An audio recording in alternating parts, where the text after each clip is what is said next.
Hello, everybody. Welcome back to the Ned Ghost Rider broadcast. I'm Ned Ghost Rider. Most people call me Ghost. Welcome in. It is Monday, July 6th, 2026. The United States is currently playing. Belgium in the World Cup in Seattle. Belgium is currently up 2-1. I'm live and alive. I did not work today. I have worked 21 of the last 24 days, and I did not work today. I tried to go up in the plane. Today, but the weather did not cooperate. And then, of course, a couple hours later, the clouds cleared, and it was clear blue skies. So, I'm trying to go up in the air with a certified flight instructor to verify that my skills are good enough that I can fly on my own still. Or if I need some work. Because my parents are coming to visit. My mom kind of implicated that she would be interested in going up in the sky with me. So, that's the plan. Manu, congratulations on the first, Kidda on the second, Tish on the third, and the participation trophy. But chat, today we will be reacting to Boy's video on the Cuban flotilla. Maybe we'll continue to do reacts afterwards, but this is a very, very fucking long. This is a very long So I was sailing video. in the Caribbean. It's an hour and a half. So I'd imagine this is going to be most of stream, if not all of it. So if you all can't stick around for all of it, as always, the VOD will be available for you to see it. But I'm going to put the link of the video in the chat.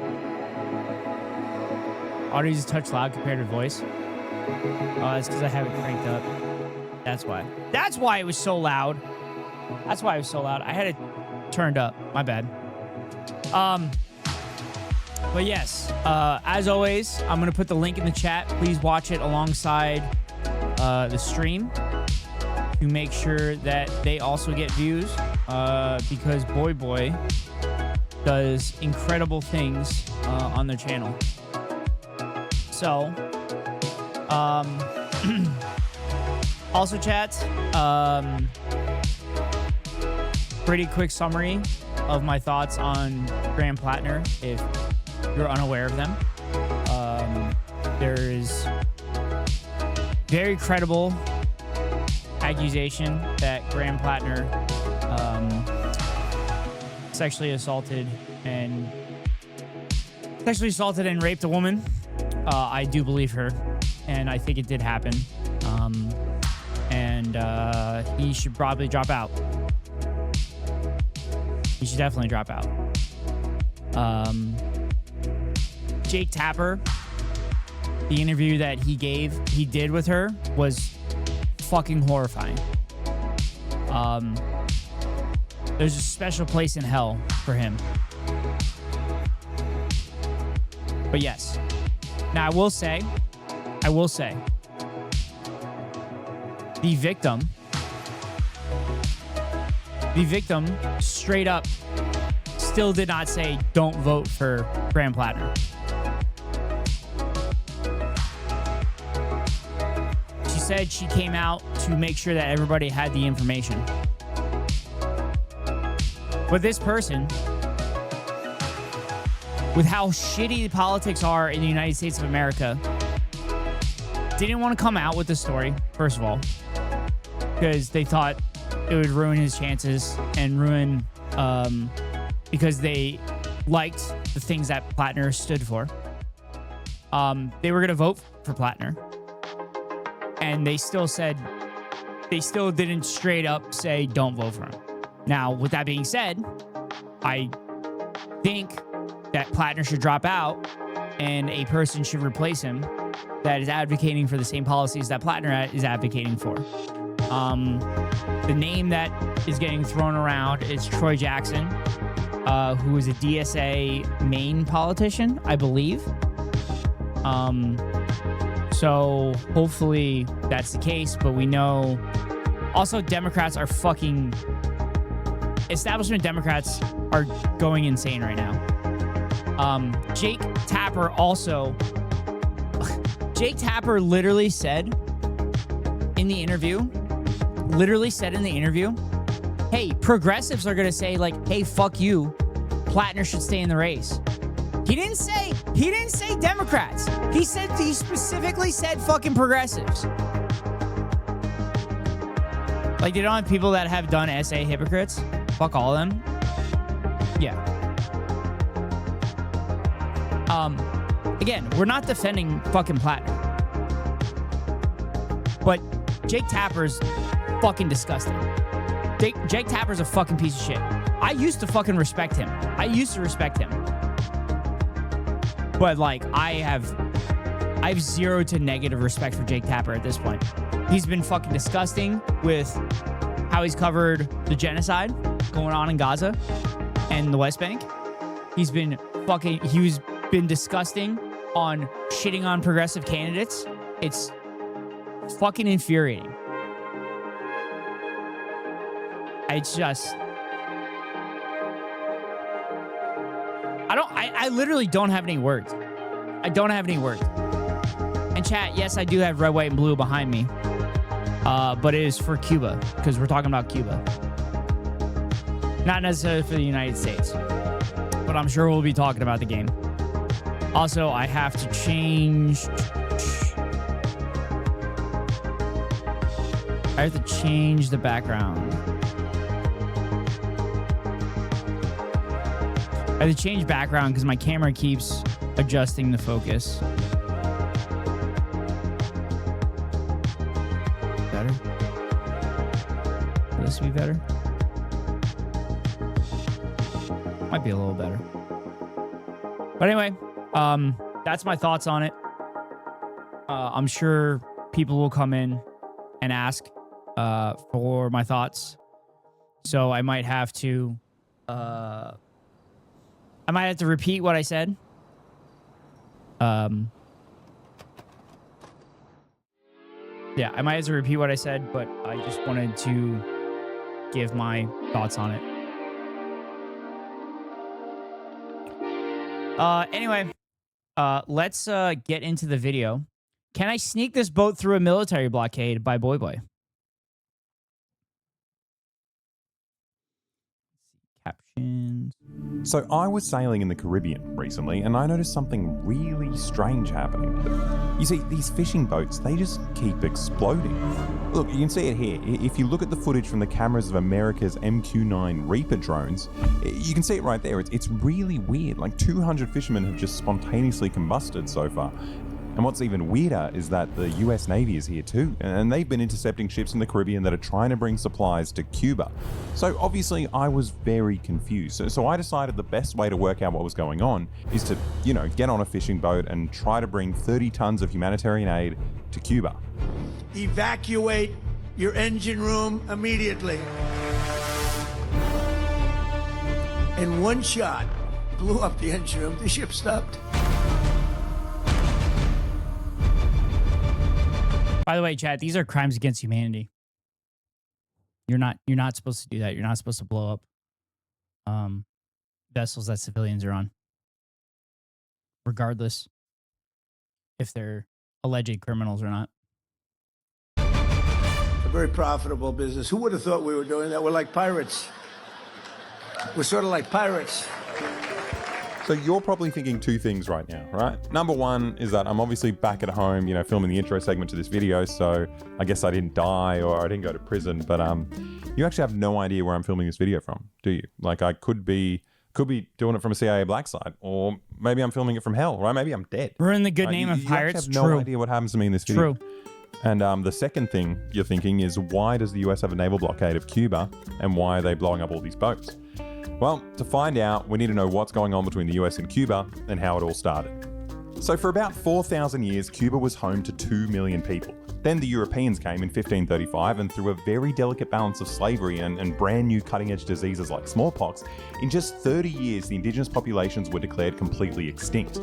Jesus At that Christ. point, the Europeans had the same feeling that I had when I ate an entire jar of pickles at 2 a.m. and then didn't have the ingredients left for my sandwich the next day.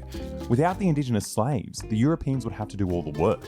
And they didn't come all the way from Europe to just pick sugarcane forever, so they imported a brand new kind of slave from a different continent to, replace all the ones that they killed. And they actually kind of look like this, because they look quite different, these ones. Let's see. Asian, white, Asian. Jesus Christ. Yeah, so the new ones look like this, which is...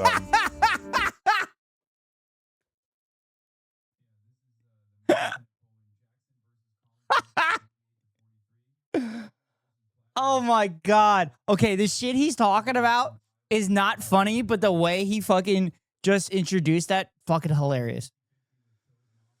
I just found out I've been spelling Alexa wrong. Yeah, I think I realized it. I think I realized it when he was on with Hassan one time, because they spelled his name at one point. But yeah, it's a very unique way to spell Alexa. It's pretty good. Anyway, the Europeans fixed that extinction problem, and the system worked pretty well for them for another 300 years, until the Cubans got sick of being slaves on plantations, and I guess the Spanish got bed sores or something from sleeping on piles of bones all day. So the US actually stepped in and helped kick out the Spanish. But the main thing the Cubans got out of it was replacing a handful of Spanish plantation owners with a handful of Cuban and American plantation owners, and all their profits went to US companies instead of the King of Spain. And this system continued for the next 60 years, right? The Cuban countryside was a giant US sugarcane plantation. American American companies controlled about 70% of the land, and the remainder of it was owned by just the 0.5% of rich Cubans. Illiteracy and malnutrition was through the roof, but in the cities, they had so much disposable food that they started using their spare grapes and bananas to make hats. And you can see them here dancing with these stupid hats for a bunch of guys with equally stupid names like Lucky, the Bug, Joe Bananas, not to be confused with Joe Diamonds, Joe Batters, Joe Fish, and Fat Joe, who were also there, along with a guy called the Little Man and another guy also called the Little Man. You see, Havana, the capital of Cuba, was known as the Las Vegas of Latin America. And not just because it was the mecca for gambling and prostitution, but because it was run entirely by the US Mafia. Here's mob kingpin Maya Little Man Lansky hanging out in Havana with the US-backed Cuban dictator Fulgencio Batista. They're getting along really well because Batista let the mob buy up every hotel and casino in the city and pass laws that facilitated their money laundering and... Yes, chat. The mafia, assisted by the United States government, exploited the Cuban population. And they made a shit ton of money off of it. You have the gambling and everything that happens in the cities, and then the sugarcane and everything that was exploited by American companies. Their narcotics and human trafficking, and the mob loved it. I mean, not enough to give him a stupid nickname like Bobby Gabagool, but still, they made a Bobby Gabagool together. And any Cuban who got in the way of this racket was executed by the dictator's secret police, or if you're lucky, like Fidel Castro over here, they'll just torture you and then exile you to Mexico. Now, at the time, Batista didn't realize that this was the biggest fumble in history because Castro was about to grow a beard. And with a group of 82 other bearded Cubans and a bunch of guns, he decided to sail back to Cuba from Mexico in a tiny 12-person boat that was called Granma. Which, I mean, look, I don't get it either, but they wanted to liberate Cuba from this corrupt dictatorship. Unfortunately... Dude, that's actually fucking awesome. That they came over on a boat called Grandma. That's awesome. They were immediately ambushed by Batista's army, and only 12 of them survived the landing, and they fled to the mountains. Now, in any normal situation, this would be the end of the revolution, but the interesting thing about Batista is that literally every single person hated him. So for the next 3 years, these 12 bearded men became thousands of bearded men, and women too. And by 1959, they had defeated Batista, who, fled the country with $424 million he embezzled from his corrupt dictatorship. Fidel Castro became the leader of this new Cuban government, and let me tell you, he got... Yeah, I'm sure Batista did nothing wrong there. You think everything was clean in the Batista regime? That he just fled with $425 million fucking dollars? To work immediately. They skyrocketed to 7th in the world in literacy rates, eliminated poverty, brought electricity to the entire countryside, and established a system of free, universal healthcare, achieving lower infant mortality than the US and more doctors per capita than any country in the world. It's crazy what they did. I mean, you have 9/11 first responders traveling to Cuba so they can get treatments they can't access in the US. This one test that they recommended I take is about $5,000 to $7,000. I have no medical coverage, so I can't go for the last part of the test. No se preocupe que todo eso va a ser estudiado. But that's actually someone else's documentary, and you're watching my one right now, so just don't worry about that video. Now, in order to do... Yeah, it's the Michael Moore video about how fucked up the American medical system is. He took a bunch of American citizens down to Cuba to get healthcare, and then talked about the differences between the Cuban healthcare system and the American healthcare system. Do all this cool stuff, the new Cuban government had to make a lot of enemies, right? So a big part of eliminating poverty is getting rid of Cuba's colonial plantation system, which means taking the land back from the 0.5% of the population that owned it and distributing it to the farmers who actually worked and lived on the land. Now, the Cuban government actually wanted to do it all by the book. They didn't just take the land, they offered to buy the land off the, handful of plantation owners. But like every... Chat, we watched, it wasn't Gatsu's video. We watched another video talking about this, how they were offering to purchase the land. So basically what happened is the new Cuban government offered to purchase the land at what the people said that their land was worth. Well, the people that said that valuated their land valuated at a low number to avoid paying taxes in the United States of America. So then they got pissed. They got absolutely fucking pissed that they got lowballed on the value of their land, except the Cuban government literally just looked at what they valuated the land themselves. So that's what he's going to say.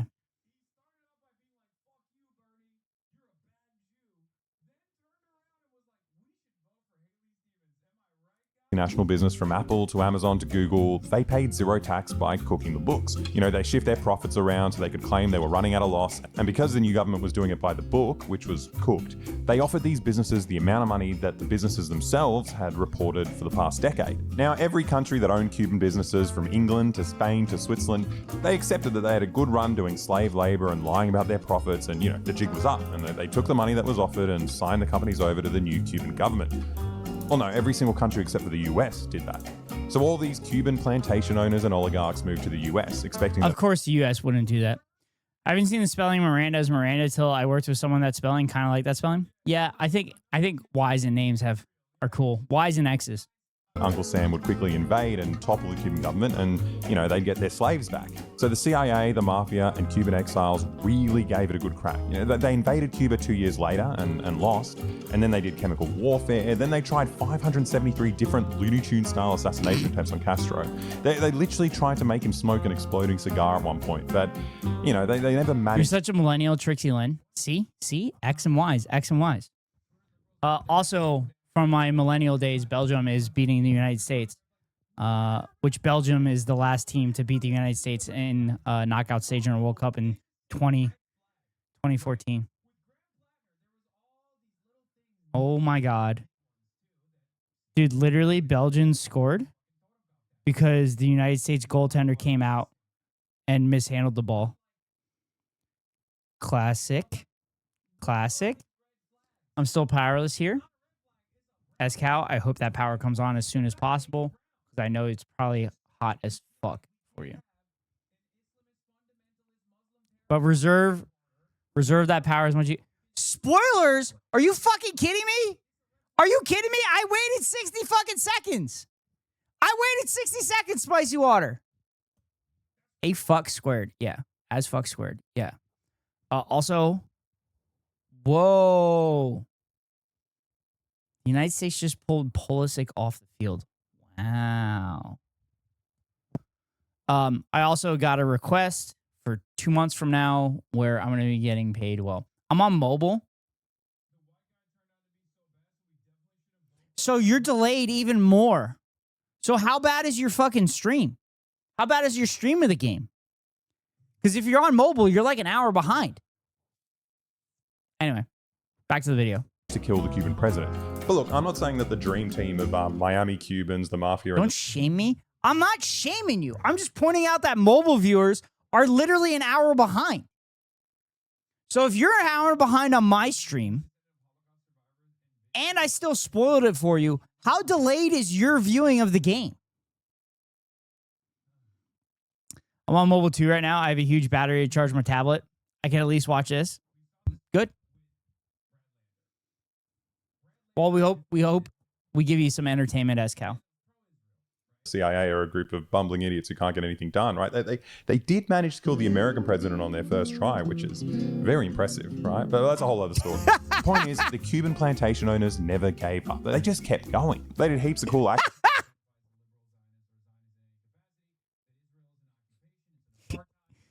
Chat, do you understand that joke? Chat, do you understand that joke? Gold, I swear to God, if you fucking mention the Royals, I'm gonna time your ass out so fucking quick. The Phillies haven't lost a series in almost a full month. But anyway, so the joke there, I hadn't even checked. I know you were, though. You mentioned it yesterday. I hope you're not melting. I hope you're not melting as well, Escal. But anyway, so basically he's saying it's kind of hilarious that the CIA failed so many times to kill the Cuban president when they succeeded the first time. When it came to American presidents, implying the CIA killed JFK. So, what you get for living in Texas during hurricane season? Fuck ass Texas. Wait, is there a fucking hurricane going on in Texas? I know there's one in the West Pacific that's heading to Guam.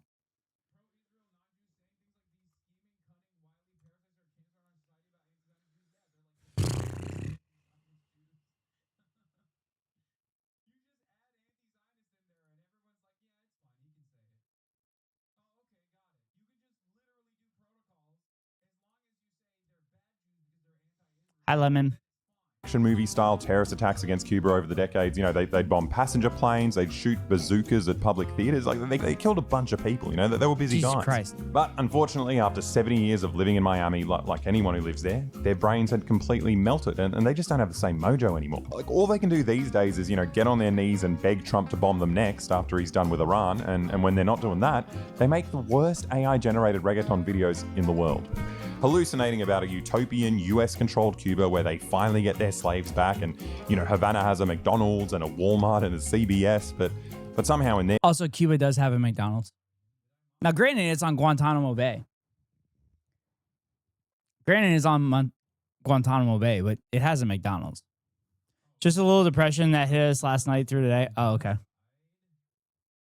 Vision, the CBS isn't surrounded by fentanyl addicts like you usually get at a CBS in the USA. But whatever, you know, it's really inspiring stuff, but unfortunately, as good as their AI videos are, the Cuban government is still in charge. But there is one thing that the US did that has drastically affected Cuba, right? And it's spelled out in this... It's Jover, the Belgians are colluding. I mean, I just find it hilarious that the United States had to do corruption and they're still losing. Declassified government memorandum from 1960, which was only a few months after the Cuban Revolution. You see, Also, Belgium's not a real country. The US knew that Castro was incredibly popular, so the only way they could actually get rid of him is to completely block the country off from the outside world, bringing about... What's more American than a little bit of corruption? Wow, we watched Otto's subscription disappear in real time. That's crazy. That's crazy. Hunger, desperation, and eventually the overthrow of the government. So they introduced an embargo, which the US government called the... Oh, Otto is subscribed again. Otto is subscribed again. Also, I need to replay this part because this part's pretty important. Revolution. You see, the US knew that Castro was incredibly popular, so the only way they could actually get rid of him is to completely block the country off from the outside world, bringing about hunger, desperation, and eventually the overthrow of the government. So they introduced an embargo, which the US government called the most comprehensive set of economic sanctions that any country has ever had. Now, up until this point, the US controlled Cuba for 50 years, so they were... Chat, you heard that. Fidel Castro was so fucking popular that the United States had to employ an embargo that has lasted for 60 fucking years to try to make the Cuban people starve and get desperate. The only country that has a right to exist is Chicagoland, only ethical country. Our game one against the Cards was still worse. It happens. And for us, it was a home game against our biggest rivals. Communism will collapse on its own. Yeah, it'll collapse on its own. That's why we put our thumbs on it so fucking hard. Also, I didn't edit the video today. I'm sorry. I didn't edit the video today. I spent today resting. I'm sorry, Chad. I'm not scheduled for tomorrow. So I will try to wake up early and do it tomorrow. I should see if the plane's available tomorrow so I can fly. But yeah, Chad, I went to fly this morning and there's goddamn clouds, and a couple hours later is blue skies. Imagine if you had more days to rest, then you could use one of them to edit and the others to rest. I could, but then I wouldn't be able to pay for the roof over my head. Or comfortably pay for the roof over my head through the winter. How many hours to get IFR? I'm not even close. I haven't looked at it. I just talked to my instructor today, and I just kind of figured out the groundwork of what I need to do. But I'm hoping to get my instrument by next spring. So I want to start my instrument stuff this fall.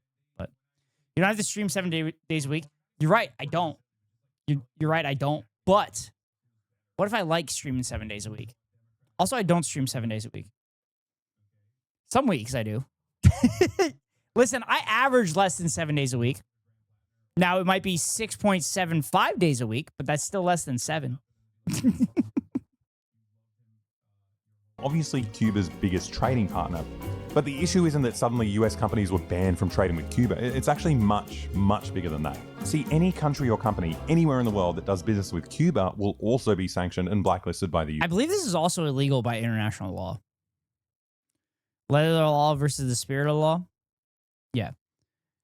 I believe this is illegal under international law. But, the United States doesn't acknowledge international law. It's January 24th, 2041. We're in the middle of the third heat wave this winter. I look outside and see wildfire smoke. I open Twitch and go to Ned Ghost Rider Broadcast. Ghost says he's going to edit the video tomorrow. I smile.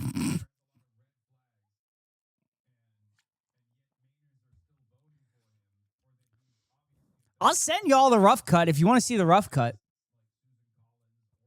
It's a banger video. Everybody tells me it's a good video. US. So He's still editing the Troubles video from 23. Yeah, I stopped editing that one because it actually wasn't a good one. It didn't hold up. It didn't hold up to what I wanted it to do, so I didn't edit that one. I stopped editing that one actually. But I know all I need to do is just pump out the fucking content on YouTube. And I need to stop being a perfectionist. My bad. I can be a perfectionist later when we start having a consistent community and everything like that. I know. I'm my own worst enemy. I know. So let's say the CEO of a foreign company is completely insane and says, like, fuck it. Like, I really don't mind getting blacklisted and locked out of the global market. I just really, really want to sell this cancer medicine to Cuba for some reason. And even in that like super rare scenario, the US can still stop them. Since the US essentially runs the, global financial system and owns the global. When you hire an editor and tell them to do it this way, yeah, which I don't have the money to do that. But in order to get the money to do that, I have to work. And the little bit that I make on Twitch as well, streaming, will help facilitate that. You need the videos first. I know. I'm working on it. Reserve currency, the bank that facilitates this transaction. You know what I need to do? I just need to edit like quick 10-minute videos and just fucking pump them out. And then the long ones I can kind of work on. Kidnap an editor's family member and use it as leverage. I'm not going to do that. And will be fined $619 million for doing it, which happened to ING in 2012. And if you can't tell by all the spelling mistakes in the company's name, it's a Dutch bank. It's got nothing to do with the US, but they can still somehow be fined for dealing with Cuba. It's actually insane, right? They've made it nearly impossible for any country to buy or sell anything to Cuba, and nothing's off limits, right? Like in 2016, when the UN set up an international children's painting competition, and a 13-year-old Cuban boy with hemophilia won.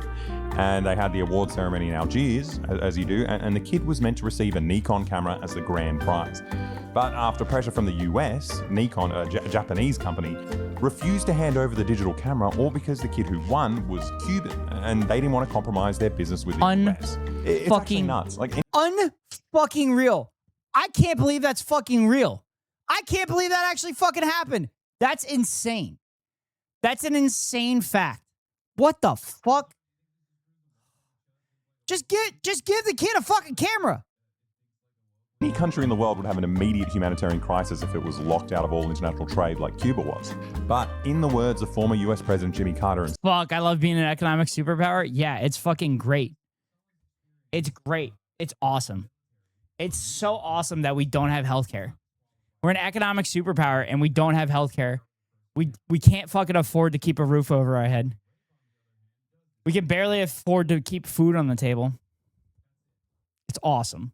The only reason the sanctions haven't created a humanitarian catastrophe in Cuba is because the Cuban government has somehow maintained one of the best healthcare systems in the world without being able to trade with it. Yeah, it's because they prevent sicknesses.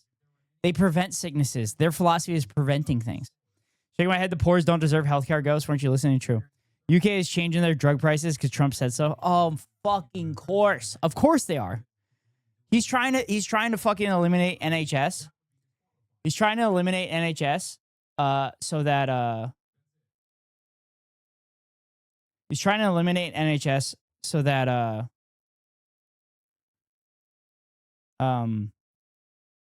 his fucking prescription cronies can make a ton of money. Also chat, sprinklers are on the field. They're sprinkling the field. Because it's fucking hot. We can extract more wealth from them by bankrupting them when they get the flu. Germans aren't laughing so hard. And if the Germans don't vote, EU won't pass. anyone, the Cubans have managed to use the very little resources that they have and make it go a really, really long way. The healthcare system isn't just surviving under 70 years of the biggest economic blockade on Earth, but they're still doing international aid. Like a tiny country that can't trade with anyone sends more doctors to the third world than the world's 8 richest countries combined. They cured blindness for 4 million people around the world for free, and even in the more extreme cases like Haiti, Cuban doctors make up 75% of all healthcare in the country. I mean, without Cuban doctors, they would basically... But UK, LOL, good thing the leftists are running the UK. Yeah. Yeah. Here's Stalin running the UK. basically be no doctors left in Haiti. It's crazy. Somehow the Cubans managed to do all this impossible stuff for almost 70 years, but that brings us to the year of... He's gone, bro. He's there, but he's not there yet. He's not gone yet. He just said he's going to resign, but he's still there at the moment. I thought it's like a month from now or something he's done. But like this Labor Party is under his regime at the moment. They don't have a leader right now. So that's why I say it was Starmer. Firehorse 2026. Now, one of the only countries that's ever been brave enough to, sell oil to Cuba has been Venezuela, because they're already sanctioned to shit. So what more could the US government do, right? Well, it turns out the US government can actually do a lot more, right? Especially now that the government's been supercharged with the insatiable aura of the pedophile. In January, in the middle of the night, the Mexico US military flew in, yes. bombed the country, killed a... If I remember correctly, Escal told a story of a Mexican oil tanker was heading towards Cuba, and the oil tanker captain basically said, "Fuck off. I'm going to deliver it. What are you going to do about it?" And it would have started like an international incident, and the United States has kind of just kept their hands up. I think the next one is Andrew. The UK has had good luck with Andrew, so they should be good now. Tend to forget that. Bunch of people and kidnapped the president of Venezuela, Nicolas Maduro. And they've been holding him in US prison for the past 6 months, claiming he's a drug trafficker, which is weird because, the brother of the US Secretary of State is an actual drug trafficker. And just a month before that, Trump... Also, they charged him with possession of a weapon as well. He said, blow us up or let us move, and then you have to explain to rich people in Miami why their side of the Gulf is full of petroleum. Fucking based. Pardon the president of Honduras, who actually trafficked hundreds of tons of cocaine into the United States. But whatever. Look, what I'm trying to say is that they're full of shit. Apart from the fact that Maduro somehow dresses exactly like my local drug dealer, there's actually zero evidence that he's involved in drug trafficking. But at the end of the day, none of that really matters, right? Venezuela got the message loud and clear and they stopped selling oil to Cuba. And just to make sure nothing else slips through, the US has sent its military out to intercept any other country that dares sell oil to Cuba. Even civilian boats are getting intercepted. I mean, look, the New York Times actually made a cute little animation of a civilian ship trying to buy and sell oil, getting ping-ponged by a wall of US ships intercepting it in the Caribbean. But this guy's one of the lucky boats. I mean, since December, the US has killed over 200 people by drone striking random ships in the Caribbean, turning the sea into a no-go zone for pretty much anyone. Now, the US claims they're killing drug traffickers, which is kind of funny because in the United States, the... Insane they got him on a gun charge for a gun he had on him in his house in Venezuela. They brought it with them as evidence. Yes. I don't understand how American law reaches all the way to Venezuela. That doesn't make any sense to me. Also, if we're arresting Maduro for gun charges, for gun possession, maybe we start doing it for American citizens in America? Maybe? Punishment for dealing drugs is not execution, and so it's illegal anyway, but it's also super convenient because they've simultaneously blown up all Monroe the Doctrine, supposed drug trafficking. And it's extra. I bet he has guns. That the families of the victims are suing the US, showing that their dead husbands, brothers, and sons are just fishermen. And look, I don't know who to believe, right? Obviously, both these claims are equally credible, but that's beside the point, right? What I'm trying to say is the Caribbean Sea is now no man's land, right? And Cuba hasn't had any fuel for 8 months. They're going through constant blackouts, the garbage trucks, the hospitals, everything's down. It's absolutely... Yeah. So then fucking Fox News and all the conservative outlets are like, oh my God, look at there's trash everywhere. Why would you want to fucking live there? There's trash there because the government services have been cut because they don't have fucking oil. Otherwise, that shit gets cleaned up very quickly because they are very good at offering government services. What the fuck? horrifying. So as a YouTuber who like cares about this stuff, my first thought was, how can I make this about me? So I teamed up with Progressive International, and together we're going to get some boats and fill them with food and medicine and see if we can get through this military blockade. Alex and I have done so much dangerous stuff in the past, and I was so excited for the next adventure, but Alex was actually too scared to do this one, right? Which, you know, I don't really care, right? My best friend doesn't want to hang out with me. It's not like a big deal. I got heaps of other friends actually. Have they not seen Vegas? They have seen Vegas. Australia is like Vegas on steroids for them. I got one other friend, Dan. Let me tell you, me and Dan, we go way back. We're like, talk about friends. He's probably my best friend ever, actually, now that I think about it. It's always... Cuts off Alex. He cuts off Alex. That's amazing. Talk about the trash. Oh, piles of trash follow us everywhere. True. Yeah, Vegas is really fucking bad now that I think about it. New York had not piles of trash when I was there. Not piles of trash, but there was kind of trash blowing around. God, it was fucking cold in New York, though. But New York had like just kind of trash waiting for people to pick it up. Tell like an hour out that you're getting close to Vegas on this side at least. Patita says it's different on his side. Well, Kidda, the wind typically goes from left to right, from west to east, so that makes sense. Just been me and Dan against the world, and no one else matters as far as I'm concerned. Well, we go way back. Also, straw hat chat. Notice it. You know those guys that go to South America? Coming from the north? Southwest winds, my bad. Yeah, you know the guys I'm talking about? They got disgusting hair, 100 armbands. They can't stop telling Because we were talking about driving to Vegas and the whole combo of piles of trash came up. Yeah, I get it now. I got it. Let me look at the map. About how their ayahuasca trip freed them from all their worldly vices, but they're also inexplicably addicted to Cuban cigars now. Well, that was me and Dan 14 years ago. We went to Cuba together back then and did everything you'd expect us to do. And look, obviously that was a long time ago, and we've both changed a lot since then, right? We both got haircuts.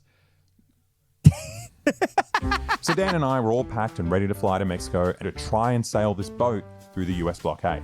What we didn't realize is that since we decided to go the dangerous route by boat instead of, flying all our aid in like everybody else, this trip would essentially be a never-ending cascade of bad news.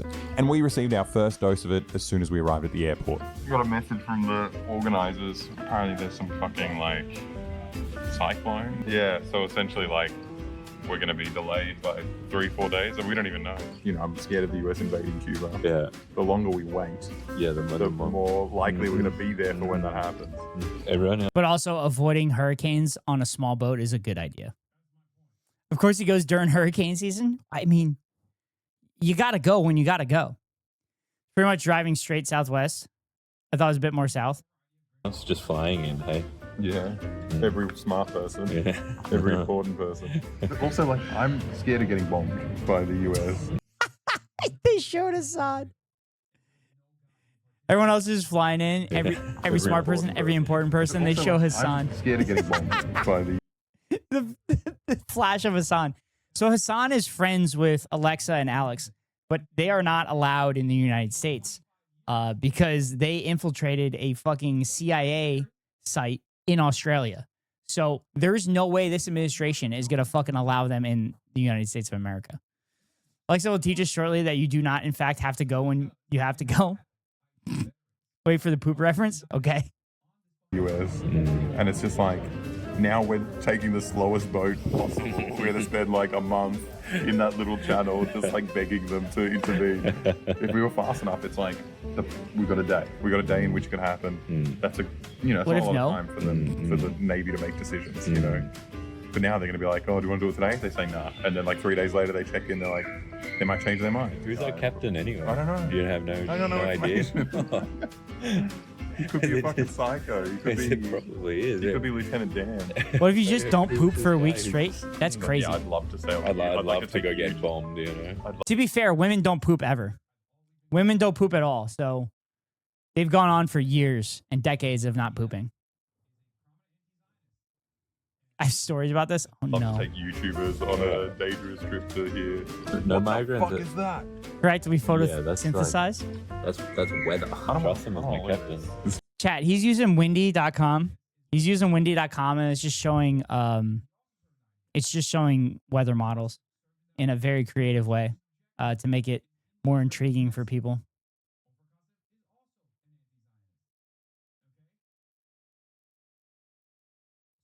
Stupid windy piece of shit. I was really scared of the cyclone. That's the first time I've seen a non-base jumper use that app. I literally use it all the time. Actually, I don't cover weather that much on stream, so I guess that makes sense that you've never seen anybody use it. Or you haven't seen me use it. I want a squirrel suit. I don't know a lot of meteorologists, that's fair. Wingsuit. the delays, but there was another No, coincidental squirrel issue suit's that made cool. Base jumper. Squirrel suit is cooler. me really scared of being in Cancun specifically and waiting for the weather to clear up. Look, we actually timed it perfectly for the peak of spring. Wingsuiting is what you do if you want to die. Trust me.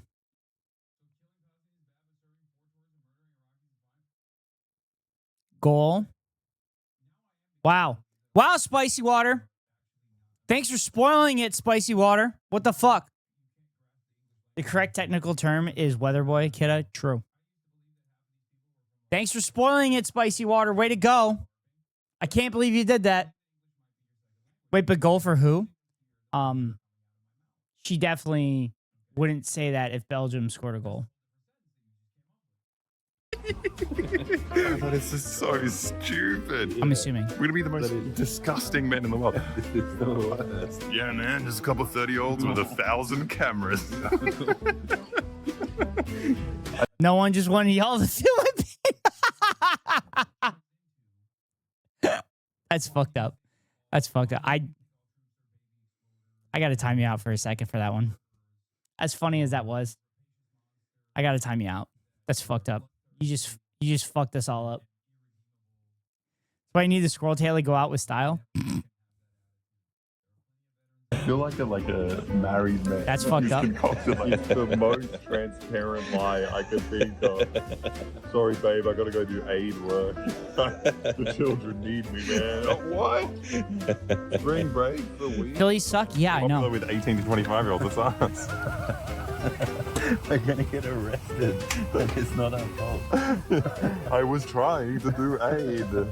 Well, we're on the plane now, so there's no turning back from our destiny of I can't being save you creeps from in their Ghost Spicy mid-30s Water. going to spring break, but whatever. That's a minor annoyance. We also had to fly a really stupid way to get there. Since the US has this tendency of arresting and deporting people who they don't like, even if they're just doing a layover and not actually entering the US, we had to fly all the way up to Canada and then fly back down to Mexico. How are the thumbs going, Dad? I did not think about this. I was just like, it's only 5 hours from Cancun. Why does UK get 4 countries in the World Cup when we can't even get Chicagoland in? True. From 1 to Demikey Centennial, how fucked up is fucked up? It's just fucked up. Spring break. So we just sat in the warmest diner we could find near the airport for like 13 hours. And then it was time to fly over to the climate that we actually packed clothes for. Tenemos que practicar. Oh my God, they had a 13-hour layover in the cold. That's crazy. Todo el vuelto. El vuelo. Solo hablamos en español. Bueno, Para practicar. Sí. claro. Si no sabemos cómo se dice algo, tenemos que decirlo en inglés con un acento en español. Yo tengo miedo Sí. de las bombas de bombas. americanas. Sí, sí. Necesito hacer caca en His Spanish is really good, actually. I feel like Alexa spent a lot of time in a Spanish-speaking country, but I can't recall right now. Well, he spent a ton of time in Cuba, obviously, because he talks about it. He spent time, yeah, Cuba, but I don't know how long he was in Cuba. I thought he was somewhere else too. pantalones. Sí. Sí, es como se dice. Se dice así. 2 years? Oh, he was fucking in Cuba for 2 years? That's crazy. I didn't realize he said 2 years. That's awesome. That's so based. I knew there was a reason I liked him. We finally touched down in Mexico and we had to make our way to this little island where our boats were leaving from. So far, Mexico's the best country I've ever seen. Live music on the ferry ride, it was Wait a bloody minute. great. He has 16 audio tracks on this? He has 16 audio tracks on this? What? Oh, it's auto-dubbed. Never mind. It's auto-dubbed. My bad. It's auto-dubbed. It's auto-dubbed. I'm sorry. It's auto-dubbed. That would be crazy if he had that many audio tracks, though. Spanish is a language of imperialism. That's why I only speak English.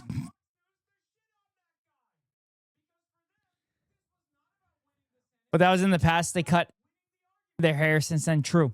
Yeah, they cut their hair. That is the only thing that's different.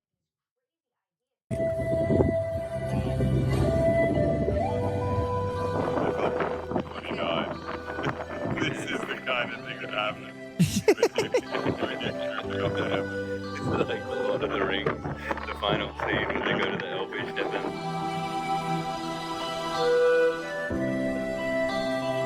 Lord of the Rings reference? His stash is insane right now. His stash is Double tap. always I've insane. never seen my own dad so clearly.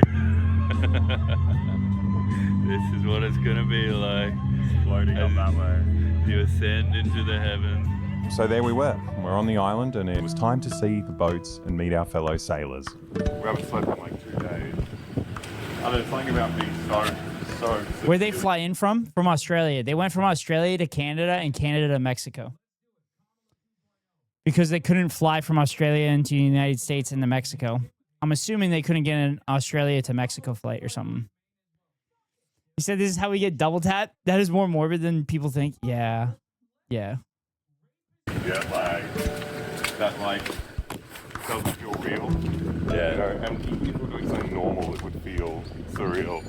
We're also doing something insane. So we found the place and it turns out our boats were just on the other side of this mangrove. Now I went in there without filming because I didn't want to ruin my first impression by being, an annoying YouTuber and sticking a camera in people's faces. But it turns out their first impression of me was actually much, much worse than any of that, right? Like what happened next is probably the most embarrassing thing I've ever put on the internet. And in my defense, not sure chat knows what a double tap is. That's when the United States drops not one bomb on you, but 2 bombs. They drop the second one to make sure that you're killed, especially if you're injured. Jason D100 starts showing up in this when you eventually get on the boat. Chat, go follow Jason. I haven't been in Jason's in a while. Is it Jason D100 or 100D?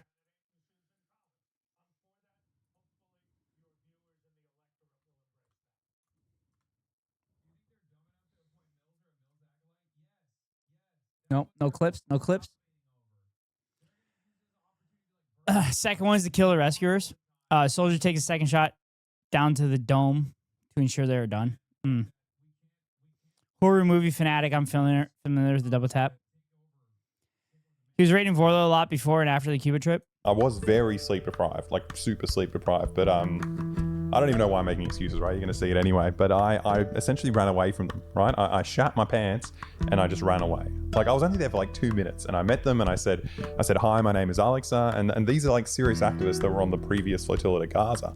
And they started telling me all this scary stuff, like about the likelihood of us getting bombed and how dangerous the conditions are in the sea right now. And I suddenly felt like this burning sensation in my stomach and I said I need to go poo, but then I disappeared for like 24 hours. And to be fair, I was actually pooing for a while. Like it was one of those like serious like shirt off poos. But that only accounted for like 15 minutes of my disappearance. So the next 24 hours were mainly just me panicking and planning to go home. You okay? My stomach's fucked. It's so fucking bad. Shirt off, poo? What's going on there? Yeah, I just feel like an idiot. Did I come all this way, like, secretly knowing that I didn't want to do this thing? I just feel like the dumbest guy in the world. Like, what did I think it was going to look like? What could it This looks like possibly have Yucatan. looked like? This He mentioned that it was an And now I'm island. fucking embarrassed. I don't know where they Like, came why did I from. disappear? Why was I there for 2 seconds? Like, what are your options? I mean, I don't think you can really go home. I mean, you can do it either. They even have hammock hooks on the wall. I can go Wait, home and just, that's like, what they use it for? run. I'm not Okay, that that's guy. kind of sick. Like, No, I don't think you're gonna feel good doing that. I feel bad, but it's like I could have died. Anything's better than that. Yeah, you really feel. Yeah, I'm like really scared. Yeah. Hours passed during this freak out. The organisers didn't know where I'd gone. Like, little did they know that I was just a kilometre away and it was just me staring into the void and apparently stimming, which is a brand new feature I didn't realise I had for the past 30 years. But this one I worked out what the... Ghost, what's the second biggest city in Cuba? Is it San Juan? Is there a San Juan in Cuba? problem was. Like, it's not the fact that I'm like a pampered YouTuber who pretends he cares about the world, but, you know, can't handle any risk to his comfortable middle-class life.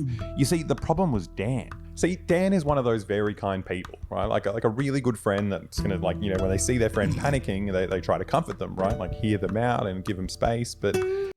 I learned from a song, is it San Juan in Puerto Rico? Yeah, San Juan is the capital of Puerto Rico. It is Santiago de Cuba. Havana, and then Santiago de Cuba. Puerto Rico, eh?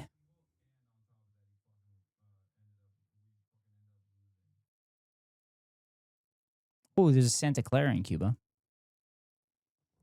I don't see a San Juan. Nope. Santa Cuba. I've been there a lot, San Juan. I make fun of them and say, Puerto Rico. That's when I realized what I actually needed was like an asshole like Alex, right? Whenever I freak out while we're sneaking into a CIA base or laundering money, he's always been there to concoct the most sociopathically efficient way to bully me into doing something I'm terrified of. Hey, Alex. Hey, Ben. I am fucking shitting myself. I'm so scared. Was the etymology of Cuba? I don't know, Otto. Was it originally Q before it unraveled? No. We went to go meet everybody, Alex, and Alexa just decided he needed to take a crap and ran off after. I literally ran away. No, I don't really want to do this anymore, guys. Yeah. Oh, actually, I just remembered I need to poo. You said you didn't know, though. I'm pretty sure your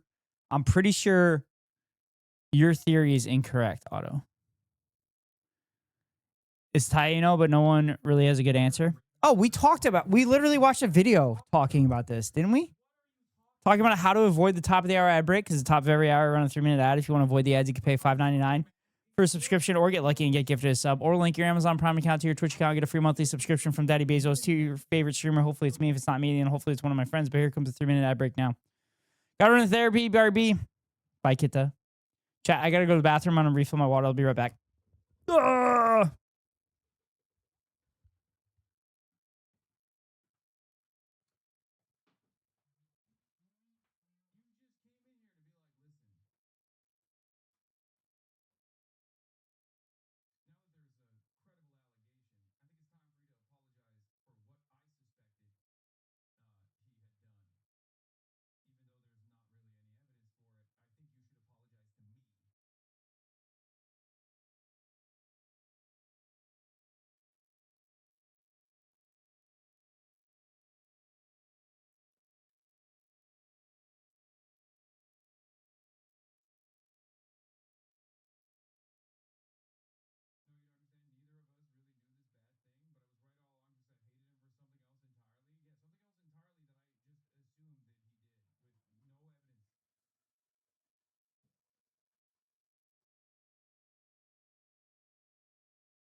Chat, the United States is losing to a fake country. It's pretty much over. And then they never see me again. Isn't this channel therapy? Maybe. It's exactly what you asked. No, it is exactly what I asked for. And now I'm thinking, like, did I just secretly know the entire time that I didn't want to do this? Well, I was surprised. Like, why am I freaking out more than Alexa is? Like, is this man fucking somebody loves open ocean. Why am I so fucking stupid? Well, Alexa, I think you know nothing about sailing, so don't try to understand it. All Yeah. right? Just Yeah. let them. You're not Belgium is proof that compromises don't work.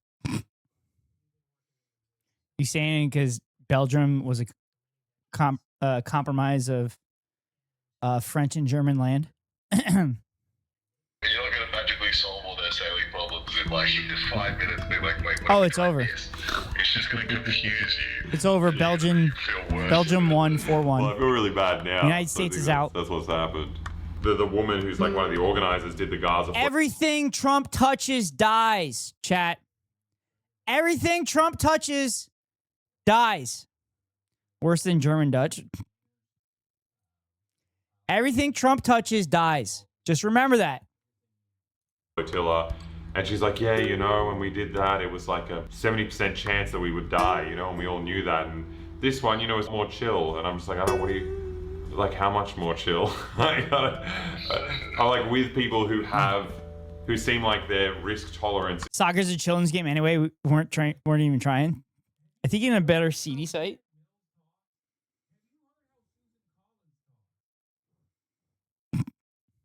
Also, it's football in America again. Because we forced FIFA to do something for us. It's not Major League Soccer anymore. It's Major League Football. Is so high. Like Dan. Like Dan. Well, Dan's like, yeah, they seem really nice and cool. Well, I think you need to remember, Alexa, that you are a YouTube content creator. Yeah. I think, what would Mr. Beast do? Pay someone else to do it. Pay someone $1 million to do it with their hands tied behind their back. Yeah, Probably be faster with an over-the-air antenna. Yes, it actually is. Because those signals are faster than the internet. Because there's a delay on the internet streaming. Alex telling Alexa you're a fucking YouTube content creator.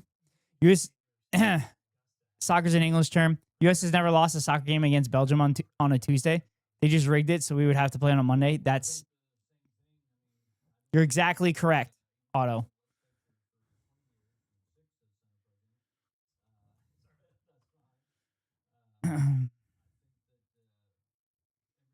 Hold on, I'm definitely not checking things.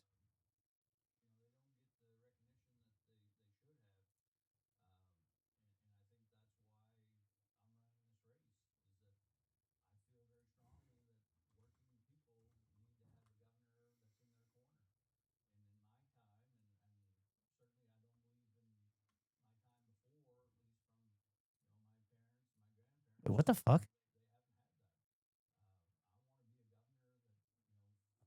Why is this an article from May 16th, 2023? Huh? We agreed before this debate there would be no fact checking. Why is this article from May 16th, 2023? What the fuck?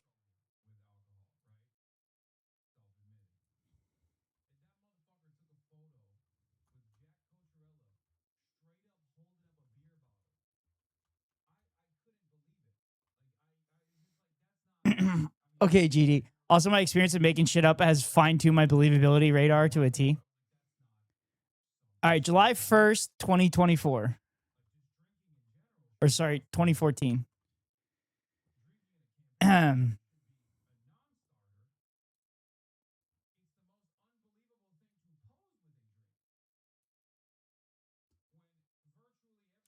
Otto, I think you need to recalibrate your bullshitness. Because July 1st, 2014 was a Tuesday.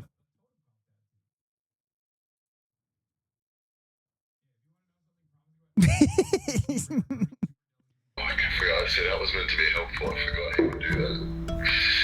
He would do it. Sorry, Alexa, I really gotta poop as well. Quick erase that from the archives. I know, but that's what I gotta do now as well. Okay. Alright, well, good luck. Let me know what you decide to do. Okay, bye-bye. Oh, you want me to do this, Paul Otto? Obviously didn't Want me to help do with that, this? And I immediately went back to being a fidgety little coward. I spent 2 minutes around legitimately selfless people who Don't understand. use the Gregorian calendar? Well, The Soviet Union did use shit. I don't know which one's which. Are we in the current, or is the current one the Gregorian calendar, or are we in the Julian calendar? U.S. has never lost a soccer game against Belgium on a Wednesday. They just rigged it so we would have to play on a Monday. We're in Gregorian calendar? No, I thought, are we Julian calendar?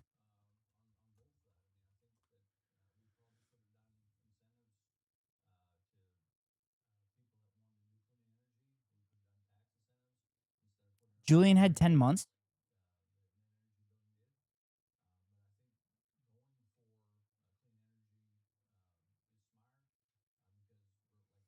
Greg has the best calendars, not Julian. Yeah, we're Gregorian calendar. But the Russia used the Julian calendar up through the Russian Revolution. And that their lives aren't more important than the lives of Palestinians and Cubans.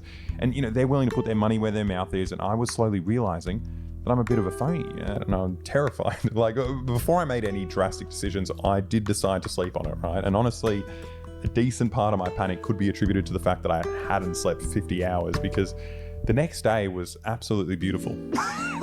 I mean, look, the boats weren't in the best condition. You know, the wood was rotten, the metal beams were snapped. You know, we were essentially stranded, waiting for the weather to get better. And the third boat that we were meant to be on hadn't even arrived in the port yet. I mean, we weren't even sure if it existed, but everyone was just trying their best to deal with all these problems. And I discovered that it's surprisingly easy to distract yourself from your imminent death when you're busy trying to fix up a boat.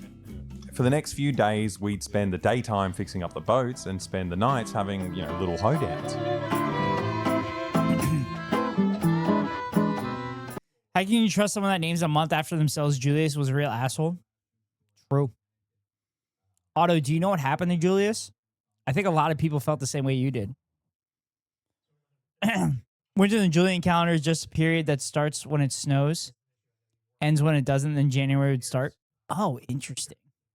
I honestly felt like I was living through the kind of thing that a middle-aged woman would fantasize about when, you know, her husband forgets her anniversary. You know, just a ship full of sexy young adventurers in South America, just surrounded by, like, you know, socially conscious, ripped guys who they stare deep into your eyes and promise to take you far away to feed starving people and make love under the stars. But still, for those few days, I was actually having a great time. Brutus did nothing wrong. Augustus named July after his father. Yeah, Otto. Justice for Brutus. Are we talking Brutus, the fucking Ohio State mascot? Because fuck that guy. Hi, Amy. Right? Apart from when we sang all those sea shanties that, for some reason, they traditionally always focus on sailors dying horrible deaths on the ocean.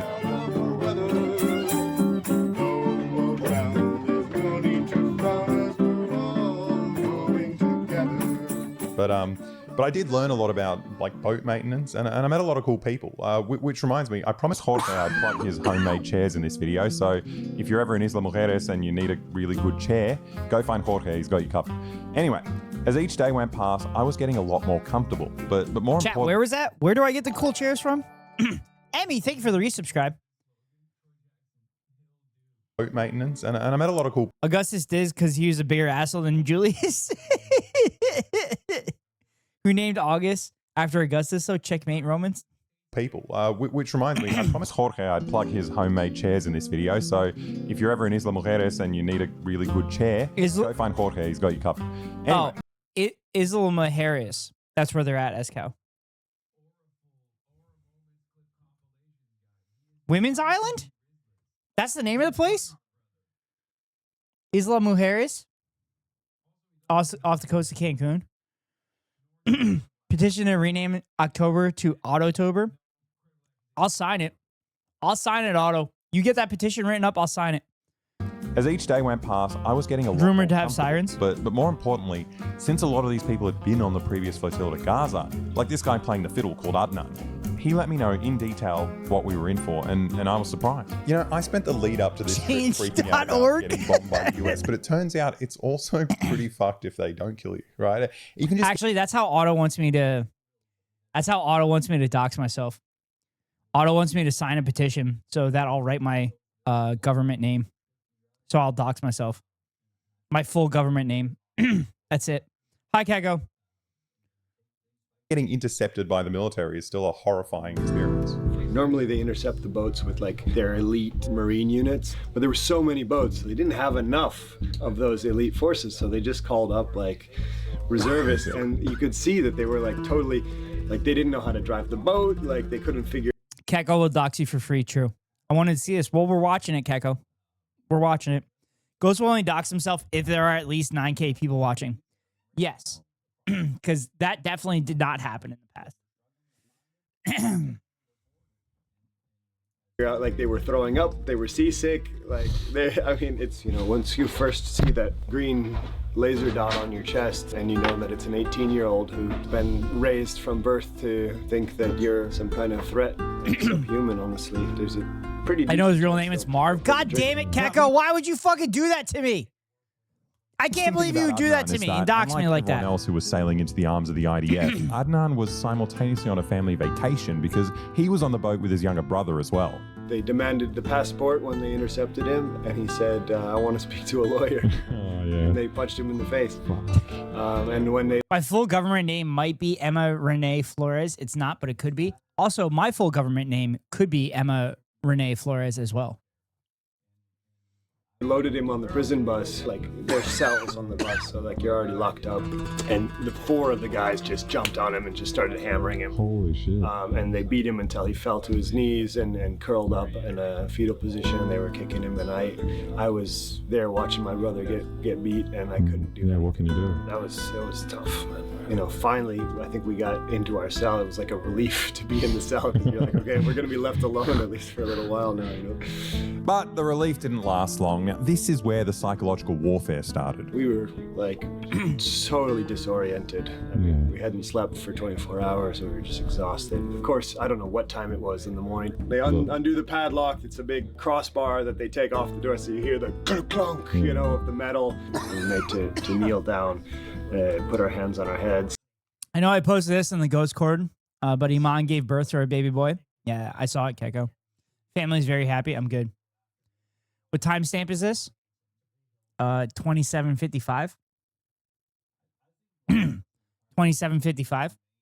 And we didn't understand what was going on at all.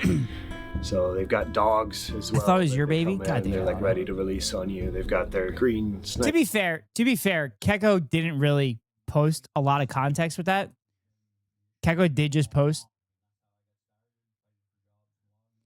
Keko just posted baby Ryan is born.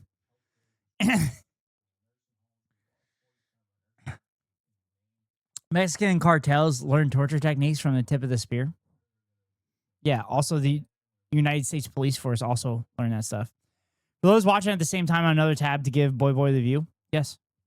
Yes. I'm flattered right now, but I'm not in a relationship whatsoever right now. Wait, you need to be in a relationship? I was thinking maybe that prison pen pal thing worked out. Dots on your chest. Yeah, sometimes they would just come in and count you. Yeah. And it's like, you think somebody slipped away? Yeah, you you know? guys ate each other. Like, I don't know whether. No, I wanted to move to the next cell. I just tunneled through the wall. Yeah, you know, easy. I don't know what the hell. So they do this weird intimidation routine multiple times a night. Like, you never know when it's coming, right? And it always ends with them counting you. But one time, he forgot that how many people were in the cell afterwards. So they came in like all like shock and awe. Lights on, guns out, dogs in, everything, count us, blah, blah, blah. And then he forgot. So after we were all like getting back in bed, he came back and like meekly poked his head like through the bars of the cage, and it's like, That's ridiculous. and it was so funny to me. Like, God, fascists are so why fucking did you just stupid. do that in the first? Because unmarried women never have kids. Well, Virgin Mary was unmarried. Just pointing it out, chat. And like a year ago, the app was blocked in Japan. Oh my God. Obviously, it's because you want to terrorize. Intimidation, yeah. I mean, look, it's a horrifying experience, but these activists are just constantly willing to put their lives on the line, like again and again for a good cause. And it makes sense why they do it, right? When you're fighting against the most powerful countries in the world and you're just a regular civilian, the flotillas are actually a really clever tactic. Like Cuba and Gaza, right? A group of people are being starved by military blockade, but the countries that are doing it are put in an impossible position when the flotilla arrives, right?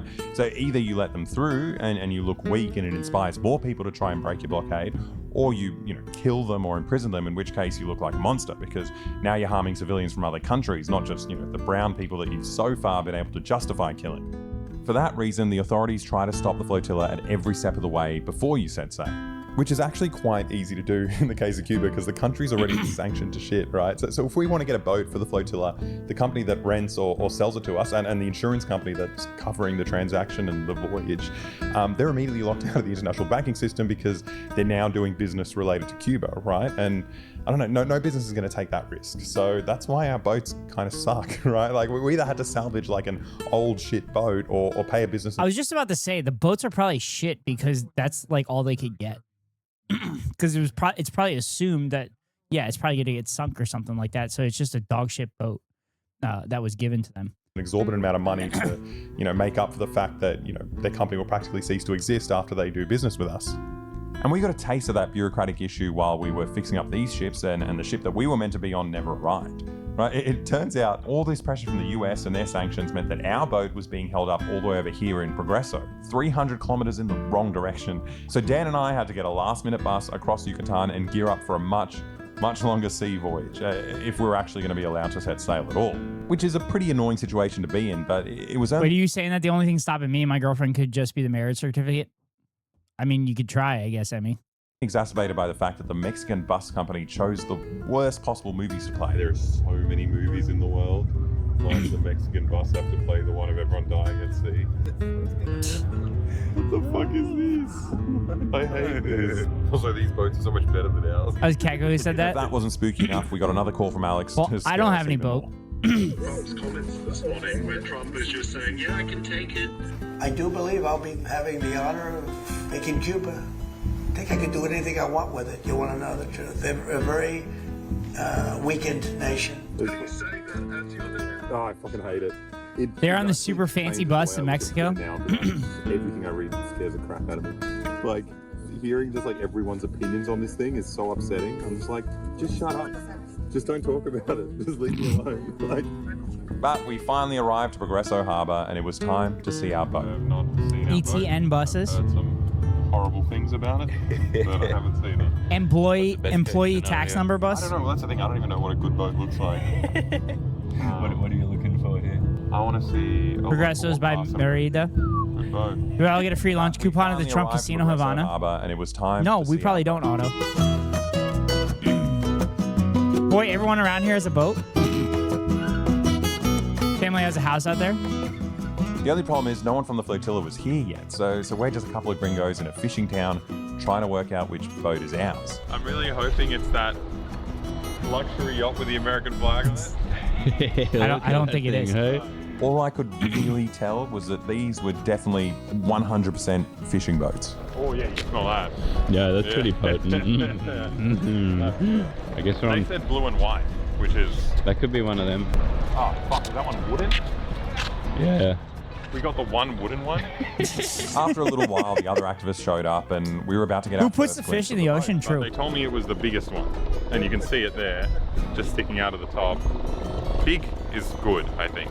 Bigger the boat, Yeah, better right. the boat. Right. Think about it, Titanic. You know, big. How are you going to get to it?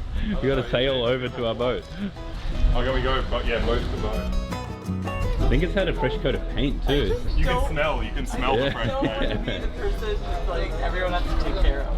Don't worry, that'll be me. Yes, I'm super excited. Was this the same flotilla Hassan went on? Hassan did not go on a flotilla. Hassan flew to Cuba.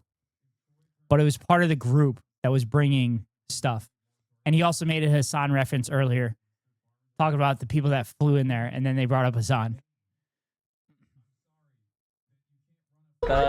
Improved from yesterday. Oh, really? I like the smell of the He flew. I thought he went on a boat this whole time. No, he flew. He flew and spent 2 days. God, I'm so stupid. Hasa and Eption. Keko. He was in Cuba for 2 days. He was in LA, then in Cuba. Maybe Keko knows why Cuba used to be a cube? Maybe you should ask him. Paint is really overpowering the smell of the fish. Put like a fresh coat of paint on a fishing boat, you don't know what the actual offensive smell is, you know? It's True. good. True. Whoa. The aid hadn't arrived yet, so we were getting busy, you know, cleaning up and washing the boat, and I thought I was doing a pretty good job and, you know, making myself useful, but I'd barely been on the boat for 15 minutes, and I managed to secure my position as the most useless crew member. Now, pay attention to this rusty metal shaft that goes down 2 meters into the engine room. Even though I'm filming it right now, in about 3 minutes, I'm about to forget all about it and walk into the boat with my head held high and just plummet straight down that hole. I heard the sound and everybody yell out and said, that's definitely Alexis falling down the hole. There's like 30 people here. Jesus Christ, he fucking fell in? Oh my God. How did... Oh God, Alexa, what the fuck? Puke, it's always puke. Kego, maybe you're thinking of some little known guy called Christopher Columbus. He was on a boat, I think. That's gotta hurt. That's a fucking... It's a big drop. Oh God. You imagine the scrapes and stuff? Who puts a hole in a boat? That's true, Cat Max.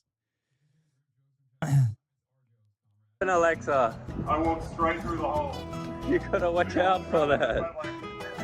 Oh man. You gotta be careful. You get really hurt doing that. Yeah. Oh shit. Careful. Oh man. Those long legs of yours. Shipwright? Split your head open. Yeah, that's crazy. Otto, thank you for the That alert. should not have happened. While we're in this fishing village, watching all these fishermen trying to help It's us a reverse porthole? park our fishing boat, Dude, the something scrapes he dawned on slid me. down the hole? Yeah, well, I've done it. I've fallen. I've fallen into shit like that, and you kind of like try to catch yourself, and you just get fucking scrapes all down your fucking body. I've been shitting myself for a week about the US bombing all those fishing boats.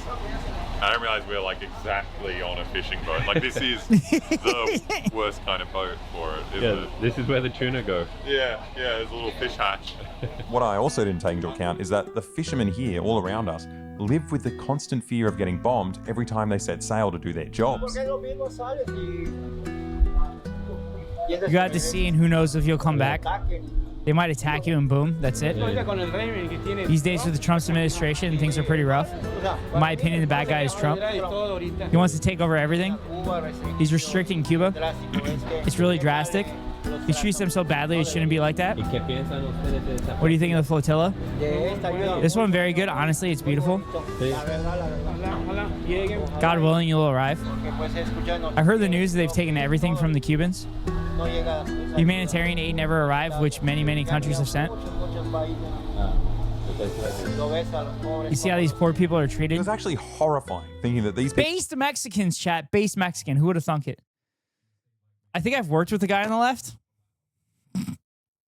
Navy ships are right on the edge of the Mexican water. Wait, really? Oh, that's so fucked up. People risk getting blown up just for doing their jobs, and, you know, I felt awful. Also, I think the other thing, too, is I think Trump would be fucking terrified to fuck shit up with Mexico. I think Trump doesn't want to fuck shit up with Mexico because I think he actually respects President Sheinbaum. I know that might be crazy because she's a woman, but I think he actually respects her because because her country actually likes her. Mexico is NATO. The rest of the world will be required to jump in.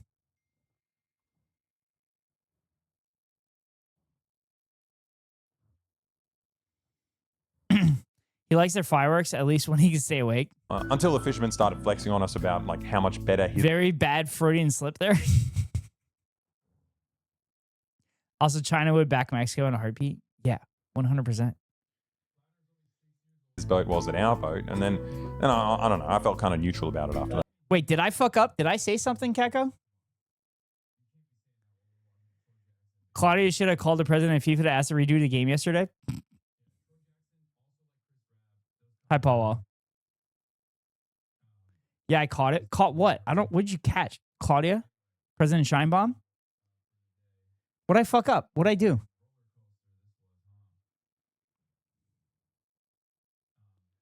You said cause her cunt, but it sounded like cunt. Oh. Whoops.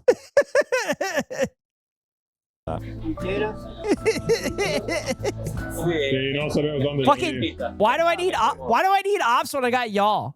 Why do I need ops when I got you all? What the fuck?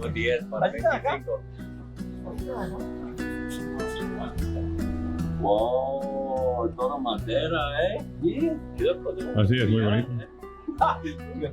Vamos con ustedes. Unfortunately, we had to end our tour of this guy's much more comfortable and sturdier boat because our aid truck started coming in and it was time to somehow get 30 tons of food and medicine onto this boat.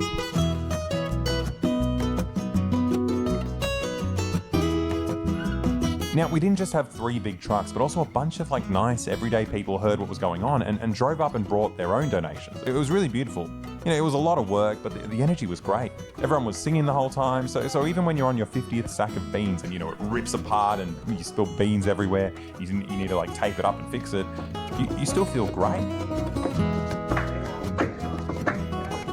It had been hours and hours of God damn it, work. Alexa. I was so excited. Alexa's falling down fucking holes and he's ripping bags and shit. Also, I don't think this is going to work. Clips haven't worked today.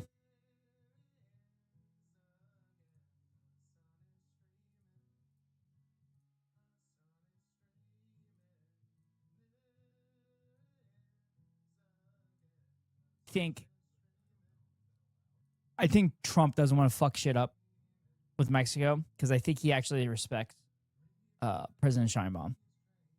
I know that might be crazy because she's a woman.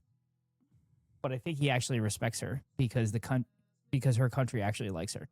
God damn it, motherfucker! The captions.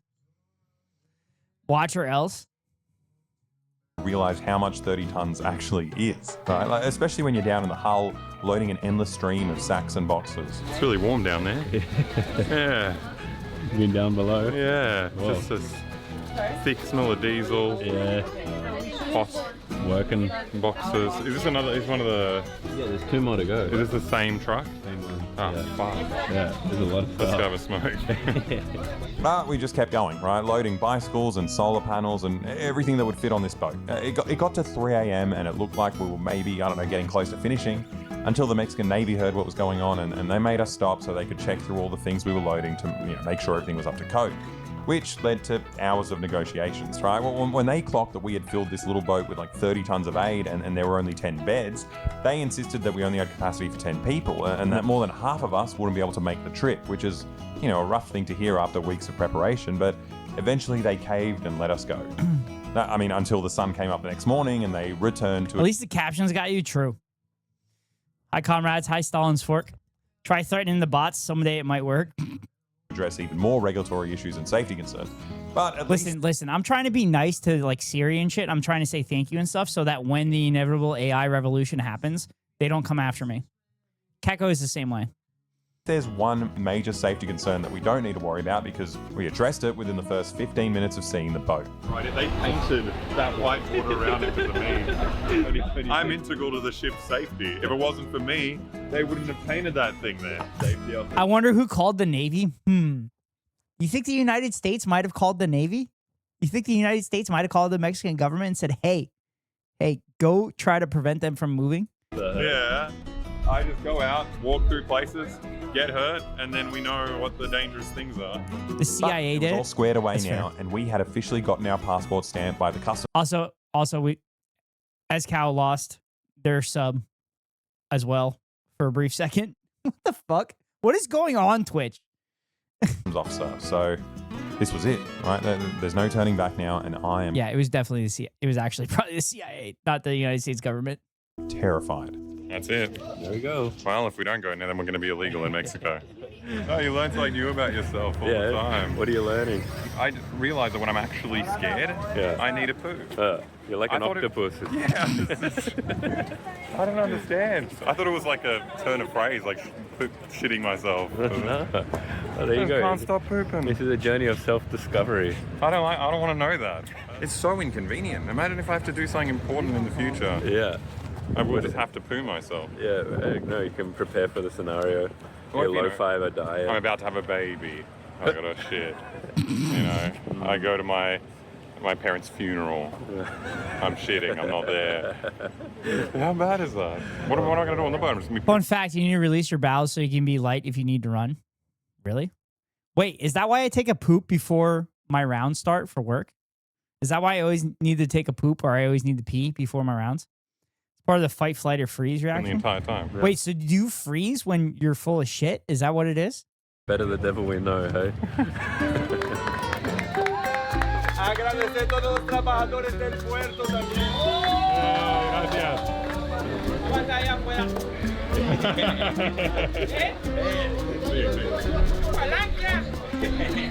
Also, it's kind of crazy that you have to walk through ships to get to the ship.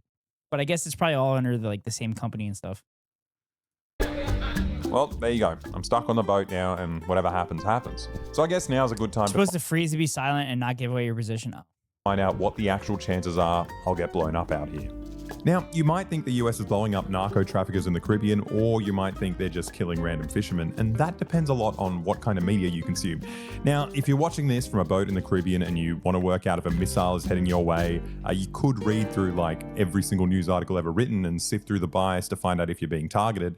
But Ethical reacts. Ethical reacts. Ethical reacts. So thankfully, today's sponsor, Ground News, has you covered. Ethical Ground reacts. News is a Ethical website reacts. and app designed to sift through political bias and make the news more transparent. So let's say I want to look up the US bombing boats in the Caribbean. It's anti-predator reaction. We just don't have any anymore except of them us. leaning left and 19% leaning right. You can also see how I mean, sharks. There's always sharks, that's count. And brain aneurysms. reliable these sources are and who owns them. And if you click on one of the left-wing articles, they'll say that an overwhelming consensus of experts call it a crime against humanity and highlight the fact that the relatives claim the victims are just fishermen. But on the right, they'll report that the victims are narco-terrorists and console you that not a single drone operator was harmed when they pressed the kill button. My favorite part of the app is the blind spot feature, which shows you stories only reported by one side. They're not our natural predators. Brain aneurysms are usually caused by us. Yeah, but brain aneurysms are terrifying. Did you think of that? Did you think of it? The political spectrum. Without this feature, I'd have no idea that consumers of right-wing media receive nationwide updates when a random transgender teenager wins a race at a local Californian sporting event. As you know, I comb through thousands of sources to make these videos, and Ground News is the perfect tool to simplify this process and keep me informed. And you could be as well informed as me. That's insane. Right? You just need to subscribe today. So go to ground.news/boyboy, click the link in the video description or use the QR code to get 40% off the unlimited access Vantage plan, the same one I'm using. So subscribe today and stay informed. Okay, now back to the video. Everyone was so excited to finally set sail, and for some reason, as soon as the boat left, I wasn't that scared anymore. It's kind of like the possibility of going home kept me in a state of panic, and now that I knew I had no choice, my mind just tried to shut off all the, unhelpful negative stuff. I was pooping my pants out of fear like half an hour ago, and now I feel like I've never pooed before in my life. They don't even know when their own kids' games are, but they have trans players on RSS. It's perfect. Wait, I'm sorry. Did I miss something? Did I miss something?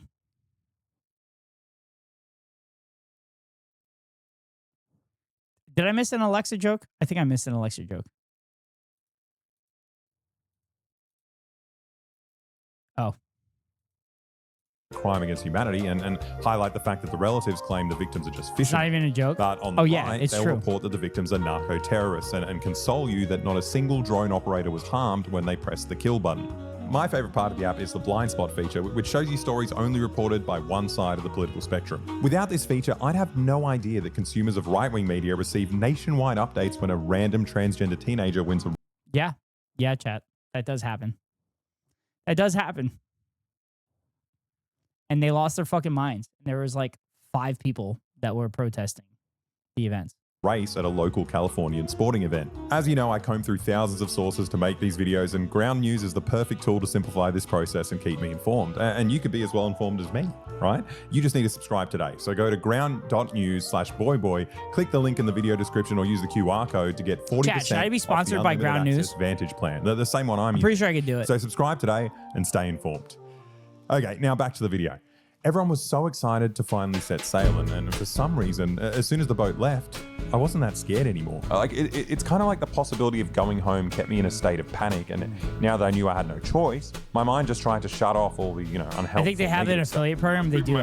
They do. I looked it up. Like half an hour ago, and now I feel like I've never pooed before in my life. It's perfect. I feel really, really good. Quietly confident, eh? Yeah, I reckon. I'm not the kind of person that dies. I know a guy who's never been to one of his daughter's soccer matches, but he wants to protect her from men in her sport. He hasn't gone to any of her fucking matches? Escal, you just need to send him my video. You just need to send him my video on how it's fucking all bullshit. Never. Hasn't happened before. What do you reckon? I'm not gonna lie, chat. I would go to every single one of my kids' fucking matches. Or games or anything. I would go to fucking all of them. I would go to every single fucking one of them. I may not cheer the loudest because, like, I don't know. I don't really do that in, like, professional games or anything like that. But I will be there. Bro, you want to protect your daughter, be a good dad? Yeah. Life for you. For now, in the harbour, the 5 minutes of sailing we've done, I reckon I could do this the rest of my life. Now, I knew we had a bunch of activists and journalists on board from around the world, but I felt a bit out of place seeing the caliber of journalism on this boat. I should have brought a suit. Yeah, your channel, you'd be much more legitimate. That's fucking awesome. Is he going to wear it the whole time? But as we left the harbour, it got harder and harder to hold the camera straight. And eventually it got hard to just stand straight. And I realise now that I'm editing it, it's surprisingly hard to capture how unstable the boat was on camera because, the cameraman is essentially being a human gimbal. Like here's an example. If you do this to a chicken, notice how its head always stays upright. That was us when we were filming, right? You're watching this video through the chicken's head and everything looks much, much better from the perspective of the chicken. It's hard to walk around, man. No few legs. Yeah. Are we going to get used to it? I don't know. No, I don't know. I need to hold onto a wall. By the way, chat, that's Jason 100. Oh. Yeah. That's Jason D100. Yeah. I think the waves are going to get fucked. Oh. He's South African and American. Lord Jesus. At this point, I realized there was something I needed to do that I should have done. I just realized I haven't seen him in a very long time. While the boat was stationary. Gonna put this on top of the boat. You're gonna fall off. I can barely walk down here. There we go. Yeah. I was pretty scared of flying overboard when I went to set up this satellite on the roof, but now that I'm editing the video, I'm actually much more scared about the fact that my... The AYSO also loosely allows trans-youth soccer players, except they do have exceptions if the players' parents of that specific team get upset, so they're kind of in a gray zone good. Since they used to make it to So streams, yeah, I haven't been in So streaming in a while. I don't think she's been streaming much because of her coursework and everything like that. But I listened to Red Barrel's podcast. Dick was hanging out of my pants the entire time. Going through the footage is so bad because it's just like... Chat, I know y'all want to see that. There we go. Yeah. I was pretty scared. She streams super early if she does. She's rating before I get up. Yeah. I know she's super early because she does work and doing her coursework and stuff like that. Flying overboard when I went to set up this satellite on the roof, but now that I'm editing the video, I'm actually much more scared about the fact that my dick was hanging out of my pants the entire time. Going through the footage is so bad because there's just like so many clips of just my balls on the screen. And before we set sail, we got all our luggage, we ratcheted it up like down in the hull so it wouldn't fly around everywhere. But that meant that all I could really wear was what I had on, and it was really stupid. So if anyone on the flotilla was watching this, I'm so sorry you had to stare at my balls for like an entire week. Like I actually had no idea that they were just hanging out the whole time. And I don't know, getting seasick and worried about getting bombed is bad enough without having to stare at my balls all week. So I'm really sorry. But back to the satellite. I got up on the roof and the waves were pretty nuts. Like I tried to keep my body, close to the ground, but the ground wasn't particularly stable either.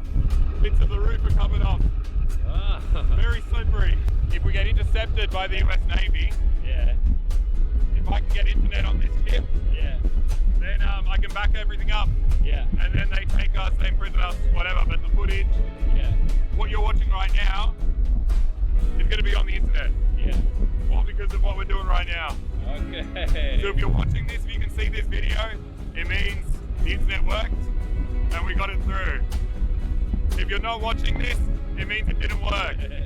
But I had no choice, right? You slowly get used to the movement of the boat and you learn to stay low, and we set the internet up in no time, and I could get back to work backing up our footage. What are you doing? Just backing everything up, making sure it's everywhere. Everywhere. This one.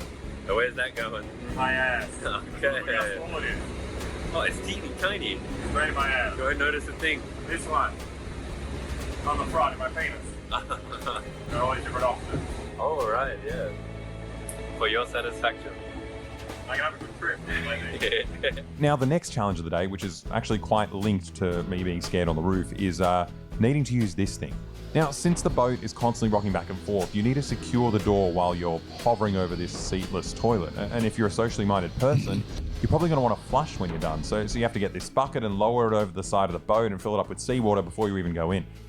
Now, I used this toilet exactly once, like only on the first day. It was actually impossible to stay still, right? You're squatting over this thing, shaking back and forth, you're shitting everywhere, and it took me like 20 minutes to just clean up the mess that I made. And at that point, I made a vow that I just wouldn't poo ever again. And I'd just go mind over matter and just like hold it in for the next week. And it's not even about the sheer difficulty of like pooping. It's also the fact that you're just in this like stinky, confined plywood box, and just makes you seasick immediately. So, you know, feeling constipated is way better than that. But it also became increasingly difficult to be inside the boat at all. Because it turns out the Aleksandrovich Memorial shaft was left constantly open to stop the engine room from overheating, which meant that the kitchen and the bunk beds were just dense with this like noxious diesel fume. So when the sun started going down, most people tried to find some space to sleep on the floor outside, which was harder than we originally thought because, you know, we loaded multiple pallets of solar panels on the deck. So there wasn't a lot of space for sleeping. If you're lucky, you'd get a hold of one of the few gym mats that were lying around and, you know, find a spare spot, or you'd make really good friends with someone who managed to secure a spot themselves. Now, it got surprisingly cold at night on the high seas, which is something I didn't know about and I didn't really plan for since, you know, all our luggage was in the hull. So I was just stuck in short shorts and apparently with my dick hanging out, so I was very cold. Now, there was obviously a lot of water lapping up. Oh, the Starlink dish? Yeah. Up onto the deck, and any smart person would have quickly claimed, you know, the few dry spots on the ground, but I'm an idiot, and instead I focused on doing this.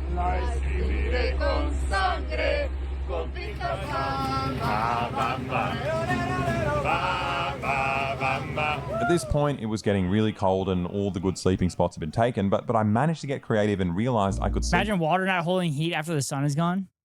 Correct. Correct. That is what happens. My least favorite Mexican song? What? That song is amazing.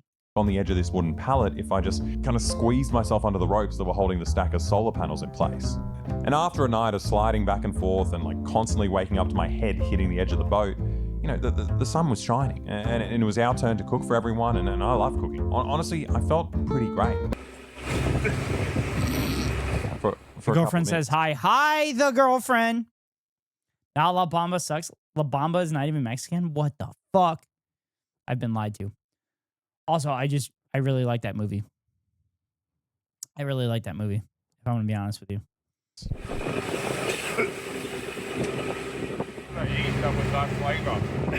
It turns out what I was tasting in that moment was stomach bile, and I'd completely emptied my insides. Now, it had been about 24 hours on the boat at this point, and I somehow convinced myself that I had some kind of like genetic immunity to Wikipedia says otherwise. I mean, obviously I was wrong.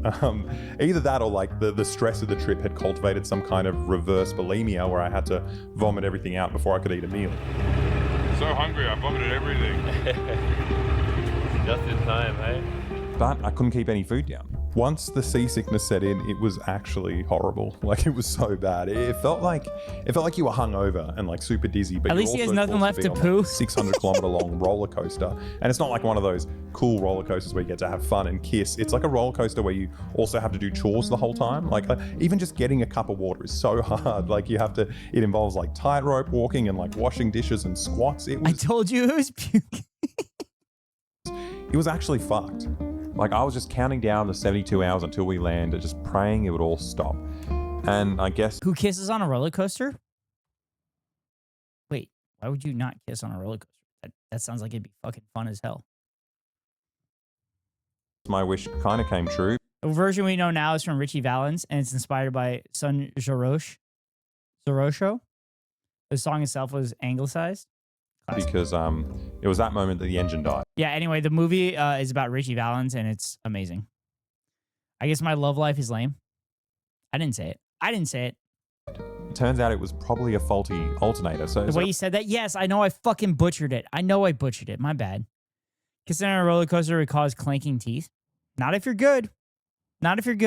everyone was scrambling for solutions, right? Like some people were trying to jerry-rig one of the solar batteries that we were taking to Cuba, while other people tried to set up an old generator to power the battery. And I was trying to address the issue by just continuously vomiting over the edge of the boat, but none of that fixed the alternator. So we were all out of ideas. We were just stuck there, you know, just floating aimlessly in the middle of the ocean for hours and not getting any closer to Cuba. But it was kind of nice. I mean, without the deafening noise of the engine, it was a little bit easier to just lie perfectly still and ignore the seasickness. You know, I kind of feel like I reached a level of zen. If you're kissing on a roller coaster, it's probably a lame roller coaster. Listen, as somebody that doesn't like roller coasters, that sounds like a good roller coaster to me. In that moment, because I didn't realize at all that we were about to be boarded by the military. Well, there's the boat, Chad. I woke up, tried to work out what was happening, but everyone I spoke to was confused. I went to my laptop and realized that my very special strategy of uploading everything online was a complete failure. I had like half a terabyte of footage and literally none of it was uploaded. I should have guessed by the fact that it took about an hour to just like check the news every day. But yeah, my footage wasn't backed up anywhere. And obviously you are watching the footage right now, so I guess I managed to save it somehow. But in the moment, I thought it was game over. So for the sake of immersion, I need you to pretend that you're not watching this video right now. You're thinking about this happening. Hope it's one of the nice Navy ships. What do you reckon? It'll look friendly? I think it's smiling. I don't understand what's happening. He's like a shark. He came from that side, and now he's coming around there, and it looks like he's going to turn around this way as well. Just circling us until we get hungry and beg for mercy. Thankfully, it was a false alarm. It turns out the captain had sent out a distress signal when the motor broke, and since we were in Mexican waters, a Mexican Navy ship came by to help us out, and after an hour or so... Based Mexican Navy, baby! Based Mexican Navy! Hell yeah. Based Mexican Navy. The engine was back on. Now, this would have been a relief because it meant we were back on track to arrive in Cuba in 3 days, but I had a chat with one of the Mexican Navy guys, and he said something completely different. The Navy man just said if we need 5 days to get to Cuba, and our crew says we need 3, and we have like half a alternator.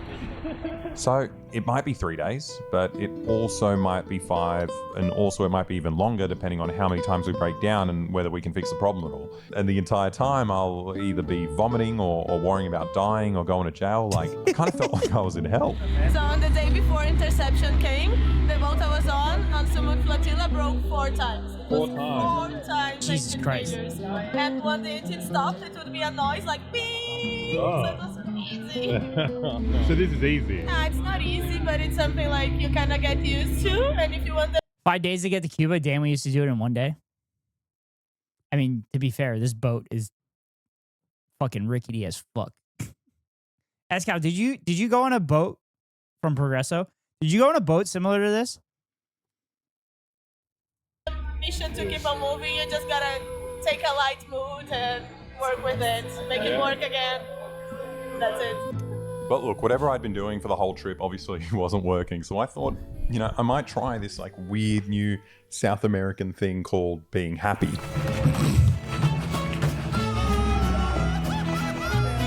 Isn't better upkeep though?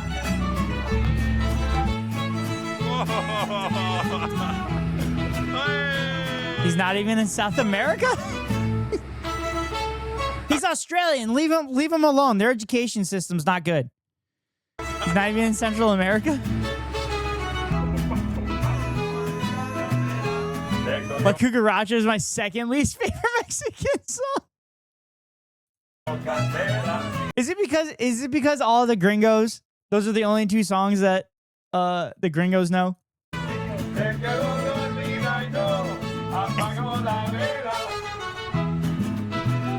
I got to tell you, man, this new strategy was working out surprisingly well until nighttime, because it was my turn on the roster to stay up and stand guard as the night watchman. We know Despacito. You see, on the Gaza flotilla, wait, Despacito's not a Mexican song, though. Isn't it a Puerto Rican song? I mean, it's Tapio, not Jarosh. Attacked by drones at night, dropping bombs, starting fires, Hirocho? or even spraying weird, like, harsh chemicals. It was up to me Texas to wake everyone Education? up if we were being attacked. Actually, I don't know what Despacito is. I'll double check it though. Oh, my previous girlfriend was obsessed with that song.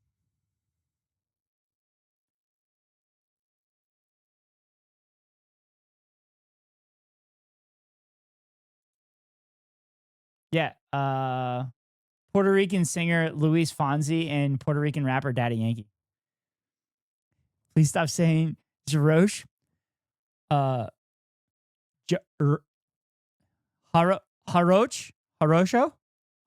Is that better? It's a terrible song. I also hate that song. It takes itself too seriously.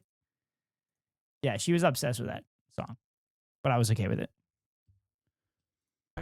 But here's the problem, right? You look at this light in the Harocho. sky, and you tell me whether Harocho. that's a star or a passenger plane or a drone about to bomb us. Like, the sky is full of these things, and there's no decision that I can make here that isn't incredibly embarrassing. Is reggaeton right? Mexican? Either I'm the idiot who...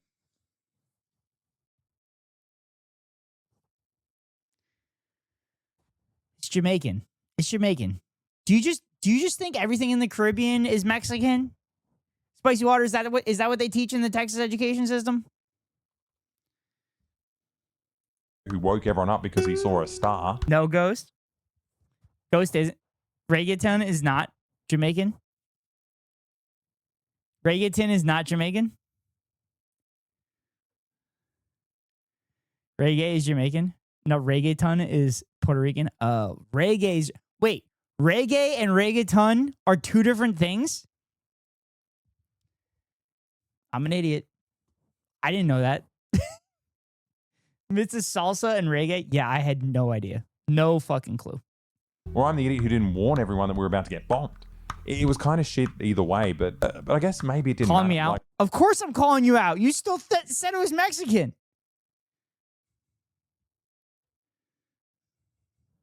Yes, Lamaba, very similar to one another in the 90s. You're so damn white, bro. I mean, I'm Irish and Italian. The only reggaeton, the only reggae I know is this.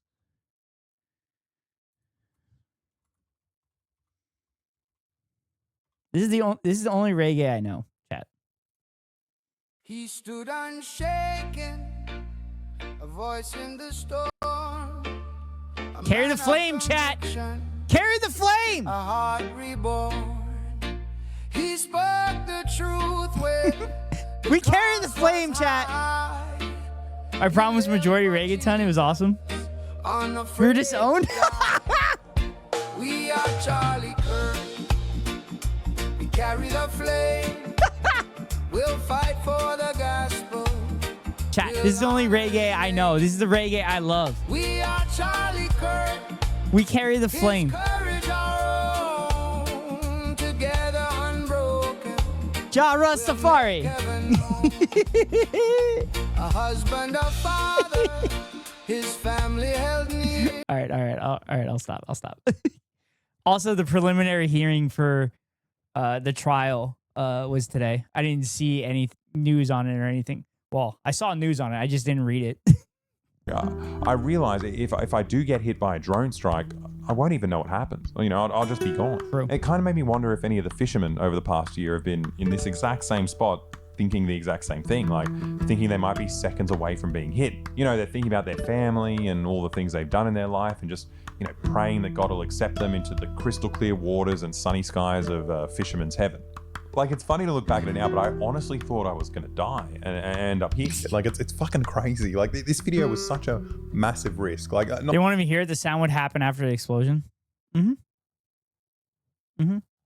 mean, there's a chance you'd hear the drone depending on what kind of drone it is. If it's like a small, like Iranian drone or Israeli drone. Like, Israel had a bunch of drones around the flotilla, and people noticed it. But if it's like a Reaper drone, which is at like a very high altitude, they're not gonna hear that at all. This would be a Reaper, yeah. Not just for my own life, which, you know, I'm very attached to, but even just the fact that, you know, chances are... Also, chat, like, obviously we're looking back on this because we're watching the video and he survived. But like in the moment, I fully 100% understand his terror. After watching what Israel did to the other flotillas and seeing the United States basically try to do the same thing to Cuba that Israel was doing to Gaza, or a volley from a naval ship. Yeah. Speaking of a trial and charges, I sent you a comedy club clip of crowd work that featured one of the trans women who was charged for complying with the transphobic law. Maybe we'll watch that. Basically, the only thing you do is laugh in the face of danger. Or smile. You could smile in the face of death. And you could be like somebody part of the D clan.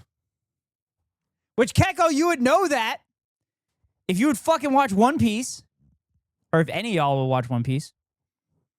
I plan on smiling in the face of death. Because if you're going to fucking go, you might as well be smiling. Also, what's better than having your enemies fucking freak out that you're smiling as they're about to kill you? I was still thinking, but it used to be that anyone who was arrested for standing up for Palestine would make sure to smile a huge smile. Oh, I do remember that. We'd get intercepted and I wouldn't even have any of this footage at the end anyway. And the only way I can actually take these risks is thanks to our supporters on our Patreon. Ethical Reacts. Take these bigger risks and make more important videos, right? And because I know the community is going to have my back if anything goes wrong. And outside of that, this is by far the most expensive video I've ever filmed. It costs a stupid amount of money to pull this off. So if you want to help us out with future videos like this, jump on the link in the description, and just for $5 a month, you can get a full-length exclusive video every month. Even if you hate me, it's worth $5 a month just to convince me to keep trying to kill myself. So it's a win-win for everyone. Like you should just do it. Now, the rest of the days on the boat were all jiggled together into one long haze. Why do they keep showing this person? It's on one side of the boat, and then a little while later it comes down and it's on the other. You wake up sleeping on a pile of ropes, wearing the same clothes you wore for the past 3 days. You try to distract yourself from the fear. Because of the jiggle physics? Filling up your day reading, playing Uno. The boat keeps rocking. Your mate Claudio, the 80-year-old Italian journalist, burns himself on the chimney, so you have to make a warning sign. You cook, you eat, you sing. You try to work out if that new ship on the horizon is going to board you. You wash yourself with a dangly exhaust hose that cools the engine. And then you're told we'll be arriving in Cuba tomorrow morning. The sun goes down on one side of the boat, and then it You can sing in Spanish too. And you wake up on a soggy gym mat in the same clothes you've been wearing for 4 days. And then you're told you're arriving in Cuba tomorrow morning. And the same thing happens the next morning. I honestly started to think maybe we had already been drone struck and we didn't even realize it, right? We were now in purgatory and this was just our life for all eternity. Just look at the ship in the fucking background. Then one night, a bunch of tiny islands pop up on the radar, and in the morning, they pop up on the actual horizon. But I've been in purgatory today, so I don't fully believe my eyes. According to this, not in Cuba yet. No land. I don't trust it. I think the Americans are going to intercept us. Some kind of hologram. It's too exciting. Don't sail towards it. It's a trap. We decided to climb up on the roof and make sure these Cuban mountains were real. You know what this place needs? What?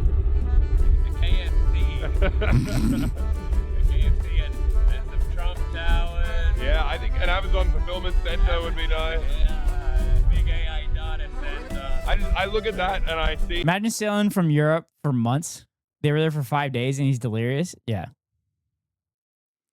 To be fair, he's a little bougie. He's a little bougie. And he's also terrified for his life. He's stressed the fuck out. Because he thinks he's about to be murdered. I was Google Earth in Cuba, and there's a sports stadium near Guantanamo that is named after a South Vietnamese guy who tried to assassinate U.S. Secretary of State Robert S. McNamara. No way. That's crazy. Fuck, I'm so bad at Vietnamese names.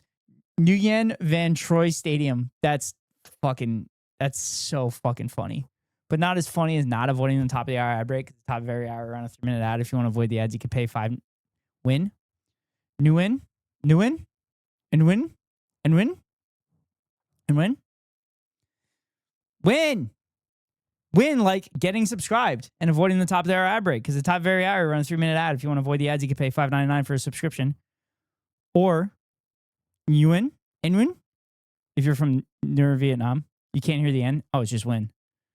Win if you're from Southern. Win if you're from Texas. Okay.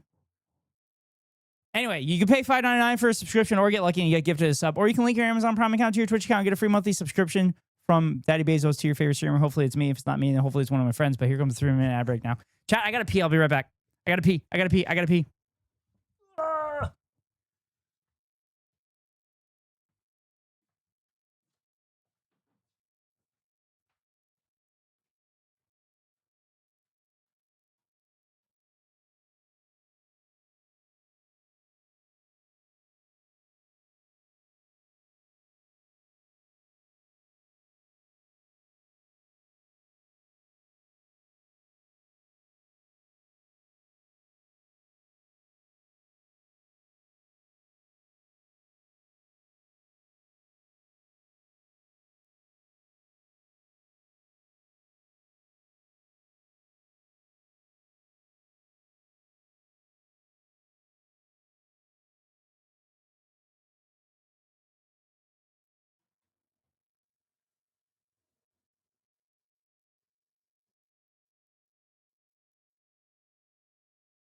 Chat, I can't wait until someday.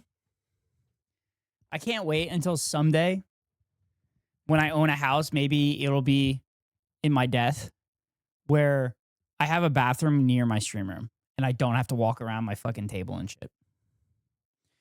How are y'all on drugs? I wish. I'm unmedicated because I lost my insurance. Oof. Bet you feel like shit, Keko.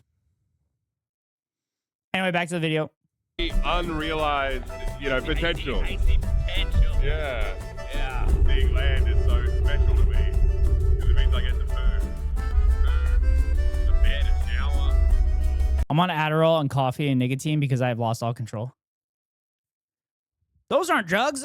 Those are fine. I'm high on life only. All right, spicy water. Ground that doesn't move. Although I had an earthquake like a few days ago. Like that one's not so sure. But bed and shower and toilet, definitely gonna happen. It turns out nothing was definitely going to happen because we just got news that spicy US water, ship that's had implied. just moved to the outskirts of Havana. You heard about the US ship outside of Havana? Yeah, I'm telling you, if those Americans stop us, There's Jason. I will lose my mind. They could have stopped us at any point in this trip. They could have stopped us before. I live in Japan. I should only be happy. You have fucking trains. You have trains, Kego. Oh my God, Jason went? Yes, Jason went. We said that, Keko. We've literally been talking about it this whole video. We all threw up. They could have stopped us before we all spent 3 days in our own sweat and piss. Sleeping outside on a wet floor. But it turns out Cuba is a really, really long country. So that US ship in Havana will have to wait while we just sail along the coast for another 2 days. Until one night at 3 a.m. I remind you I'm on we saw some drugs. lights. You're on Adderall. That means you should be paying attention, right? It was so weird looking at Havana, like after staring at the sea for days. It dawned on me that we were actually going to make it now, which was a relief, but it was also incredibly sad because Havana's enormous, right? Looking at the size of this city spanning the entire coastline up to the horizon. Not the way I use it, hey. Terrified by the concept that there are millions of people in there that are living without the basic necessities of life. Well, I guess at least we made it. This Coast Guard was the first Cuban I spoke to. He asked if I'd been to Cuba before, and when I told him I came 14 years ago, he immediately told me I probably have a 13-year-old kid here. And I was honestly a little bit embarrassed to know that my kid's first impression of me will be this, a guy that looks like absolute shit, but whatever. We made it back to experience this brutal communist dictatorship once again. They have a giant statue of Jesus. Well, maybe it's all going to be okay after all. Yeah. We need to look for the things we have in common. Yeah, we all love Jesus. There's a lot of people there.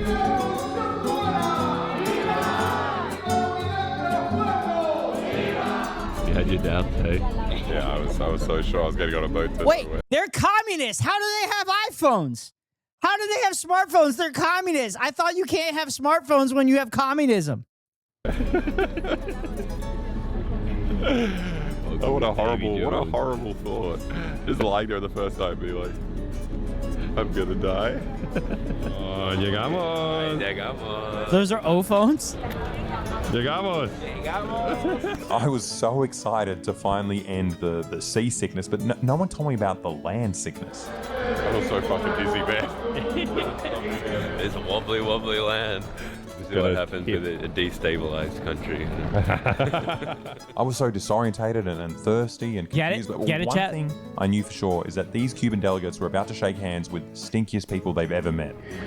Gracias por invitarnos.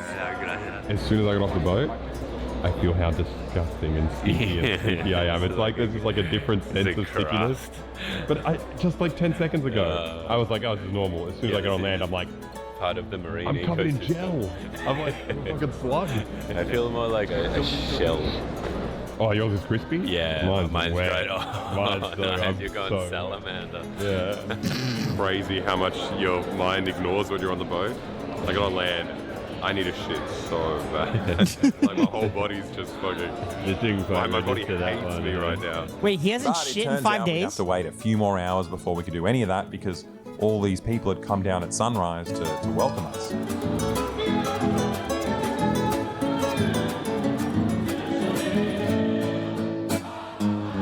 When do I get to do a poo? I need to do a poo.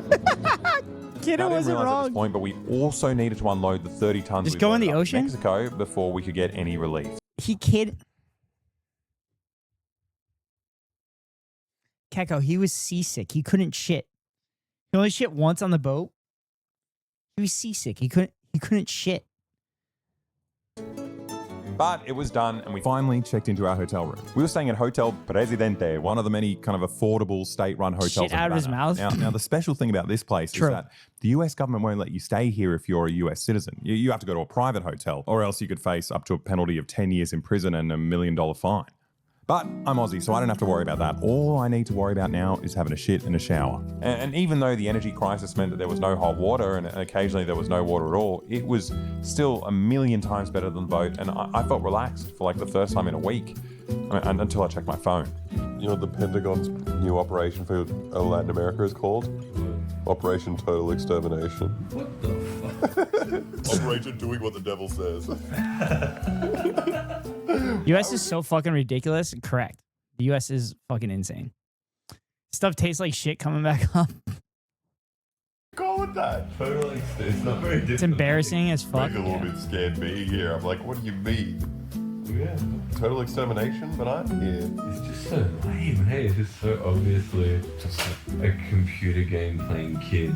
Yeah. That's suddenly too much power, you know? But if I thought the news on my phone was bad, it was even worse on Dan's phone when he tried to access his bank account. You're blocked from online services because you're in a sanctioned country or region. And then I'm like, oh, well, like I need to buy a sandwich.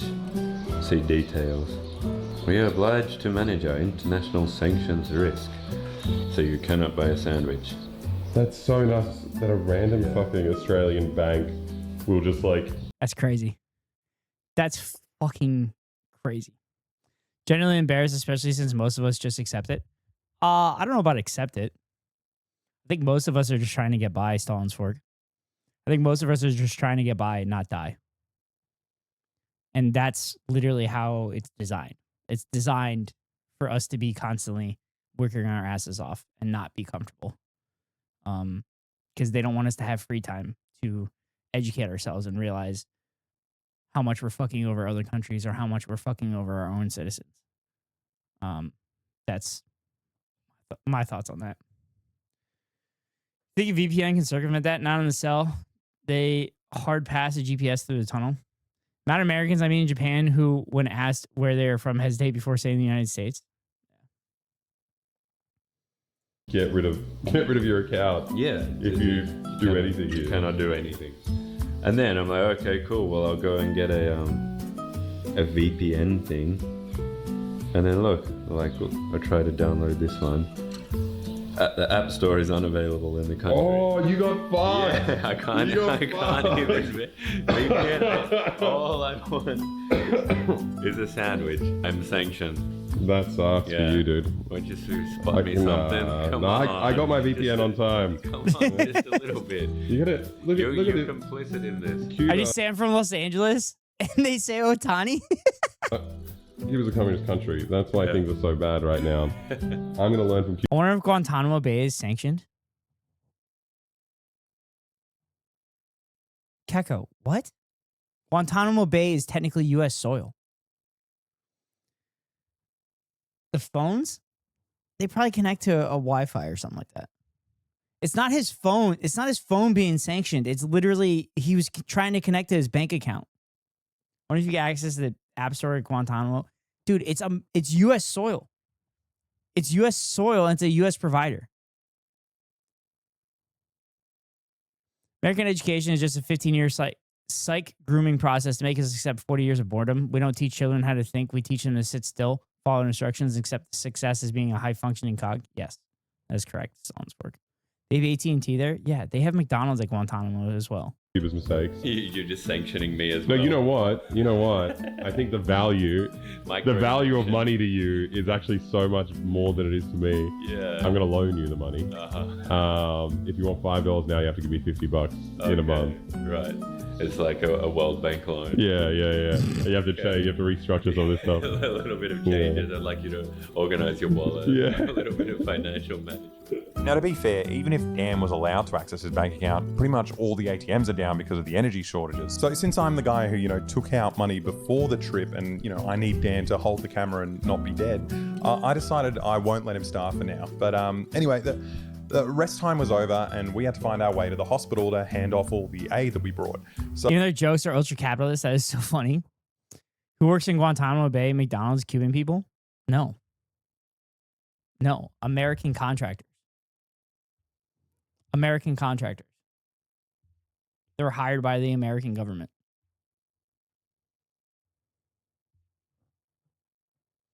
American contractors are literally the ones that work on every military base.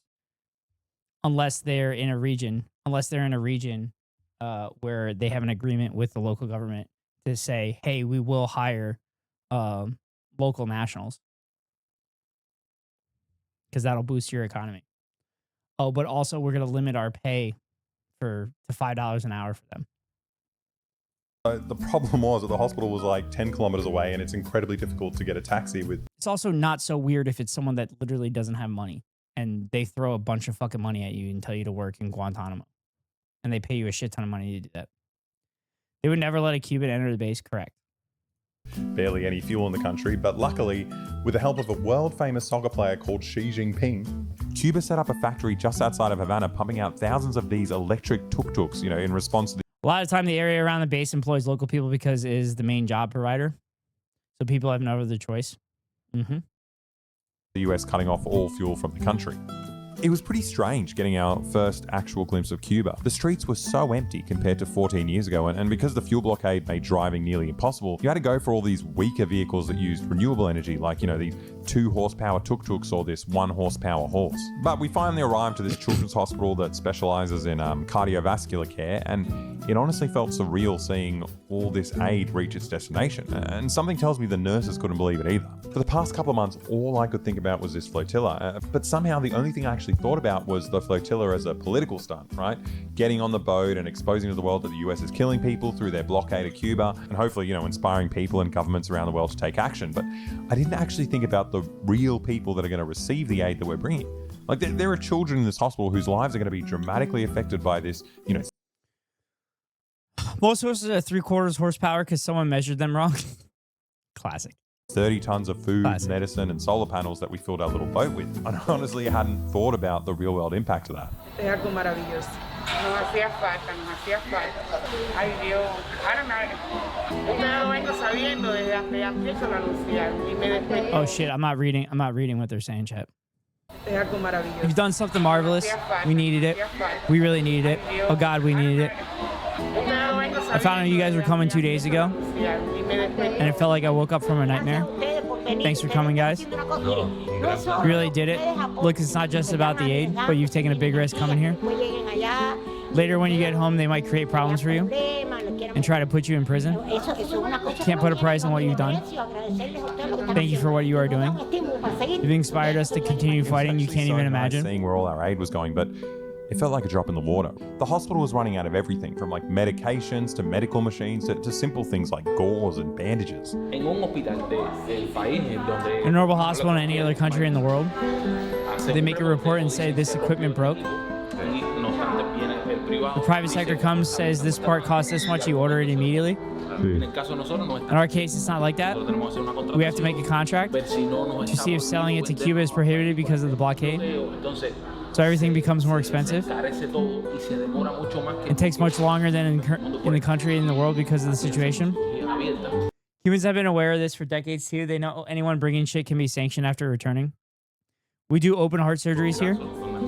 For that, you need a lot of stable resources. If we didn't have the blockade, it would be as fast as possible. We have the money in the bank, but we can't use it because there are banks in a lot of countries that do not accept transactions to Cuba. Supplies and equipment is just like one of the many issues that they have to deal with here. Simple fact of not having fuel in order to pump water into the city or to have a steady water supply in a hospital. You know what that means? It's a huge health and hygiene problem. You have to be very mindful of fuel usage. For example, there's a part of the hospital where it's impossible to turn the power on, like the outpatient clinic area and so on, because fuel has to be saved for the intensive care unit. People with seriously ill patient in critical condition. Chat, notice they're all wearing masks. Notice they're all wearing masks to protect the patients. Seriously ill patients in critical condition. It's necessary to keep the hospital functioning for the care of those patients. Being strangled by the blockade doesn't just impact us in that way. It also impacts the staff who work here. Our staff comes to work with thousands of problems, and they leave these problems at home. They face immense difficulties at home. They do it consciously because the money they make during the crisis is not enough to guarantee everything they need.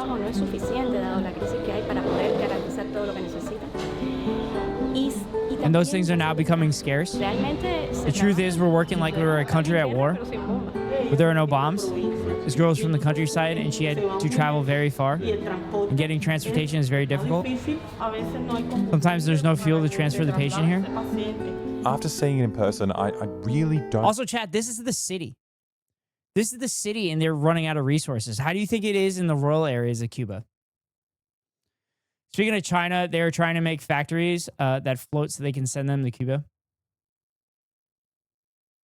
What? Capital 2, like the city? Yeah. I heard Jamaica hired doctors from Cuba, and they were the top doctors, so they were forced to expel them. Yes. They talked about it at the beginning. They talked about it at the beginning of the video, Keko. Most countries have had to expel Cuban doctors.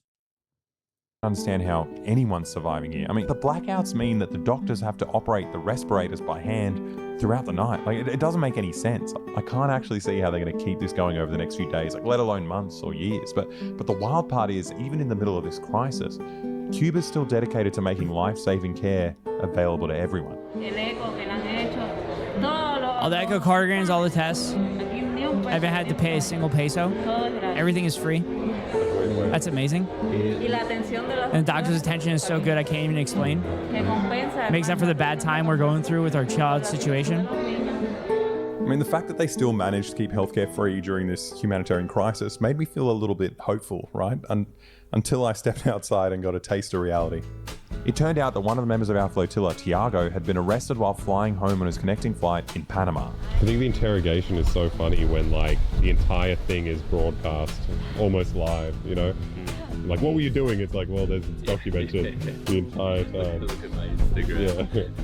Right after that, we heard that the other two boats from earlier in the video were meant to arrive today, but they had completely vanished on the high seas. Just on the phone with the Mexican authorities, they're launching like a search and rescue thing because no one knows where the two sailboats went. Holy shit. So they are trying to find them. But is there a worry that something happened? We just don't know. It might just be taking some time. But there was literally nothing we could do about either of those things but, sit and be scared. So we decided to walk around the hospital, and we bumped into this nice Swiss man, Franco Caval. He happens... They want to make floating factories to send to Cuba so they can produce shit offshore for them? Oh, so they could get it to them quickly? Oh. So they bring all the resources to the factories and then they just ship it off the ship to Cuba. And that avoids the sanctions, I take it? So they could take the materials from Cuba and make it and send it back? Oh, okay. Dude, capitalists and shit and like Americans would say like, oh, they're exploiting Cuba. The communists are exploiting Cuba. Be one of the best oncologists in the world. Like this man wrote the textbook on medical oncology. No. I feel like China can pull that off. Yeah, but okay, here's the problem though. Do you think that Panama is going to allow China to let that boat go through the canal? Or do you think the United States is going to pull strings to make sure that doesn't happen? Because that's how the United States would prevent that from happening. Because they won't fucking blow up a Chinese boat. China's probably Cuba's only hope. Because the USSR was kind of Cuba's lifeline until it collapsed. But like China is separated from Cuba by Central America. So it has to go all the way around South America if they're not allowed through the Panamanian Canal. They can go around in South America? Yeah, but that's going to take forever. That would have to be the way to do it. But again, it's going to take fucking forever.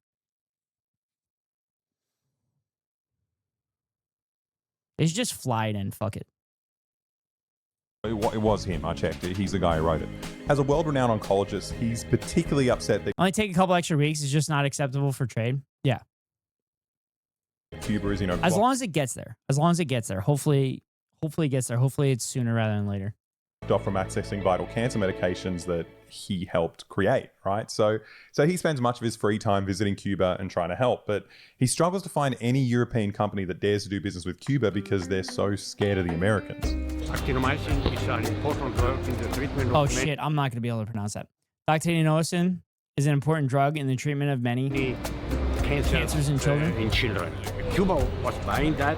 Cuba was buying that in the past. There were worldwide 3 companies producing it. 2 of the companies were bought by the third one, which is an American company. So for years, children with cancer in Cuba didn't have that drug because the US company didn't sell that. Dactinomycin. So that's one example, but there are very many. But it's not just humanitarian doctors like Franco that visit Cuba. Apparently, Western big pharma CEOs are coming here too. They were a little bit interested because Cuba has an important research part. Yeah. And they have developed also a couple of interesting drugs, which were then bought by Western companies. I know from a very important CEO of a very important pharmaceutical company who came incognito to Cuba. Nobody was allowed to tell that he was going to see what they are searching for. Jesus I'm Christ. standing there That's so fucked. That's so fucked up. On the street talking to a world-renowned cancer researcher, and he's telling me that, big pharma executives are entering Cuba secretly to collaborate on research projects without the US government knowing. But it's all just kind of difficult. No, they're stealing from the Cuban research. To believe, right? How does a Caribbean country, it's blocked off from trading with the world, how do they become a biomedical powerhouse making insane discoveries like, the world's only meningococcal B vaccine and luring big pharma execs with these breakthroughs? And, all the other Caribbean countries, they're still stuck researching who that guy was who let the dogs out. It just doesn't make sense. So the next day, we decided to visit the neuroscience. Imagine what they would do without sanctions. Oh, inshallah, brother. Inshallah, hopefully it happens sooner rather than later. It'll happen in our lifetime.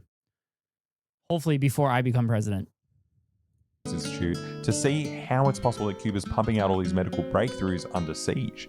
Now, this institute was on the other side of town, so we were facing the same problem we'd face multiple times a day in Cuba, finding transportation. Now, after being on land for so long, I was honestly missing the diesel fumes of the boat engine, so I decided to splurge and get a real petrol taxi to take us to the Institute.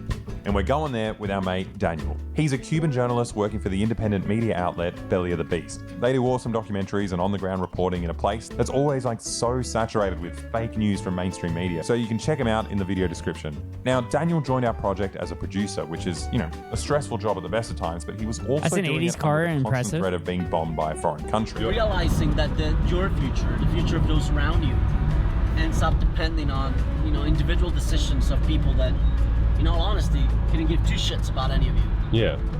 It's daunting. Yeah. Sounds terrifying. The idea of violence and the idea of an armed invasion running through my mind. You know, I keep having nightmares about it. Yeah. If they start bombing, I'm dead. A lot of people are aware that this is a real possibility, and those who are thinking it like that would be like, there's not a single one that would say, hey, yeah, sure, they should bomb Havana. Like, you know. Also, this is literally the thought process of many people in the Middle East. You're always in constant fear that you're going to get bombed, whether it be by the United States or by Israel. So I feel for the Cubans. I feel for those in the Middle East. And the Venezuelans for that period of time when the United States was blockading it and setting up for an operation. Nobody should have that fear. Nobody should have that fear. We should be fucking collaborating with countries, not fucking bombing them. No, that's not a thing. Like, you could find someone that tells you, sure, I hope the government changes, right? But bombs and bullets, they have no names. You know, once the shooting starts, no one's, you know, stopping to say, oh, let's see. People in Yemen are terrified when it's a nice day because it's ideal for drone bombing. Yeah, that's Afghanistan as well. Afghanistan, the children were terrified of clear blue skies because that's when because drones can see what's on the ground and see who and what they're bombing. If this guy was a communist. After that fun chat in the taxi, we finally got the Neuroscience Institute to meet up with Dr. Mitchell Valdez Sosa. Don't panic if there's a power cut. Okay. The elevator will have no problem and we'll just wait. We can do the interview in the elevator. All right, yeah. Perfect. This was the very first medical equipment manufactured in Cuba. A Cuban computer. It turns out Cuba became a research hub thanks to this computer and a guy called Erwin Roy John, the father of quantitative electroencephalography and neurometrics. And look, I don't know what that means, but I was standing in front of a world-renowned scientist, so I just nodded along, right? Now, Erwin Roy John wasn't a fan of Big Pharma, and he was a massive fan of Cuba's universal healthcare system because, you know, he's interested in treating people and not just making products for a company to sell to the highest bidder. So he wanted to do his research here. Erwin Roy John was fired up with this idea, and he said, I'm going to bring to Cuba some computers with my software for studying the electrical activity of the brains. Of course, when he asked, for the permit, whatever, to export it, they said, oops, that's trading with the enemy. In the meantime, Fidel had talked to the university professors and asked them, you guys can make a computer? He said, we can. And looking at the user's manual, they started deducing, if this does this, it has to work in this way in the inside. What the fuck? They reverse engineered a fucking computer and that's how Cuba got a computer? Dude, they are so fucking smart. They're so much smarter than anybody else in the fucking world. Dude, no wonder that they've been able to survive with this fucking nightmare. This nightmare blockade over the last 60 years. Roy returned, ashamed. I wasn't able to convince the US government. We said, nope, we have our own computer. Good, we sorted that. And that was how the Neuroscience Institute was started. Now, the research Erwin Roy John did here led to breakthroughs like this. And a lot of the engineering professors in Mexico are Cuban too. Dude, Cuba and Iran are some of the most educated fucking populations in the world. And the United States is just fucking terrorizing them. And it has been terrorizing them for the last several decades. Also Gaza as well. Like, what the fuck are we doing? Trust me, I Googled it. Like, I don't I don't fully understand it, but they're definitely breakthroughs. And in Cuba, these insights were used to test every child in the country for neurological disorders like epilepsy for free. And in the US, these same breakthroughs are used to, charge parents upwards of $22,000 if they want to know if their kid has epilepsy. So it's no wonder Roy John opted to do his world-renowned research in Cuba, even though he knew full well that he would be blacklisted by the US government for doing it. Cuba is the only country in the world that had to develop everything themselves. From the ventilators... It said he was blacklisted for his left of center views. Left of center views. Saved countless lives during COVID, to screening devices for newborns and hearing aids, which by all accounts should be almost impossible to do. Like even in a country like the US, right? One of the biggest biomed industries in the world, they still rely heavily on global supply chains for all their medical treatments, right? No country can function without accessing the things that the rest of the world produces. But cutting off Cuba from the world isn't just cruel to this island nation of 10 million people. There are people that feel, we're black out. Also, chat, I'm realizing maybe I should start using Wikipedia for my sources. And that would make me edit much faster. Because I've tried really hard to not use Wikipedia. And I use other sources. It's also cruel to everyday Americans who can't access any of Cuba's medical breakthroughs, such as, treating early onset Alzheimer's or healing diabetic ulcers without having to amputate a limb, which affects you. No, the person watching this, it affects you directly. Like, you've been sitting here watching it for over an hour now, and that means that you're much... Wikipedia is pretty well guarded, should be fine. Yeah, I know, but, fucking bad faith people. Yes, I shouldn't give a fuck what other people think. Do you not wiki use respectable sources? So why would it not be a good source? Because you can edit it. Because I was taught in high school that Wikipedia is not a good source because Wikipedia was not a good source back then. But now they're pretty good. They're pretty well sourced and everything like that. So it's a fairly decent place to, at a minimum, start. That's literally what I would do during my awakening, for lack of a better word, is I would be just surfing Wikipedia. And then I would just dig deeper on something that I found interesting on Wikipedia. They have mods who monitor changes when they happen. Oh, yeah, they're freaking insane about accurate info. Good. Much more likely to develop type 2 diabetes. Tens of thousands of amputations in the US and all over the world. The cooperation between the US and Cuba could save, from amputation, dozens of thousands of people a year.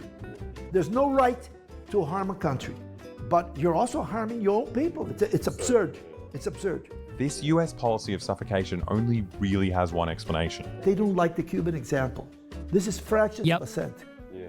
We provide our people with medicines at extremely low prices. In the US, the whole pharmaceutical industry is profit-driven. And this is the gigantic... They don't care for the people, correct. They don't care for the people. All they care about is the bottom line. And as if Cuba is successful and Cuba can export medical devices or medical knowledge in general, most of the American economy collapses, particularly their buddies in the pharmaceutical industry and medical technology industry. Lobby. So this example of socialized medicine and preventive medicine, it doesn't fit into their profit-driven ideas. And they don't like the Cuban example. The US has been doing this for the past 60 years, and it's crazy to think that these doctors and researchers are still making scientific advancements with like an economic blockade and rolling blackouts. And we were about to experience a really big one that night while we were having beers with our 80-year-old friend Claudio at the hotel. ¿Y cómo subimos a la aplicación al 10º piso? It was pretty freaky, but sadly this was business as usual for the Cubans, and everyone was ready with emergency torches and emergency orchestral instruments. Someone's just playing the flute outside in the middle of the blackout. Oh, there's a car coming. Someone's got a light. This would be so creepy if it wasn't for the flautist. It turns out some people are even more prepared than the flute player, and they have their own backup generators. Will our key cards... Oh, there we go. Hey, nice. I was wondering if our key cards will open the lock to the door. Now, we've never been in a citywide blackout before. The locks have their own batteries, I think, if I understand the mechanism correctly. So we took this opportunity to scope it out. Occasionally, you'll stumble upon a private business that managed to get a backup generator going, but generally it was just pitch black. Like, I can't imagine going through this multiple days a week. I mean, we barely found our way home in the dark. But we woke up to some even worse news the next morning. Our 2 boats were still missing. It was quite scary. And then you think of all those songs we were singing about. Hello, no Dave the Diver today? No, Fuzzy. We're watching Boy's video on them getting through the American blockade to Cuba and bringing much needed food and aid and solar panels and stuff to the Cuban people that have been starved by the United States for the last 60 years. But potentially I'll play Dave the Diver after we're done reacting to this. But this is something that I've wanted to show the community for a while now. About dying at sea. Yeah. Yeah, I don't like that. Yeah, I hope they're okay. Yeah, and I think the thing that kind of got me today is that they did a search and there was no one. Thanks for the context, no problem. Nothing we can really do. Yeah. Just wait and see and hopefully they come down to that harbour over there. To the end of this street, and then we go give them big hugs. Now, to get our mind off of our potentially dead friends, we decided to, talk to some people whose lives were comparatively worse to make us feel better. So we went to Centro Havana, one of the poorest parts of the city, to see how everyday people were living under the blockade. We thought the best place to start was at the Community Medical Center to speak to Dr. Roxana. She agreed to chat with us about how the community was dealing with the blockade, but I also realized I had an opportunity to get free healthcare, so I wanted to get that sorted first. Ask whatever you want. I'll be here to answer any of your questions. Well, firstly, I got a bit of a cough. Tell me the truth. How much time has he got left? If it's serious, I don't want to know. No, I just want to know. I won't tell him. Apparently there's one of these community clinics every couple of blocks in Cuba, and they're actually community doctors, right? They spend half their day in the clinic like a normal GP, then they spend the rest of their day going around doing routine checkups at people's houses. So your average Cuban will have a GP visit them every 2 weeks for checkups, not just when they're sick, but like all the time. In Australia, we got so much money. Dude, this is what they don't want us to have. This is what they don't want us to have. Like, what the fuck? I mean, this goes along with their philosophy about preventative care is the most important thing for them, so that nothing becomes like anything major where maybe they can't do it because they lack the resources to be able to perform it. But like, this is fucking incredible. It's all free, chat. It's all free. It's all included for being a resident in Cuba. Yeah, you notice I said resident and I didn't say citizen. A resident. Everybody gets it. Resources, but you'll never, ever get that amount of attention from a doctor. Like, I'm lucky if I get 5 minutes with a GP when I'm sick, let alone if I feel perfectly fine. Also, I'm assuming GP is general practitioner. We're dumb Americans. We don't use weird shortened things. I had a problem back in Australia about 20 years ago. I was getting sick every month. And I didn't know why. I went to the doctor. And we did a lot of tests. But the problem was that I hadn't washed my bed sheets in a year. Jesus Christ. That's why I was sick every month. But the doctor, he never visited my house, so he didn't know that I was just incredibly filthy. That's why preventative healthcare is fundamental. You have to see the patient holistic. Oh, shit. You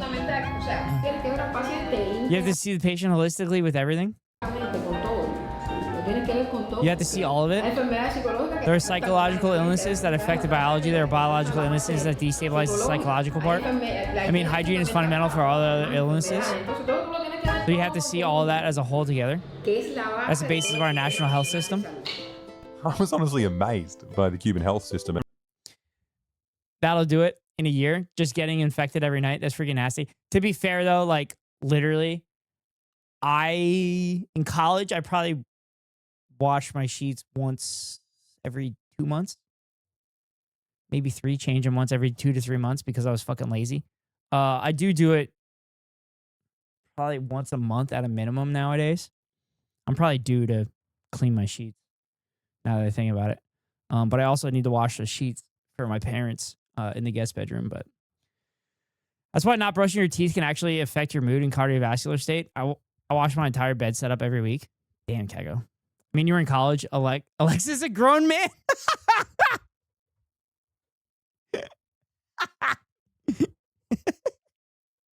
I mean, there's definitely fucking people that don't wash their sheets ever. So washing sheets once a week is appropriate. Yeah, I should probably start doing that. I start washing my towels once a week now. I was doing my towels like every other week, but I'm washing them once a week now. I use 2 towels, chat. I use 2 towels. And I rotate them. So it's not just like one towel. Frankly, I found it embarrassing that a country with nothing can offer their citizens much more than a I aim for once a week, but it ends up being 2 to 3 weeks. Yeah.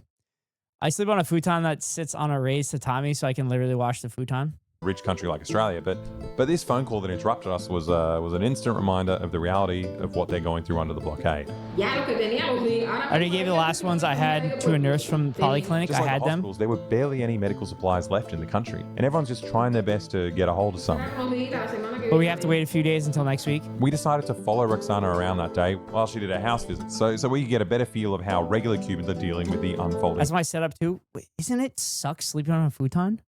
Doesn't it suck sleeping on a futon? Or do you have like a good pad for the futon? Humanitarian crisis. The first patient was Glenda, a 79-year-old woman who was diagnosed with diabetes. And after a checkup, she agreed to chat You're with thinking of an American futon? My bad. us about, how she's been dealing with the blackouts. Es posible saber cuándo no. Is it possible to know when your electricity will cut out? Sometimes yes, sometimes no. Most of the time, electricity company can't predict when it will happen. Sí, sí. Pero para mí es muy. For me, it's very difficult to understand how anyone functions under these conditions. ¿Cómo funciona esto? No, it's even more difficult to understand how we're all still capable of laughing about it. But it would be all difficult. For example, if there's no power, how do you cook dinner? Exactly.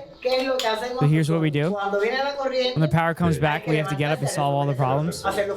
Make the beans, do this, do that, whatever. Y eso puede ser a las 3. And this could be at 3 a.m. At 3 in the morning. It could happen whenever. When you add water shortages to that's a whole other problem. For example, to do your laundry, you have to consider that there is water. Because even there's water in the cistern, if there's no electricity to pump it, no. Secondly, that the machine still works, because that's another story. Thirdly, that you have electricity. You have to combine the 3 things. And sometimes no. The other day, I had a washing machine full of clothes for 2 days without being able to do laundry. Oh my Glenda God. was 13 years old when the revolution happened. And Is because it full she had emergency to read water? and write, as a teenager, she volunteered to go teach in the countryside as part of this, sudden nationwide push to eliminate illiteracy. And what she saw in the Cuban countryside in 1960 broke her. Getting sick like that every week, and they don't know why, and it turns out to be the dirty ass bedsheet, seems like an episode of House. It actually does. That translation was pretty off. I'm disappointed, boy. I don't know if he did the translations or if he had somebody else do it. So what did he get wrong, Escal? What did he get wrong there? Or is it just the way that he phrased the sentence?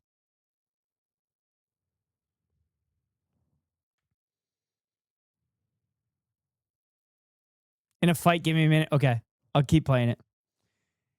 That's where I realized what capitalism really was. Being the peasants without clothes. Children with stomachs full of parasites. Situation was so grave where I was teaching literacy. So many people were dying of hunger. That was the reality of the time. 2-year-old child died in my arms from asthma. That's a tremendous blow for me. I mean, I have that engraved in my mind. No one can tell me stories about how good the Americans are or capitalism. It's all lies, obviously. I noticed this weird souvenir clock she had on her wall as well, and it turns out she's experienced capitalism. That painting's actually pretty cool. I like that painting there. them more than once. In 2009, the South African government was giving out flights to people who wanted to volunteer in local communities. And she obviously jumped at the rare opportunity to, you know, see the world that she'd been locked out of. South Africa, I went to a community that had 500,000 people living in shacks, minimal living conditions.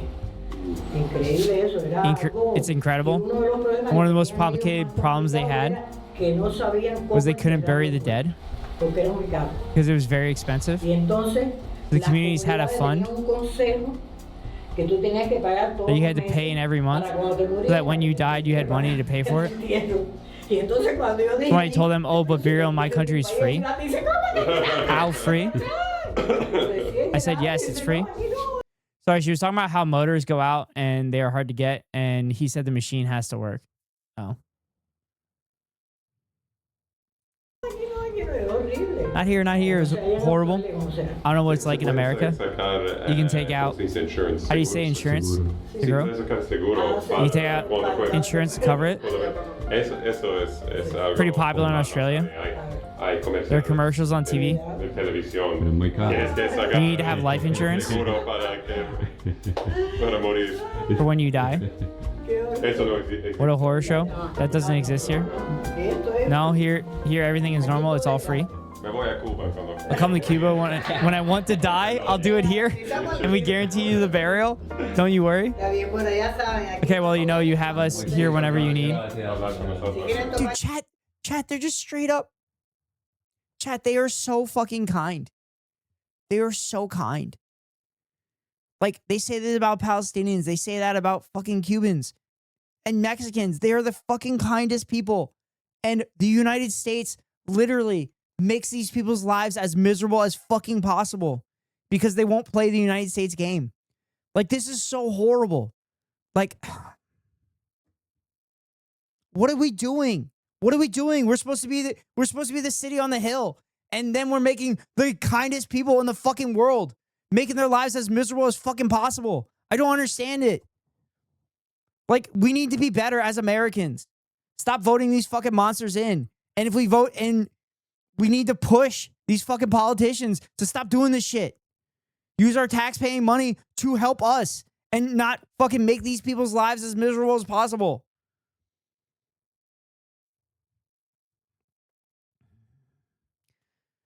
I'm just going to donate my body to the government so they can make anthrax out of it. It's truly infuriating. We must build dual power. We must starve the system. I mean, they are starving the systems. They are starving the systems. That's like the whole, that's what they're doing. They're starving all the government services and everything like that, so that then they privatize it. But we must starve the capitalist system, which I'm assuming that's what you meant Stalin's for. Oh, if you want to have coffee, come back again. I still have enough. I have enough for 3 days.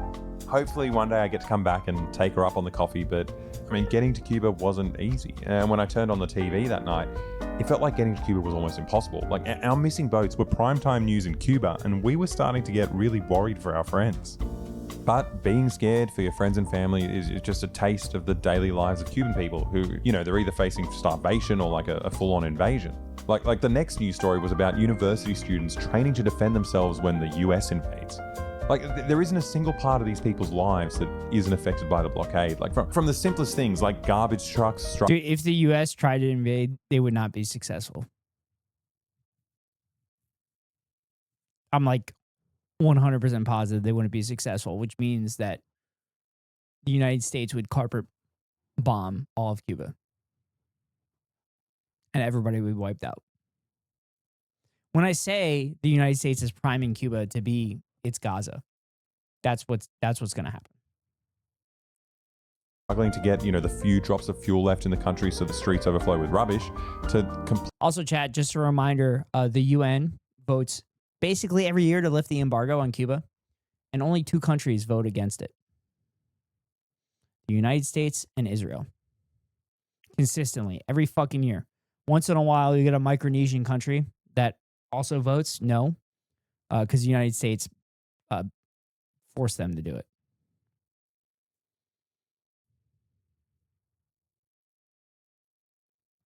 The embargo is illegal in international law. And the extension of the sanctions onto other countries is also illegal. The Micronesian country is back to saying lift the embargo. The Micronesian countries kind of rotate who it is. Sometimes it's Palau, sometimes it's the Marshall Islands, sometimes it's the Federated States of Micronesia. Completely empty tourist centers. Like literally nothing is coming into this country. But in the middle of all this, the weird part is that life somehow goes on. Like the country is slowly suffocating. Right? Yo, They're that was facing a fucking humanitarian sick. crisis on the horizon, but everyone's just Chat, did you fucking see that? Watch this kick. goes on. Like the country is slowly Oh, God damn suffocating. it. Right? They're Hold on. fatal to completely empty tourist centers. Watch like, this kick. literally nothing is coming into this country. But in the middle of all this, the weird part is that life somehow goes on. Like the country is slowly suffocating. Right? He kicked it like 20 yards, kicking the ball behind with his back leg. Facing a humanitarian crisis Impressive. on the horizon, but everyone's just trying their best to live their lives in any way they can. Like I spoke Baseball? to so many people during this. Now trip, watch this drive. and obviously the video was already enormous, so I had to cut a bunch of stuff. But if you want to see the full uncut conversations with everyday Cubans, jump on the Patreon because I'll be uploading all of them there. But the same thing happened in all these conversations, right? I kept trying to do the math. Chad, if I ever got the opportunity to go to Cuba, I would try to bring as many wiffle balls and wiffle ball bats as possible.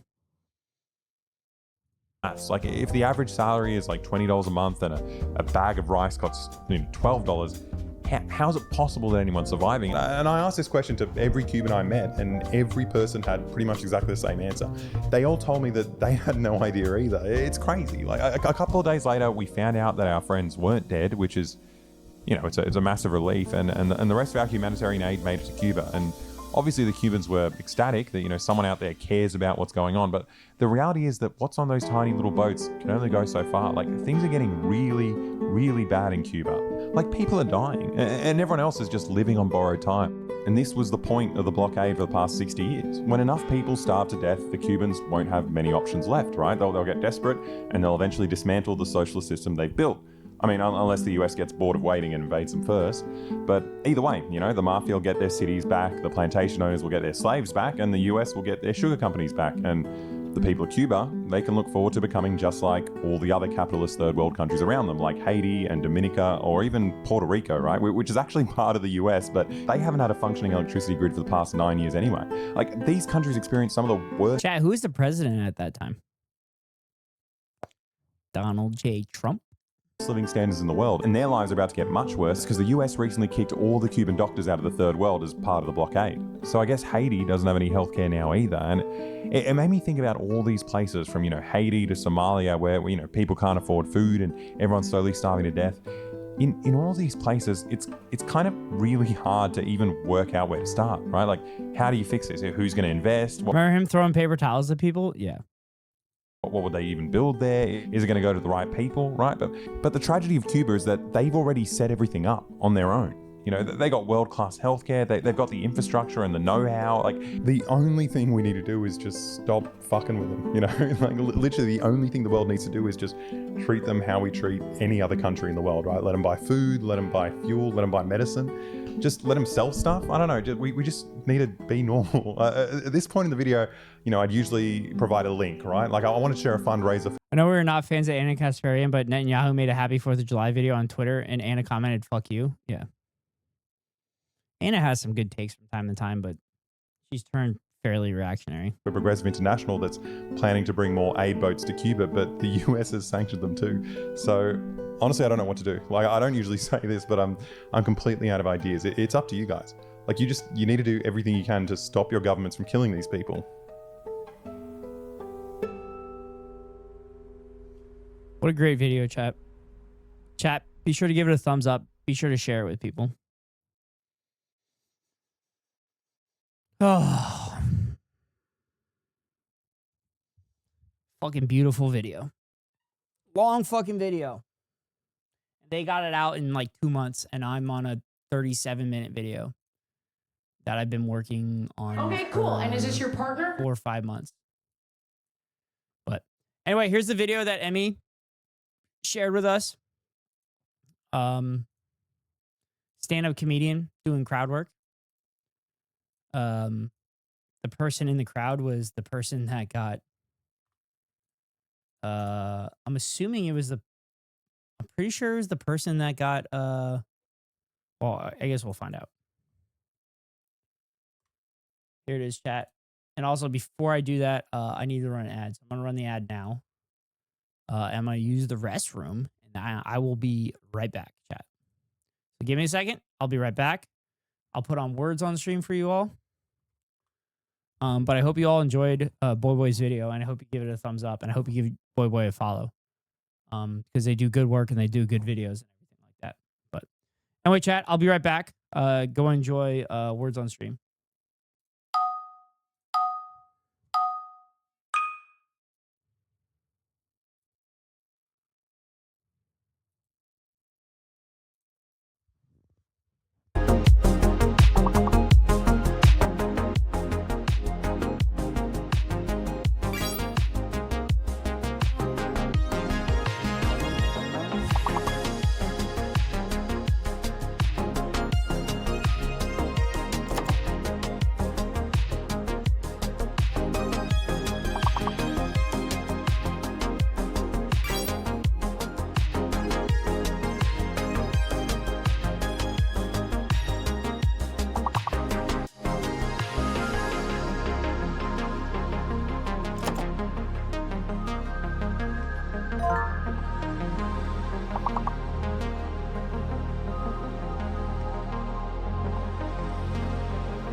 All right, chat, I'm back. We got through one.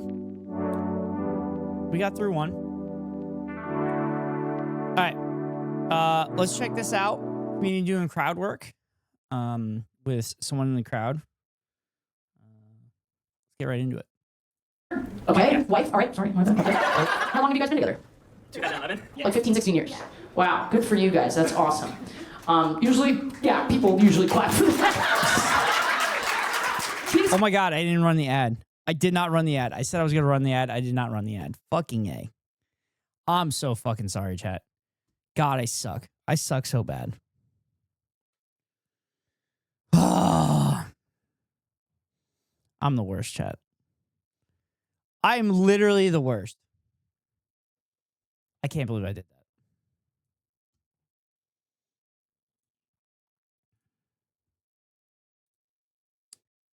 I can't believe I did that.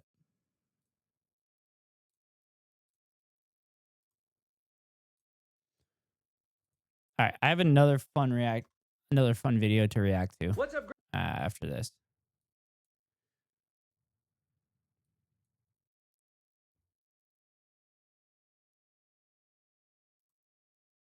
Actually, I have a couple. Este es Blowhigh. Blowhigh es un tiburón. All right. Let's watch this one. IKEA España. IKEA España. Can I auto dub it?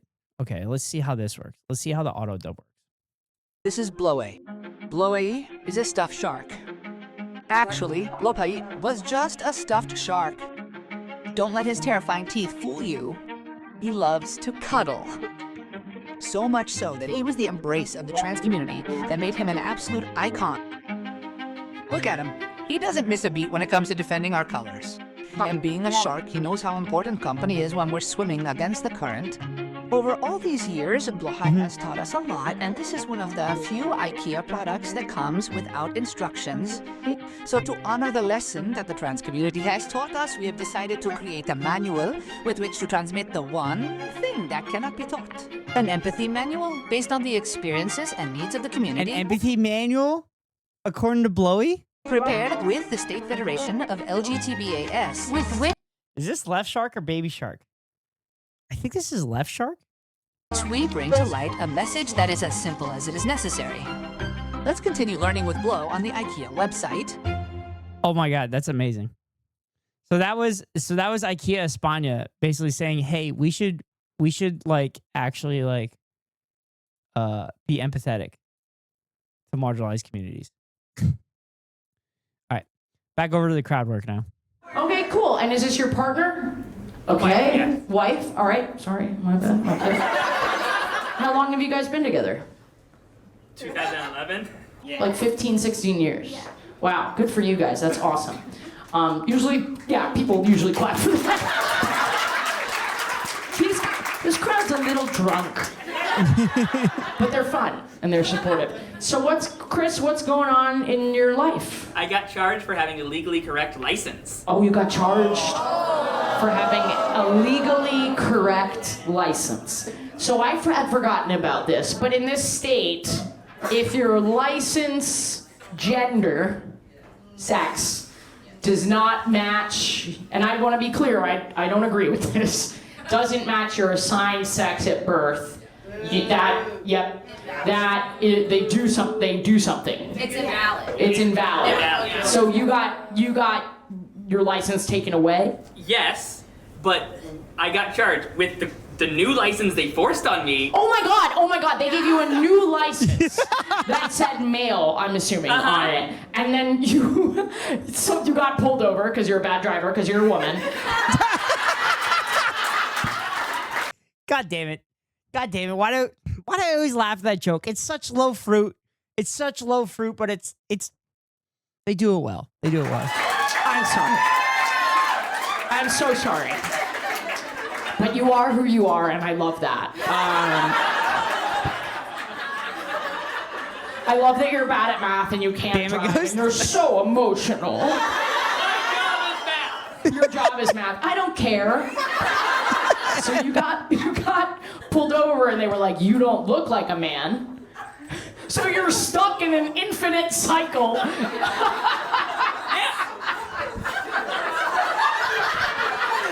Transphobes are so fucking dumb! They're so dumb! They're so stupid that they don't even know that they don't know the person they're talking to is trans. They're so fun that they're talking to a trans person being like, I gotta find those trans people. It's like, that's the whole thing, is it's like not as easy to tell as you would think. You know? So can you explain the situation to me? You have a license that says M on it. And you got hella stereotype cycle. pulled over? Mm-hmm. For what? My lights didn't turn on in the rain. Your lights didn't turn on in the rain. Oh my god, this is literally the same person that was in that article that we reviewed that one time. Yeah. Did you try the button? It was a sun shower. It was a sun shower. Okay, all right. You got pulled over. The cop, female cop or male cop, or non-binary cop? Can you imagine? Can you fucking imagine? A non-binary cop named ACAB? They're like, hey, I'm Captain ACAB. Assigned cop at birth? I was typing, can you imagine? Yeah. Oh, I love doing crowd work. Okay. Because that's only the type of joke that you get to. Doing crowd work. Okay, so you get pulled over. Oh my god, transphobe confusion story. A dude went to a Walmart or whatever to get pads for his girlfriend, and some lady in the aisle literally just yelled at him, "You'll never be a real woman," like thinking he was a trans woman. Jesus Christ. I was literally saying that to Ellie too. Or male cop. Mm-hmm. Comes up, is like, hey, did you know your lights aren't on, blah, blah, blah. Uh-huh. Normal, relatively normal interaction. Mm-hmm. They go license and registration. Yep. You give them the license. Uh-huh. And then what happened? Oh, he's looking confused. Yeah. But where did you get this license? Just asking they were me like- for like several minutes, like, are you sure this is your license? Yeah. Eventually just goes, Is your photo look like you today? Okay. eventually I do flat out tell him I'm trans. Yes. He has to say that. Does he know about the law? I don't think he does. Wait, a cop not knowing the law? Couldn't think of it. Couldn't fucking think of it. Also, chat, fun story. The Supreme Court ruled that the cops don't actually need to know the laws to enforce them. I can't remember what ruling it was, but the Supreme Court ruled that the laws are constantly changing, so cops don't have the responsibility to know what laws are valid and which ones are not valid anymore. Chat, if someone can find that Supreme Court case, I know that one is true. Can I just be Cuban? I don't think that's how that works, Kako. Oh my God, I hope this happens to Hubs one day. I just want him to be able to unleash the verbal fury against the transphobe. I wish it happened. He gets it on video. Or Chinese Kako. I don't think that's how that works.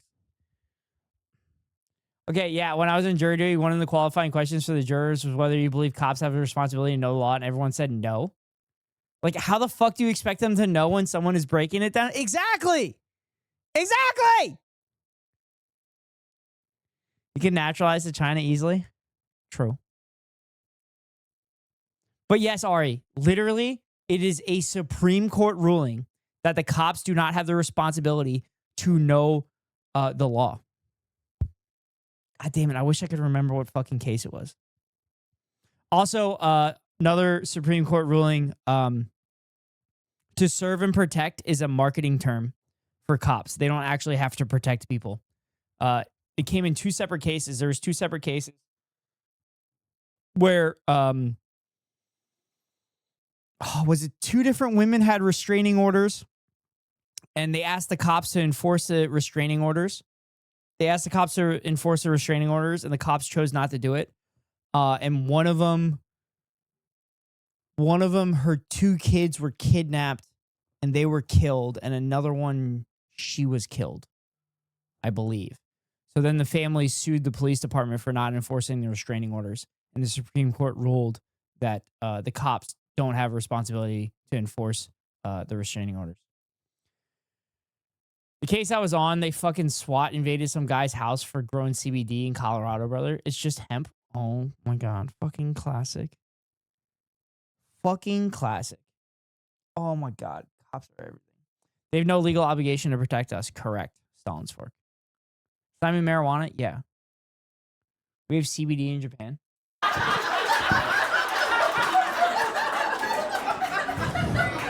They make it really difficult for me to have empathy.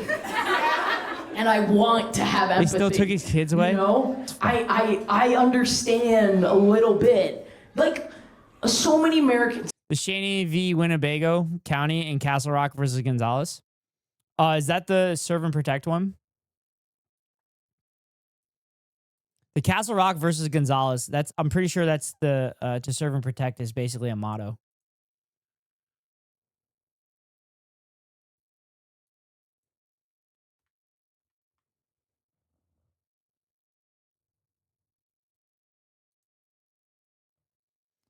I gotta ask, what is the inspiration behind Stalin's Forks username?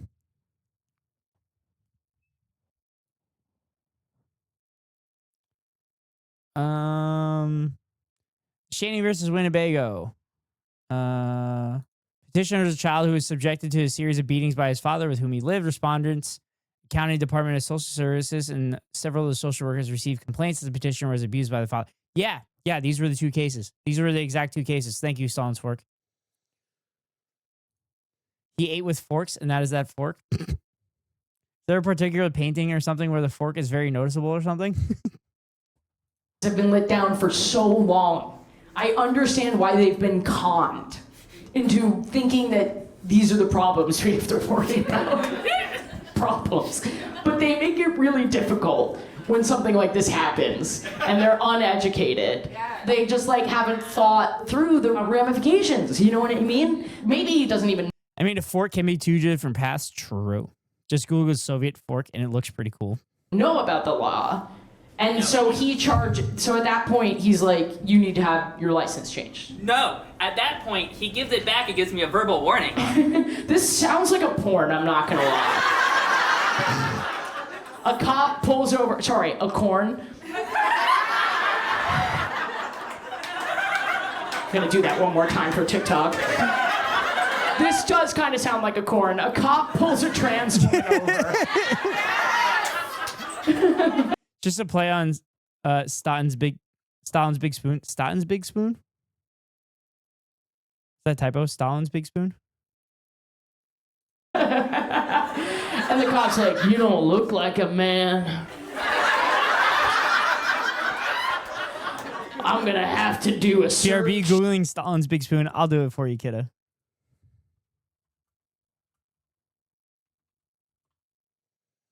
Stalin's little spoon? Oh, it's a meme. It's a meme. Ladle, ladle. Stalin ate all the grain with his big spoon. Oh. Here it is, chat. Here's Reddit. Can someone explain the Stalin's big spoon meme? The meme highlights the absurdity of the claim that Stalin himself caused famine in the early Soviet period, which is pervasive, although it contradicts historical evidence and all rational thought. Immediately, that old anti-communist claim brings up the question, how did he do that? To which the answer is he ate all the wheat with a big spoon. Okay, that's hilarious. That's fucking great. A pat down. Okay. I find out a month later that he charged me with something. He charged you? He didn't give me a ticket. Oh, wow. Is that legal? No. Well, all of you went no, and I don't fully trust you. I think you're just sort of not on the cop side, which I totally understand, but that feels like if they give you a ticket, they have to tell you. You're supposed to mail it to you. You have to have like some sort of warning. They're supposed to mail it to you. They're supposed to mail it to you. Oh, he just didn't. The cop certainly doesn't know if it's legal or not.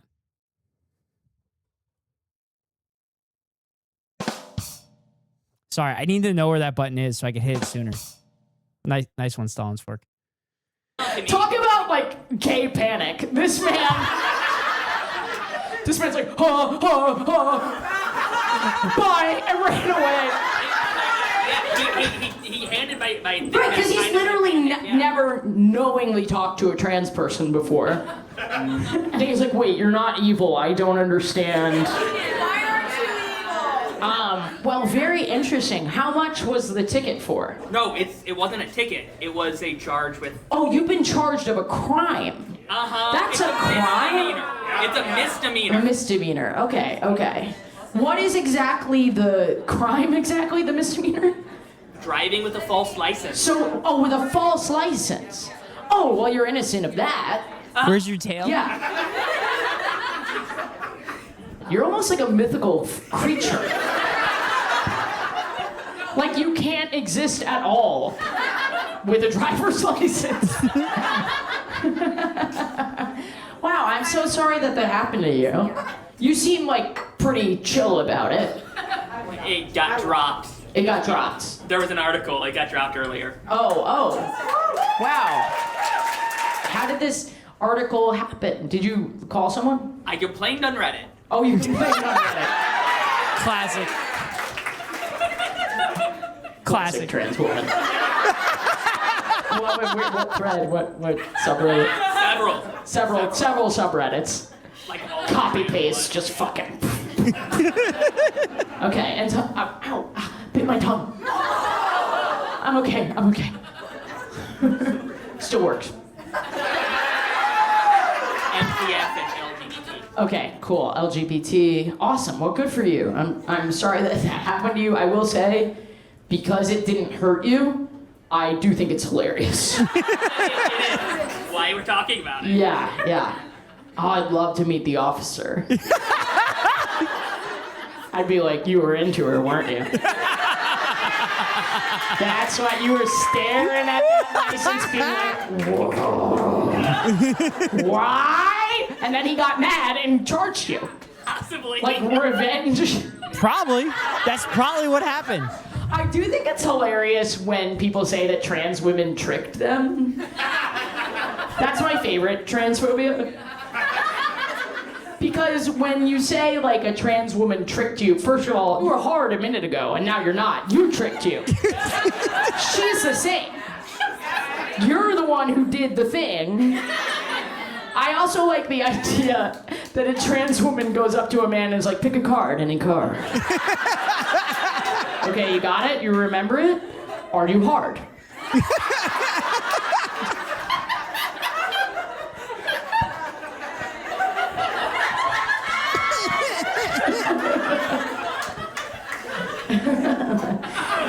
We didn't saw a woman in half. We saw a man in half.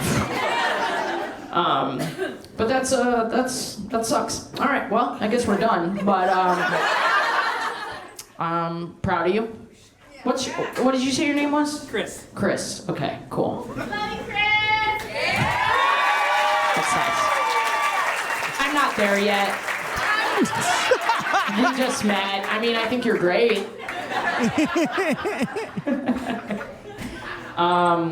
When did you transition? I started in 2020 and then actually got on hormones in 22. Yeah, it's a process. It's a process. And you were bisexual or pansexual? Yeah. So convenient.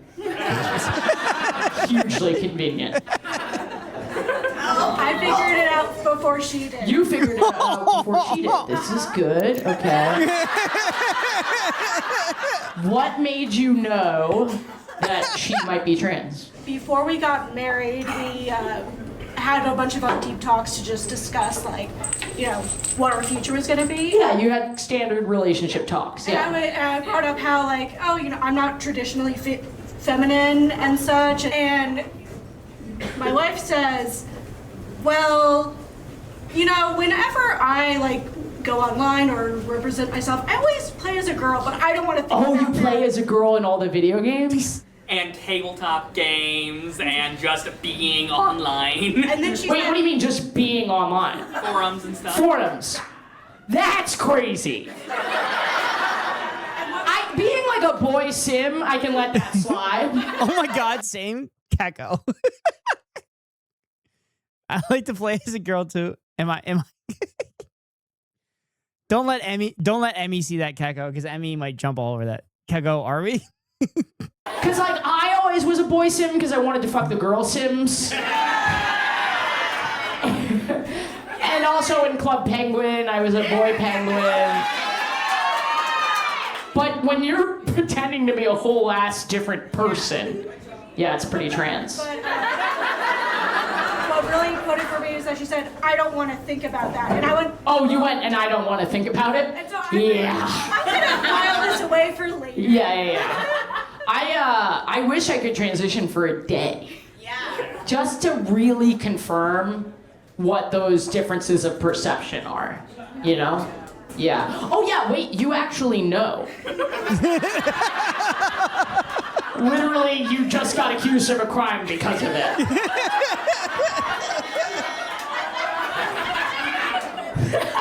I am so dumb.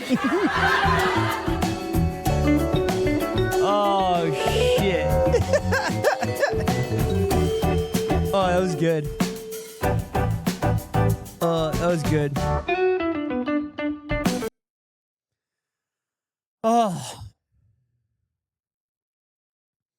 All right. Damn, that was good. That was some good crowd work.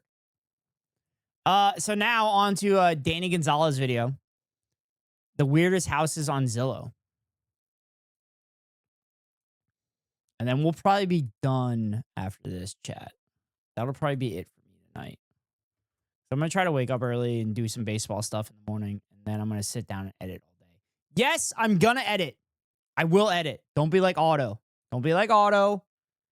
And just think it's copium that I'm going to edit. Because I'm literally editing. I'm doing like 1 or 2 minutes at a time. Because it's fucking not easy to do. Anyway, Danny Gonzalez, the weirdest houses on Zillow.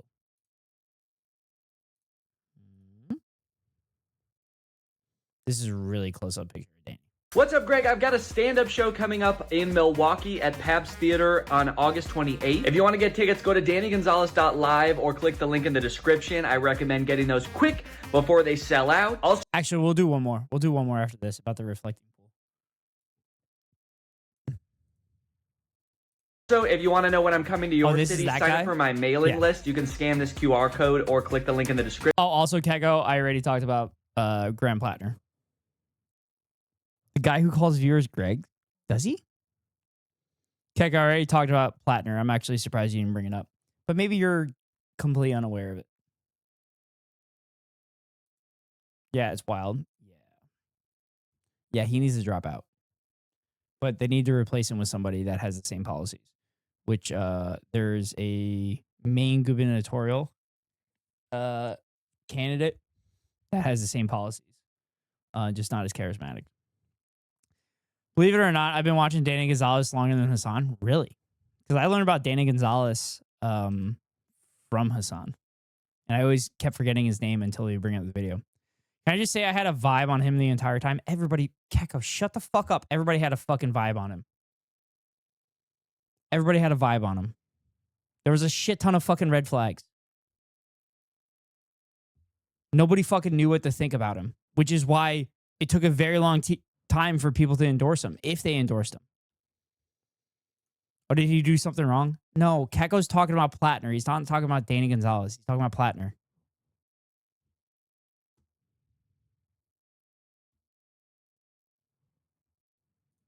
You can also request your city and then... Also, again, like I said this in our previous conversations about Plattner, the dude seems genuine that he wants to make up for all the shittiness that he did in his previous life.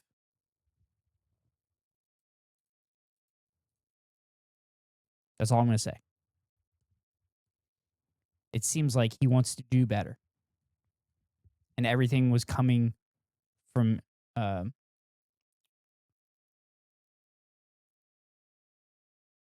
everything seemed to be genuine. I don't like that he denied everything outright. But it is very credible. helps me decide where I should go next. And you'll even get early access to show Oh, yeah, he probably does call everybody Greg. I'm assuming that's why he has this back here. Kego. tickets. So the people who are on the mailing list already knew about this Milwaukee show. Not to rub it in, but they've probably already got their tickets by now. So come on down to the Milwaukee show and I'll see you there. And if not, then sign up for the mailing list. And if not, then watch this video right now. What's up, Greg? One of my many guilty pleasures are tours of insane Wait. Has he literally called all of his viewers Greg in every single one of his fucking videos and I've never noticed before? Does that really happen? What up, Slime? God, I'm timing you out, Keko, for that. That shit's stupid. That shit's dumb. Mansions on YouTube. You know those videos where they tour like $50 million mansions that all look like somebody tried to build a shopping mall in Minecraft? The guy giving the tour is some eccentric Willy Wonka type dude. Is it still 2 G's at the end? Because it used to be. That somehow knows even less about the house than you do. I don't even know if this is the original one or not. This is, I guess, a Pilates machine. Sure. And then you have that. I have one of those too. I don't know how it works, but I do have it. A bench? You don't know how a bench works? But what I find so much more interesting are weird houses. It's 1G. There's communities all over the internet, like this subreddit Zillow Gone Wild, where people post houses where the owner has made the most objectively strange choices possible. A church converted into a home, a warehouse converted into a warehome, and a McMansion with mouth urinals. On one hand, I appreciate these homeowners like striving to do something different and not just hopping on the millennial gray train and making their houses look like heaven in Bruce Almighty. But when it finally comes time to sell your house, Millennial gray is real, chat. Millennial gray is real, and I fall right into that. Dude, my house was an LSD fest of weird when I bought it. Isn't it going to be hard to find anybody else on the Well, planet? congratulations on having a house subliminal. planet that wants to buy your $9 million castle in Texas? Especially when there's this perfectly good one in Indiana for a tenth of that. I never catch these swaggy home tour dudes going to houses like this, so I thought it would be fun to do a video where I do some house tours, but I go to wacky ones. To start, how would you and all your boys like to live in a 3,000 square foot house? 4 beds? 3 baths? Okay, well, there is one teeny tiny little catch. Under the carpets are pink and teal linoleum tile. Whoa. It is an abandoned grain elevator. Yo! Okay. That looks like a sick house. Chat, I've had this irrational thought that I've always wanted to like buy a warehouse and make it livable. I've always had this irrational thought that I've wanted to buy a warehouse and make it livable. And then one of the NBA 2K games, that's literally what you did. But then like the more and more I thought about it, I'm like, oh, the insulation is probably a nightmare. And the HVAC is probably a nightmare too, because you have to literally cool or heat that entire area. So now I've cooled on that. My cousin lives in a warehouse. He bought one in the industrial area of Chicago. Okay, that's kind of cool. Do they have problems with like HVAC, like heating and air conditioning and stuff? Or do they have like different sections and stuff? It is in the middle of nowhere. I mean, it's not completely abandoned from the pictures. It has been renovated on the inside. It looks like you don't need to be a kernel of corn to enjoy this place. Look at that. What used to be a grain elevator is now just a regular house with regular house stuff like a living room, a kitchen, and that guy. So apparently for the past couple years, while the owner hasn't been spray foamed all of the metal walls and drywalled over it. Okay. That's kind of what I was thinking. Interesting. So did they put multiple floors in then? Like did they have to put like columns and stuff in and put like floors and whatnot? living in this house and he's been trying to sell it. He's also had it on Airbnb. And it's weird because on Zillow, all of the pictures look super bright and airy. They make the space look very inviting. And then on Airbnb, all the pictures look like this. What the fuck? Why are they all at that angle? It makes the whole place look... There's one big open area and a large loft area. Yeah, that's what the NBA 2K looked like too. Dude, I still kind of want to buy a warehouse and do that shit. Sinister as hell. Normal laundry room? Evil laundry room. I am really appreciating the creativity I'm seeing here. I'm more so just curious of why someone would choose to turn a grain elevator into a house. But I'm even more curious about what a grain elevator... Also, $325,000. I feel like that's not that bad. Kitchen is under the loft area. It's not bad. It does well. Okay. I guess having the kitchen on the bottom floor under the loft area would make sense, especially in Chicago because the heat would rise. It's like 14,000 square feet. Chat, could you imagine the streams that we can do in a fucking warehouse? We could literally put we could put a baseball field in there. We could put a baseball field in there. I could put a baseball tunnel. I could put a golf simulator in there. Oh my God, do you think if I buy a warehouse, I could write it off on my taxes for Twitch stream? Do you think we could do that? There's a lot to clean. What? Clean? He's a big time artist, so he uses a bunch of it. That makes sense. Elevator is...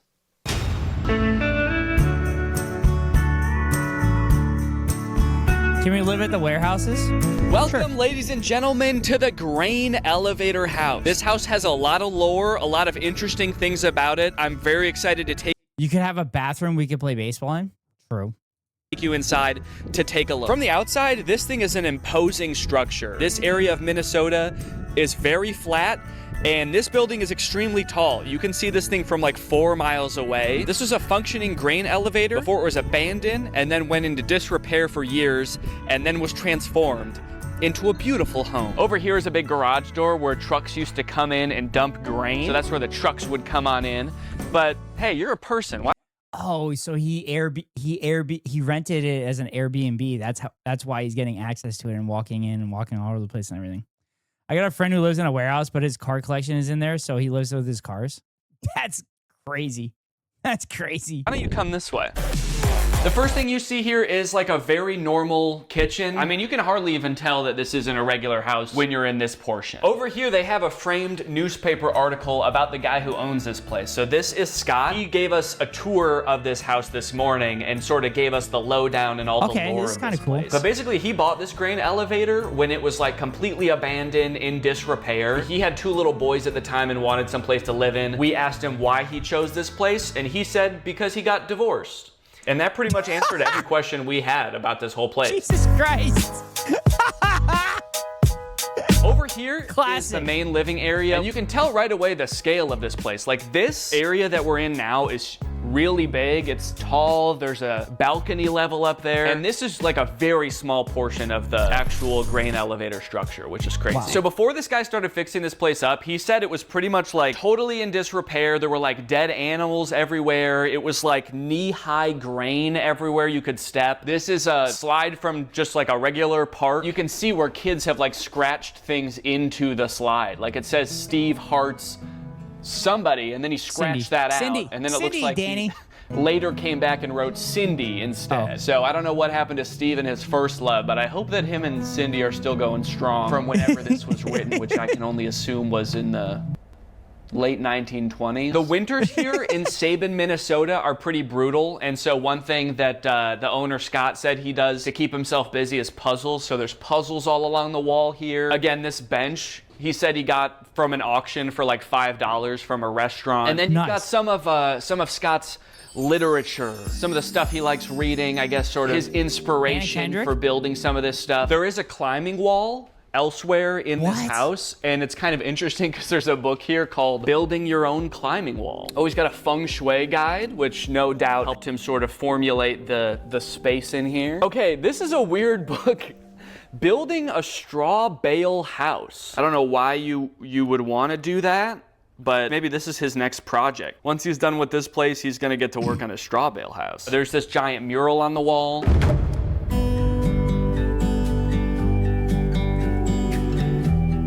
Dude, the place looks pretty normal. Area that he said he worked on, because right when he bought this place, he wanted to have a place where he could live with his 2 boys. And so this like small area became their apartment. There's like a living room here, TV. There's a climbing wall going up. I'm not gonna lie, those stairs look fucking sick.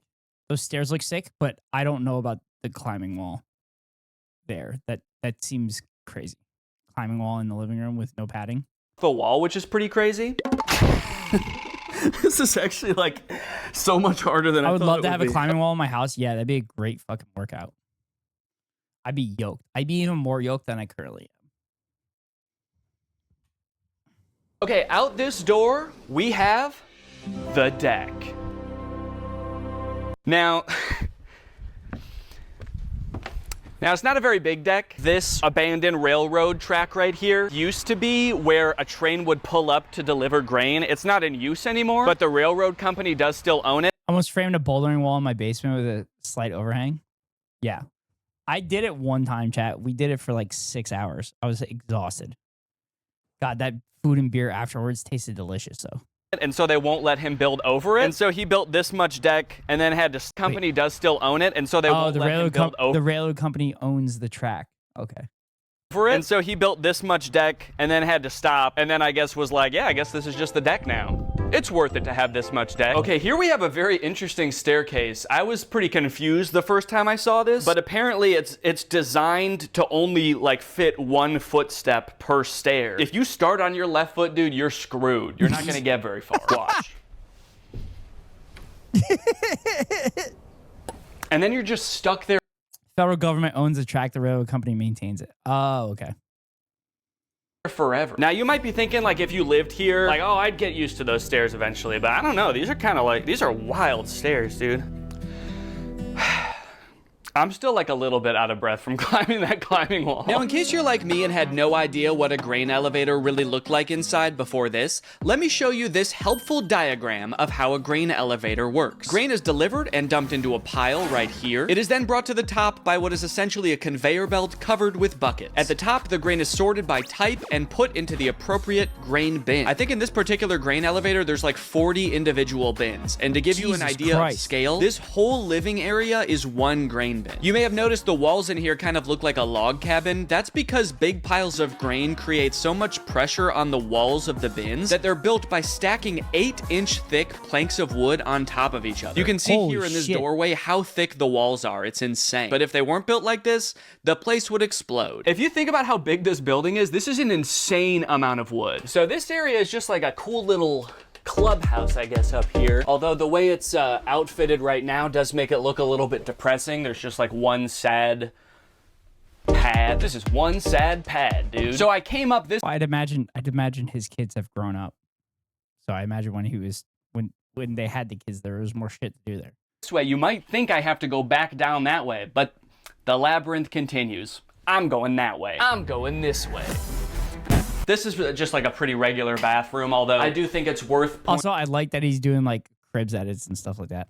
First place I lived on my own had walls similar to that. Shit's just 2x4 stacked against one another. It was so fucking dumb. I saw a house in the area, and there was literally a 4x4 used as a pillar to hold the house up, and then it was just set on top of like stones. It wasn't anchored in anything. It was just set on top of stones. It was crazy. Pointing out this painting of the Cat in the Hat. Don't know why that's there. Yes. This house has a. Yes, the house was elevated because it was on a low point of land, and it was a 2x4 or a 2x6, and holding up the floor of the house, and connecting the 2x4 to the ground was just rocks. They just stacked rocks and set the 2x4 on top. So it would not pass inspection. Crazy amount of beds too. There's a bed here, a bed there, and then down here, there's two little like under beds. They're just little caverns. See?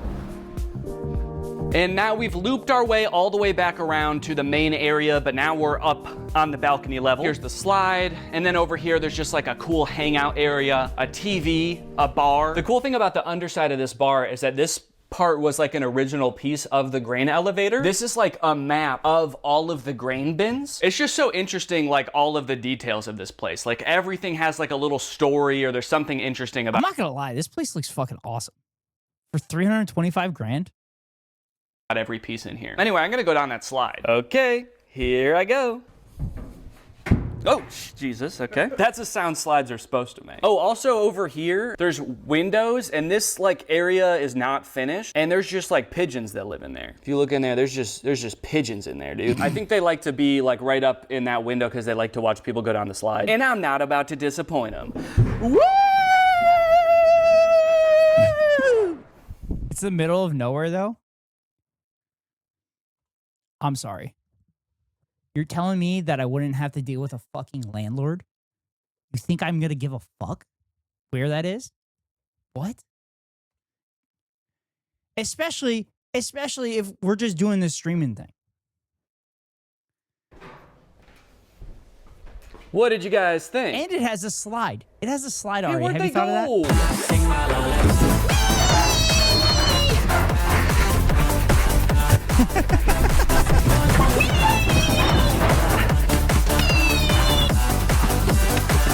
As you guys can probably tell so far, there was a decent amount of like research and coordinating with owners that went into this video, which is why I'm super happy I had today's sponsor, Opera, to help. Opera has a ton of features that make scouring the web for weird houses way easier. With tab islands, I can easily group my tabs by category like Zillow listings, emails, Google Docs. You can create them just by dragging one tab on top of another, then you can give it a custom name and a custom color. And if you don't want to be switching between tabs constantly, you can also just have multiple pages open at once in a split screen view. Look at this, I've got 4 different houses open at once, all in one window. Wow, that one looks crazy. I hope I go there later, foreshadowing. Sometimes having them all open at once like this is much easier than having to switch back and forth constantly. Now, we've all had the experience of getting sidetracked and forgetting which of your 1 million tabs you were just looking at. Well, Tab Traces shows you what tabs you were looking at most recently, marking them with a little underscore underneath so you don't lose track in your sea of tabs. The darker the underscore, the more recently you visited visited the tab. Also, look at these cool animated themes. Ooh, very fun, very funky. You can easily dial in the color by dragging around this little circle. That way you can match the vibe that you specifically want. I really like this one called Metamorphic. It's available in dark and light mode, and it's just really satisfying to watch. The themes are one of my favorite part of this browser. They just make the whole experience so much more fun. So click the link in the description to download Opera today. It's totally free. Thanks to Opera for sponsoring this video, and thank you to you guys thank you, for Opera. checking out I appreciate it, Opera. That is pretty much like the whole finished area of the house that is accessible to the regular like Airbnb guest. But we've got a bit of exclusive access, so we can show you some of the behind the scenes areas that you know, if you wanted to buy this house, you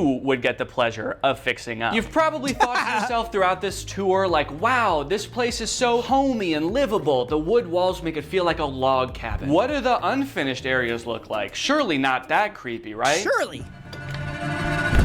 Sorry for calling you Shirley, Danny. Jesus Christ. Oh my God, chat.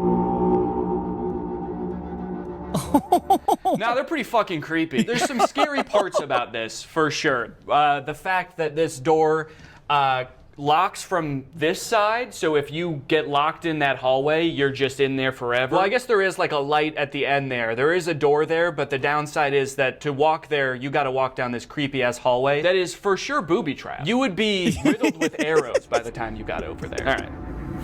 Dude, let's get out of here. I'm scared. Whoa, hey, that's how the video ends and I never post on YouTube again. This area is like just storage. There's not too much interesting that he told us about the house in here. But while we were in here, he did tell us that he got in a plane crash once, just in like a 6-seater Cessna plane, and like got a bunch of money because of it. So that's pretty cool. He didn't really elaborate much on it, but it sounded scary as hell. And this is a cool area where you can go on the roof. Check it out, I'm on the roof. Emerald Bush, thank you for the raid. Welcome in, Raiders. Welcome in, welcome in. For those that don't know, I'm on Ned Ghost Rider. Most people call me Ghost. I'm a variety gamer. I play a bunch of different games. I also do react content to YouTube videos and news and politics and current events. Hopefully you stick around. Hopefully you enjoy the stream. If not, if you have to rain around, I understand, but hopefully we'll see you in the future. Chat, go follow Emerald Bush. Go give him a follow. I did not know you. Did I know you streamed? Did I know you streamed? I don't know if I did. I don't know if I knew you streamed.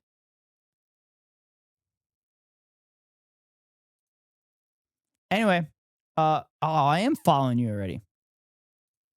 Ooh, you were playing NCAA 27. How is it? I've rated before. Have you? I don't remember you rating. I remember you being in here. I don't remember you rating though. But anyway, how is NCAA 27? Is it worth it? Is it worth it? I know they have like a couple tricks and stuff, but anyway, we're doing react content to the weirdest houses on Zillow from Danny Gonzalez. The link is at the top of the chat. Please click it. Please watch along. Emmy's new to streaming and trying to stay optimistic. Well, keep it up. Keep doing it. You just got to be persistent. You just got to keep doing it. You have great community. You're in great communities, and there will be people to support you. Promise you. So according to the owner, this used to all be one structure, like there used to be stuff in the middle right here. But at one point, this whole thing started to sink into the ground because it was just too heavy. And so they had to like cut out a middle portion of it. And so that's why it's two distinct structures now. And he did say that although they prevented it from sinking any further, it is still leaning a ton, which you can tell if you look at a lot of the drone shots of this place. Now, being on this roof, like you feel... Wait, I missed this. I didn't. So there was a part of the building here that was sinking? Check it out, I'm on the roof. So according to the owner, this used to all be one structure, like there used to be stuff in the middle right here. But at one point, this whole thing started to sink entire building into the sinking ground too heavy because it was just... Well, it's too awesome. Too heavy, and so they had to like cut out a middle portion of it, and so that's why it's You got middle bit to make building lighter. Thank you, Gold. I appreciate it. I'm literally rewatching it. You don't have to send any more messages now. And he did say that although they prevented it from sinking. College Football 27 was fun before I started streaming. Then it looked like I was an absolute fraud, but played a little bit of Dynasty, Edge Rusher, Road to Glory. Safe to say I'm not going to play Edge tight end. Has been better. Okay, nice. It's still learning, by the way. Still leaning, by the way. Oh, thanks, Gold. I appreciate it. Any further, it is still leaning a ton, which you can tell if you look at a lot of the drone Gold, shots. how much is it leaning? How much is it leaning? How much is it leaning? Can you tell me how much it's leaning? In your own words. A ton? A ton? See, that sounds like you're copying Danny. It sounds like you're copying Danny. It's not your own words.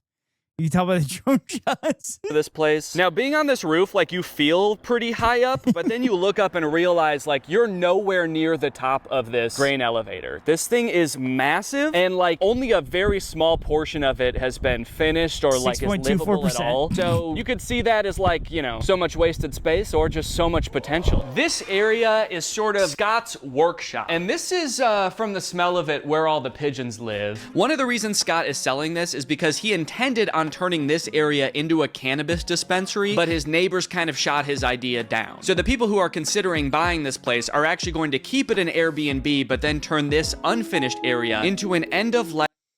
I pre-ordered MVP bundle because CFP is finally on PC. Ooh, interesting. So is this a silo, basically? Yes, is a grain silo.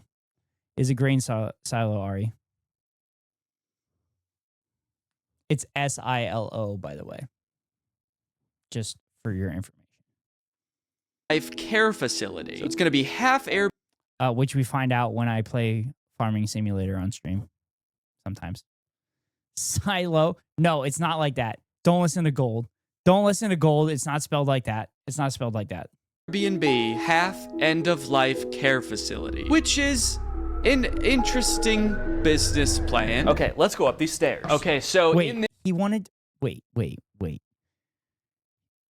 He wanted to make this an end-of-life facility? Kind of shot his idea down. So the people who are considering buying this place are actually going to keep it an Airbnb, but then turn this unfinished area into an end-of-life care facility. So it's going to be half Airbnb, half end-of-life care facility, which is an interesting business plan. Okay, let's go up these stairs. Okay, so in this room is something pretty cool. You can actually... Here, wait, let me help. That's fucking insane. Half of it's going to be an Airbnb. The other half is going to be an end-of-life facility. What the fuck are they doing? Farm Sim super vibey. I love Farming Simulator. I can't believe that plan. I mean, to be fair, that's literally how, like, a lot of people fucking make money because they just keep scamming rich people. See all the way up to the very top. Play tight end Road to Glory off stream because use a real name and stuff. Playing at Penn State is no fun. What? Playing at Penn State's not fun? Oh, is it because there's a new coach so they don't actually know how good the players are? Fun fact, any facility can be an end-of-life facility. True subliminal. They're going to pile up old dead bodies in the green shoots. Of the grain. Also, Emerald, I'm a graduate from the Pennsylvania State University, as well as a Penn State fan. Bin. I mean, look at how huge that is. Imagine how much wood is in this building. Like, if you just, like... The stadium poles? That sounds goated. Wait, you're on Penn State, though, right? So you're mad that the stadium's loud? Chopped it all down. Wait, you're on offense. You don't have to deal with the stadium poles. I'm so confused. Emmy. And then I believe I hear like 1,000 pigeons mating up there. Now, one cool thing about this house is that since it is an Airbnb, the owner offered to let us stay here at night, which means we get to see this place all lit up at night. And it is pretty cool with all the lights on, honestly. I am a little bit worried that, like, when I turn off the lights and it's dark and totally quiet in here, I'm just gonna notice how much I can hear the pigeons that live in this place. It's gonna be kind of disconcerting. The owner was telling us that sometimes he gets like negative reviews on Airbnb because of the pigeons, and he claps back at them. He'll be like, you don't know what you're talking about. You don't know why I built this place. You don't know, I don't want the pigeons here. I don't really know if that's like that good of a clap back. He's like, you think I like pigeons? I fucking hate pigeons. I wish they would leave. Rate me 5 stars. Well, anyway, there's like 1 million beds in this place, so I think I gotta pick which bed I'm gonna sleep in. There's a lot of unique options in this house, but something about this tiny little hole that leads to this like underneath cubby is really... Chat, I'm not gonna lie. That cubby bed is fucking awesome. That cubby bed is awesome. I would sleep there. That would be my normal bed. Not for real. No, I'm playing for Georgia, so the fans caused play issues.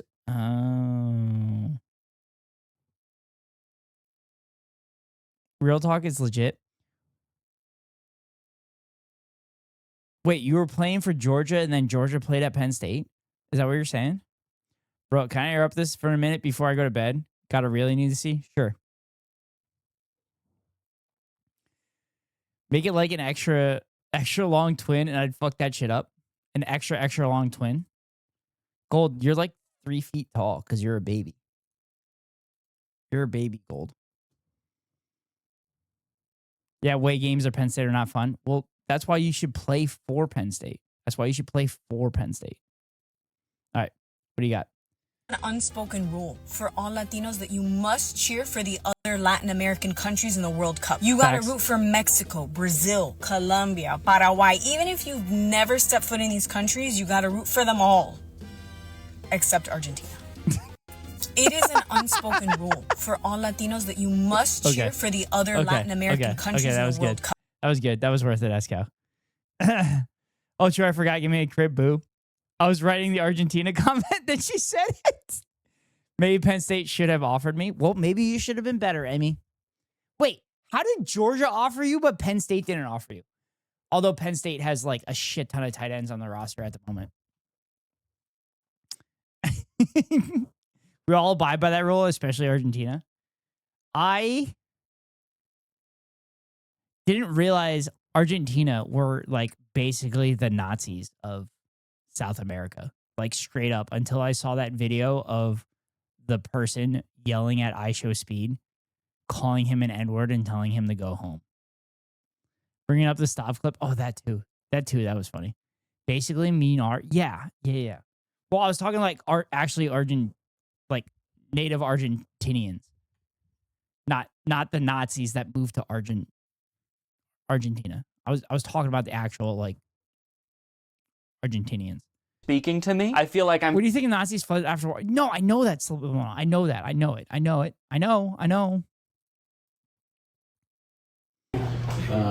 Any immigrants here, by the way? Yeah, where are you from?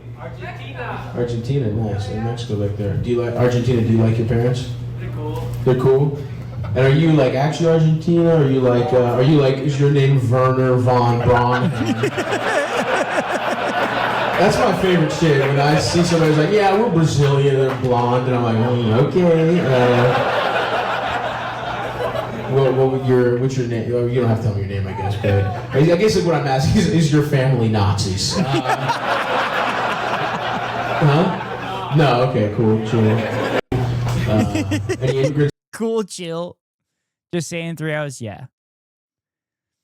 I was a 5-star tight end committed to Indiana. Then after one year transferred to Georgia because the QB play was terrible. Oh, okay. I think it's cool that you can actually play other positions now, not like the previous year. 1 year. Yeah. Very protected in there. There's a pretty low chance of a pigeon ending up in there. Yeah, I'm actually surrounded on 2 walls by the very sturdy 8-inch thick. I'm so confused if this is a game. It's real life. It's a game. You think an actual like NCAA 5-star tight end would be in this fucking broadcast? Get the fuck out of here. Okay, good. That's what I thought. Yeah. Good night, chat. I hope I find the date of my employment tomorrow. I hope so too, Escal. I know some high-level football players, they could be. Yeah, I'm not. Listen, this is not going to be a place for a fucking high-level football player. I'm too much of a fucking nerd for him. My old postal worker who delivered to my house, his name was Heinrich, and his parents were from Argentina. Oh, no. Wood walls, so I don't think I'm going to be hearing any pigeons through those. Yeah, I don't know. Once you get over the claustrophobia of it all, it is just a cozy little nook, a little nook and cranny. It's more, I don't know, is this space more of a nook or a cranny? Guys, comment down below. Chat, I'm not going to lie. If I ever do have a house someday, inshallah, I'll probably build something like this. It could be like a little quiet area to do reading or something like that. Last name Bimler. who laying in a cranny right now. As I tucked myself in grain bin number 6. He showed his toes for free? Real life, I'm the #1 tight end in the USA with multiple awards. 16, I couldn't help but Doxed. Emerald's doxed. Growing up here would feel like being in a Disney Channel show. This place is so whimsical. Like Sweet Life of Zack and Cody, but instead of a hotel, it's a grain elevator, and instead of Mr. Mosby, it's a pigeon. I was afraid to ask his last name.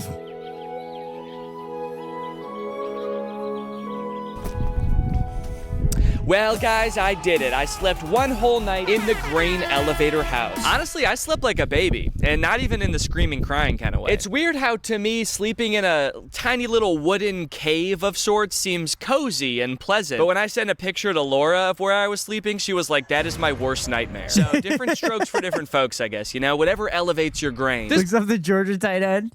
Doxed. Sleep in a hostel in Japan, you'll get over the small confined space quick. Yeah, I stayed in a hostel in Japan where the room was like just big enough for the bed, and I had my golf clubs with me, so there wasn't really a ton of room, and I shared that room with somebody else. Place has a lot of quirks, you know, from the cavernous, unfinished areas to the pigeons. But I also got to admire the literally a bed and a sink. Oh yeah, Keko was there. Wait, you guys saw that? You guys saw the hostel on stream? I forgot we streamed. So jail. I forgot we streamed. That's when Keko and I were in bed together. I have a bed tent, so I prefer small confined spaces. You know what I prefer? I prefer chatters having subscriptions and avoiding the top of the hour ad break, because the top of every hour around a 3-minute ad. If you want to avoid the ads, you can pay $5.99 for a subscription. Or get lucky and get gifted a sub. Or you can link your Amazon Prime account to your Twitch account and get a free monthly subscription from Daddy Bezos to your favorite streamer. Hopefully it's me. If it's not me, and hopefully it's one of my friends. But here comes the 3-minute ad break now. Woo! 10 out of 10? 10 out of 10? 10 out of 10, chat. Small. Chat. Shout out to Small Snow.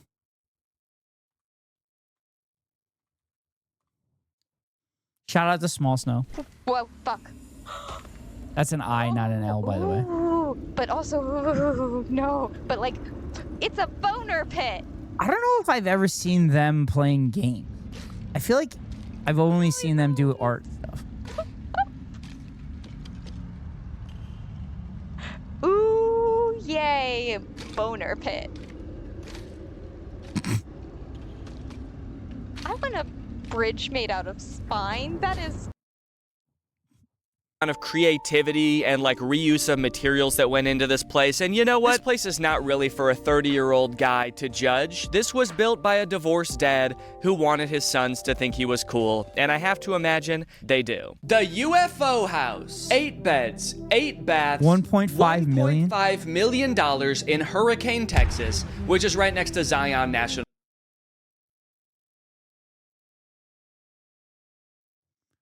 UT is not Texas, it's Utah.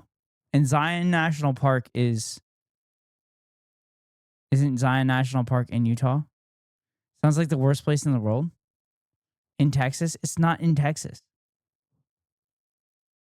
It's in Utah. It says UT. Park. This place is fully alien. How did you...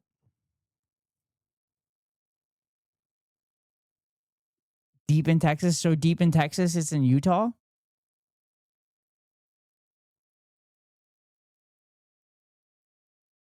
Like, Zion National Park is literally Utah, right? Go Burbs. Whoa. Go Birds. Go Birds.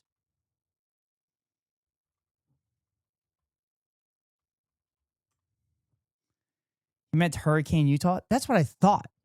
But he said Texas. Why did he say Texas? Fuck you, Traders activation. Go Birds! Go Birds! Gold is a Chicago fan. Emmy. Themed, as you can see. There's even a slide. This video's... Then my sub from the 100 gifted ran out. It was 250 gifted. It was 250 gifted subs. Yes, it did run out, unfortunately. Zion National Park doesn't have magical underwear and Lego crime rings. Weirdly slide themed so far. The listing boasts a cryogenics bunk room, a flight deck, and even a full-scale flying saucer. Full-scale according to who? Excuse me, what UFO did you measure to get that stat? It better be as big as the one from Independence Day, or I'm gonna fucking sue them. Look at this place though, like who would do this? Who would take a perfectly normal home and turn it into some kind of Airbnb? It's an Airbnb. It's because it's an Airbnb. I don't know if it was always an Airbnb. Like, I don't know if this was built to be an Airbnb or if it just is now. One confusing thing about this listing is that as you're going through it, it's like, ooh, look at all the cool UFO and alien themed stuff. And then all of a sudden it's a log cabin. It's just a picture of a log cabin that was taken on like the first iPhone ever. Is this what the outside looks like? But then you keep going and the inside is a log cabin too. What happened to the UFO place? They're like, no, it's always been a log cabin. I don't know what aliens you're talking about. You sound crazy. Obviously, the presence of Airbnbs in a town can drastically change the housing market, diminishing the housing supplies, making prices go up like crazy. And I can only imagine that insanely themed Airbnbs exacerbate this problem. Unless anyone watching this wants to buy this UFO home for their family, in which case, hell yeah. You're insane, dude. That's awesome. Also has $1.5 million as well. Has $1.5 million. If you guys saw my last video, you saw me make some very poor attempts at the Utah fad, dirty sodas. Most of them were disgusting, some of them curdled. I liked none of them. But because this house is in Dirty Soda's home state of Utah, I decided... Has access to a loan of $1.5 million. Yes, that's what I was getting at. To come on down to Swig and have a professionally made one myself. And it's right here. This one is called the Texas Tab, and it is the exact one that I tried to make at home. It's Dr. Pepper, coconut cream. This is what happens in a state where coffee is a sin. They retconned coffee, Keko. They retconned coffee. This is what happens in states where you can't drink booze. Dirty soda, Utah, yes. See, he's in Texas. And vanilla. It does just kind of look like a cream. Whenever Texas is mentioned, Emmy just goes, go birds, go birds. Me Dr. Pepper.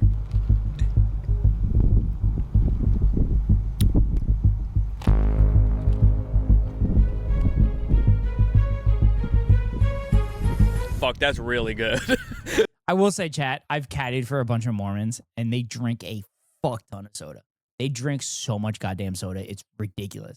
And I've caddied for people, and it was a hot fucking day out, and all they were drinking was soda. I don't know how they didn't fucking cramp up or just keel over from dehydration. So much goddamn soda. That's crazy good. Wait, that's way better than the one I made at home. This is great news because I'm in Utah for 3 days. I'm going to have 3 of these a day. I've never seen people drink so much soda. Yes, as someone who drank a lot of soda, they drink so much goddamn soda. Also, I feel like Gold is just patronizing me at this point. Yes, there she blows. Area 51. Home. Non-caffeinated soda. Dude, I'm pretty sure they're allowed to drink caffeine now. I'm pretty sure it's retconned, Keko. I'm like almost positive. I don't know why you're obsessed with the caffeine. Alien. So it turns out that this place is actually not just one building. There's this building, which is Area 51. It's the hangar where the UFO is. But there's actually... Aries Matic, thank you for the follow. Oh, that's progress. Also, were they the ones that... No. Jehovah's Witnesses were the ones that didn't allow black people into the church at all. But the Mormons were the ones that claimed black people had a mark of evil or something like that, which is fucked up. But welcome in, Aries. That's probably not a great time for you to come in. 2 more buildings. That's why the listing had like a log cabin type place. So that is this building, which is labeled the Roswell Cabin. And then there's another building all the way in the back over here called the Atomic Love Shack. Now, it's pretty clear like what the theme of the Area 51 hangar is, and like I sort of get the Roswell Cabin. Like I guess it's like a cabin where a UFO sighting would happen. The Atomic Love Shack seems the least involved in all of this lore. All right, come on into the Atomic Love Shack.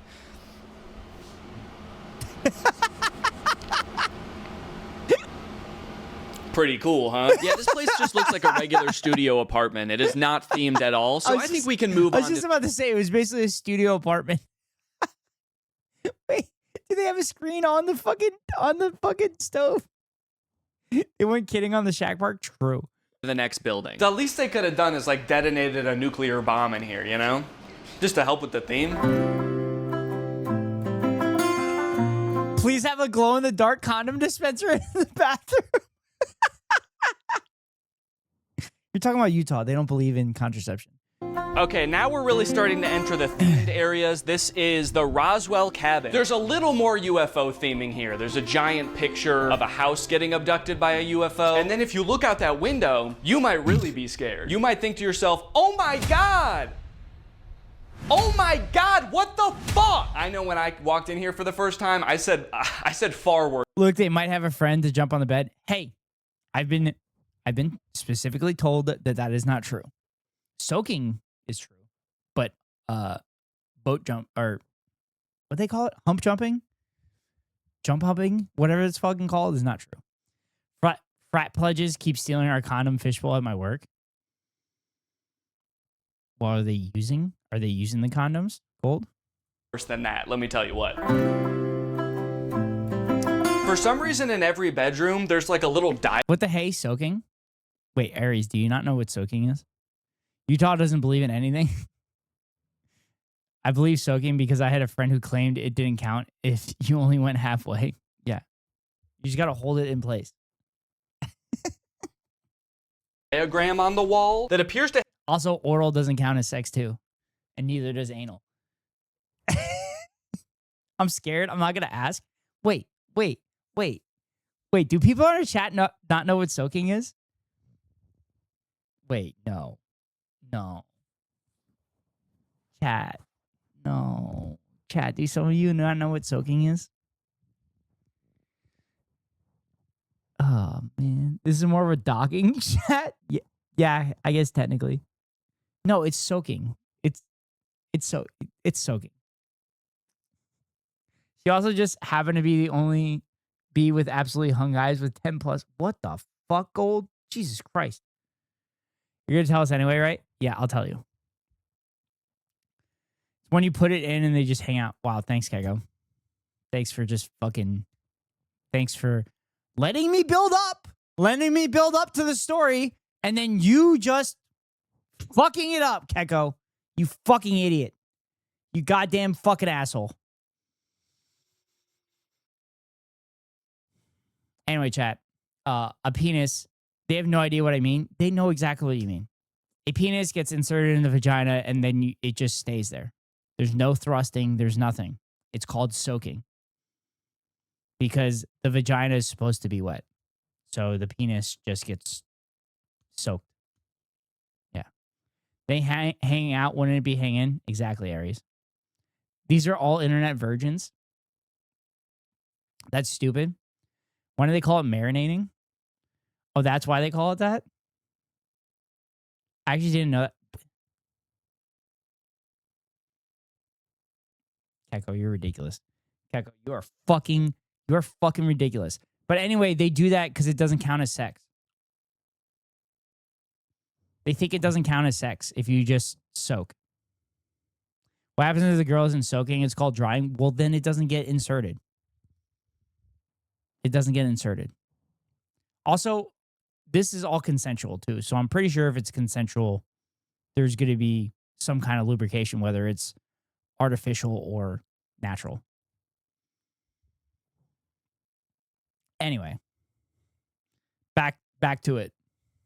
Have giant arrows pointing to all of the exits in this room. Lube is the devil's work. Just arrows being like, okay, you can get out this way, this way, this way, this way. Maybe this is like where aliens can enter while you're asleep. It's like, just so you know, aliens can get in here, here, here, here, here. And they're gonna touch you here, here, here, here, here. You flip it over, that's the other diagram. They're gonna touch my butt and abduct my house. What the fuck? Lots of little bear statues around here. I don't know if you saw the one in the front, but I really like the idea of getting off at the thought of soaking.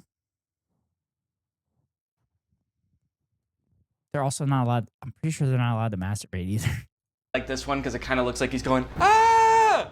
He just saw somebody get a... Oh, chat. My mom sent me a picture. There was a black bear in my parents' backyard today. I don't think we've ever seen a black bear in our yard. But it was a very fucking big black bear. I saw a black bear run across in front of me here. Fuck, I promised you guys I would show you, but I haven't done it yet. Very cute, got him.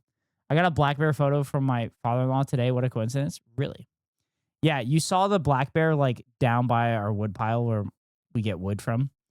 And it was fairly big. It was kind of cool. Abducted by aliens. This area of Utah is really... I have a blackberry bush in my backyard. Oh, God. That's... So, as Cal goes to bed and Aries comes in and does a dad joke. You get wood from a pile. Well, we stacked the wood. And then we split the wood. And then we stack it. And then we use it for our fires. There was a baby bear in his yard. Wild blackberry and raspberries are so good. Wild raspberries are delicious. My neighbor was just picking blackberries earlier at my place. Really nice. It's pretty. This is Hurricane, Utah. Last night we stayed in St. down a George. tree We today? got Swig yesterday. That's not your car, Gold. That's not your car. Also, use a chainsaw. Why the fuck are you chopping down trees? Yesterday, as you guys saw. Today, we got to see the sights a little bit more. We did hit up Swig 2 more times, which was awesome. As you come up to the door, there's some warning signs that... Because I had an axe and felt like it. What did you want Gold to say? I chainsawed a tree today? There's something not quite right. Yes, I did. I did want that, Aries. Foot here. You got your liquid methane, experimental mutantogen. Guys, these are all radioactive. Don't look at where it says pear puree concentrate. That's a joke. That's a joke that they play at Area 51. There is garbage in there. Oh, gross. Oh, gross garbage. What the fuck? Oh, man, What is this stuff? thought that was going to be tasty liquid methane. On the door here is a sign that says Area 51. Gold want to be like George Washington, who's been president for 250 years? Yes.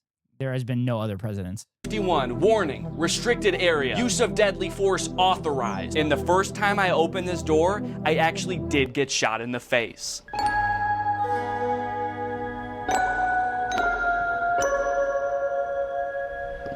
And this is... Wait, so is this video is basically, hey, look at all the houses that are being used as Airbnbs?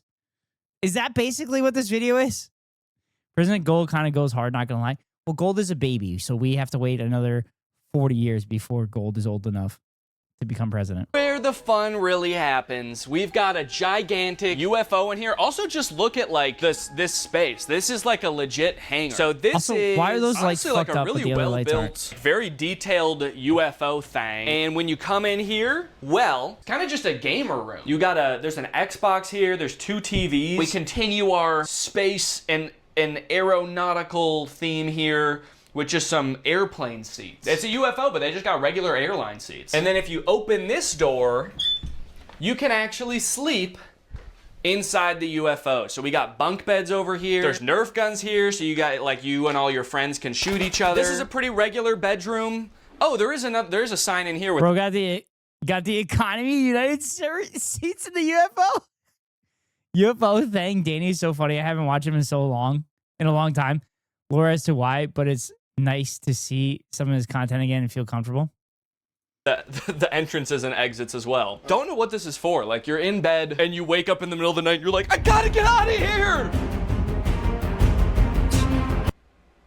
Okay! So the theming is a little bit less strong in some of the regular bedrooms. I'm not really sure why they like stretched an image of a pilot over the headboard like that. We got 2 little aliens trapped. That's kind of a weird image to have on a headboard. In tubes right here. The owner didn't really say too much about these guys. He pretty much just said that this is filled with a gas that kind of tortures them. They don't really look like they're doing much, but they're in a severe amount of pain right now. Over here, you got kind of a entertaining hanging out space, large sectional. Why is the owner talking which I like haven't that? sat in yet. Let's see if it's comfy. Oh my God, it's a love sack.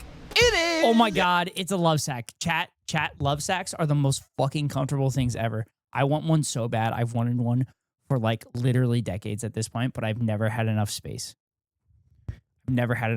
Also, the love sacks cost like $600, but they're worth it. Average house in Utah, by the way, true. They're so big. Yeah, they basically ship it in like a foam block, and then you rip apart the block and throw it into the bag. Yeah, this is nice. And this is the perfect spot, too, if you're watching a movie. That way you don't see any of the movie. This is what the American Gothic painting would look like. I'm so glad that he realized it. I'm so glad he realized it. That made it so much better.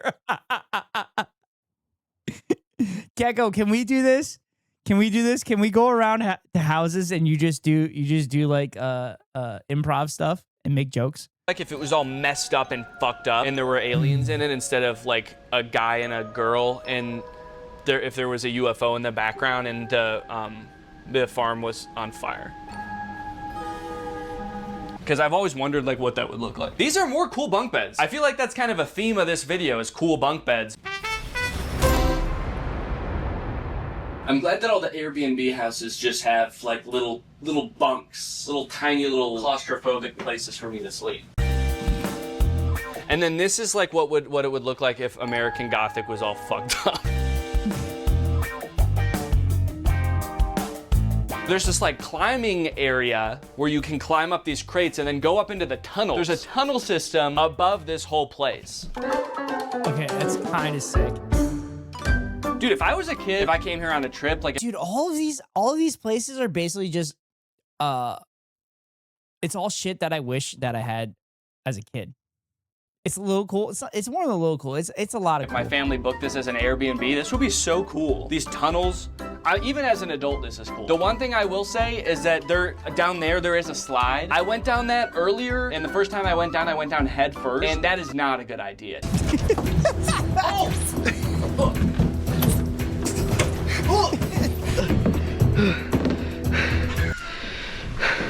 We grew up to pay for the things we couldn't afford as children. Facts.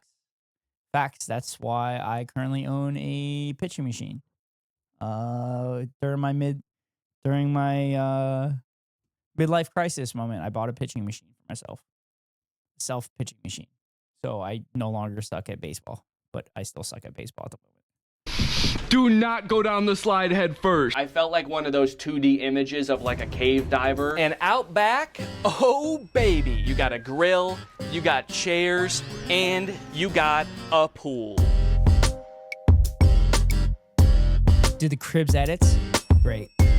Swing again. All right, guys, you already know what time it is. It's time to show you where I'm gonna be sleeping tonight. I had a few interesting options, such as the cryo chamber bunk beds, just a tube up there. I could have just slept in a tube. But you already know, I can't stay here without sleeping in the UFO. The cool part about the UFO is I have this door that is sealed shut, so no one can get in and I can't get out no matter what. There's like a plug to plug your phone charger in right here, and then it just kind of dangles over your face all night, so that's really nice. But once I figure out a solution... That is kind of a bad design. It is kind of a bad design. He said 3 a day, and he meant 3 a day? True. I was AFK for a second. Of course you were, Keko. Keko, you missed me saying, like, hey, we should just do this. Go to random Airbnbs, and you could just improv jokes and stuff, and we'll make videos about it.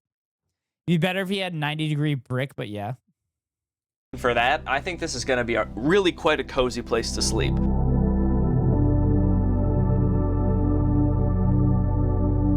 We should do that. That'll pay for that. That'll pay for a house for us, Keko. All things considered, it was a pretty good night. I slept well in the bunk bed, and this is a pretty fun house, you know? It is not built for a family. As I woke up this morning and stepped my bare feet on the concrete floors, I did realize that this is not a home. This is a converted hangar that is meant to look like the inside of Area 51. This is not a place to lay your head every night. So I think that this is just going to be an Airbnb for the rest of time. I am a little Wait, if it's a converted hangar, does that mean there's a runway right near it too? Disappointed that we didn't even see any aliens though.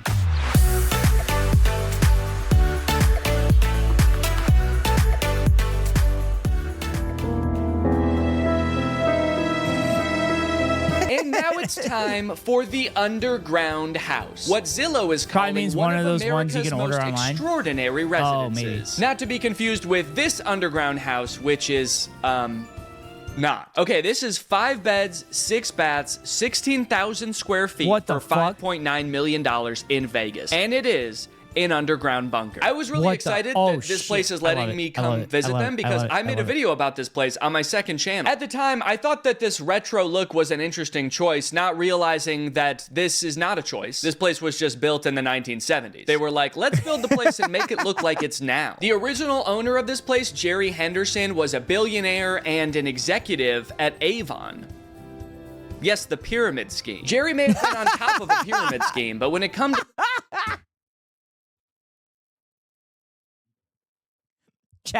Chat. Just get into the pyramid scheme. You'll be rich. You'll be rich. Just get into the pyramid scheme. You'll be rich. living in a house, he liked for it to be underground. He and his wife Mary fully lived in this underground bunker that sits 26 feet underground. It has a heated pool, fake trees, a cryo tank that can hold 4 bodies and 5 heads. This is actually kind of an interesting time for me to be going to this bunker though, because they are actually selling this place and the closing date is the day after I'm there. So who knows, after I film here, this place may disappear from the public eye forever. And so might I. Raise your hand if you fell into the pyramid scheme at least once. We live in the United States of America. It's just one big pyramid scheme. So yeah, that would be us. Real? They might trap me in there, I don't know. Also, is there a big crack in the ceiling? Uh-oh. And here we are at the mysterious 16,000 square foot At least bunker. twice? It's right under our feet right now. On the outside, you'd probably never know there was something more than a normal Pyramids are house cool here. Were shapes. it not for the gigantic gates, security cameras, and a bunch of air conditioning Third time's the units. charm. Avon describes itself as Anglo-American multinational company. So they're Nazis as well. Not only are they a pyramid scheme, but they're also Nazis. That lead to nowhere. Also that weird-ass tree that's made of plaster. Were it not for all those things, this would look like a regular house. Originally, when this bunker was built in the 1970s, there was no house here. There were just 2 tunnels like this. Oh my God, they have the AC units from the New Vegas Brotherhood mission. Gold, have you never seen AC units? Have you never seen AC units, Gold? To be fair, I was buying from Mary Kay, and the products I personally was receiving actually made a difference in my skin, and I miss using them. Oh, that's good, Aries. Gold, have you never seen an AC unit? No, but like they're spread out in the middle of a barren field and connected to a bunker.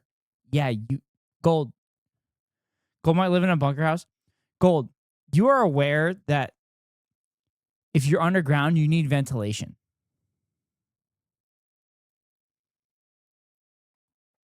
You're aware you need ventilation, so you have to have like the units to circulate the air in and out of the bunker. It's even in Vegas. Yeah. Let me make a little reference. Okay. But I'm making sure you knew that like if you have an underground area that you need ventilation. I'm making sure you knew that. This little one, and then an even bigger one where the main entrance is. These Flintstones-ass tunnels are what led down to the bunker. I guess the guy who built this, Jerry Henderson, actually did not want to live above ground at all. He just built the bunker and was like, no, I'm good. I don't need any natural light. The tunnels for me, please. I'll keep that in mind next time I make a billionaire underground bunker. Well, if you're making it for a billionaire, maybe don't keep that in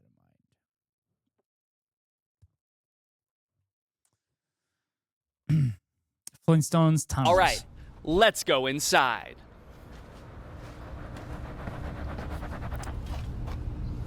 Just kidding, that's not the main entrance. This is the main entrance.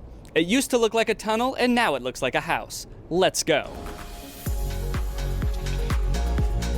And here we are in the $5 million bunker underground. I'm not gonna lie, chat. I've literally thought about building like a house below ground. Because I feel like that would be easier as far as like controlling like temperature and stuff like that.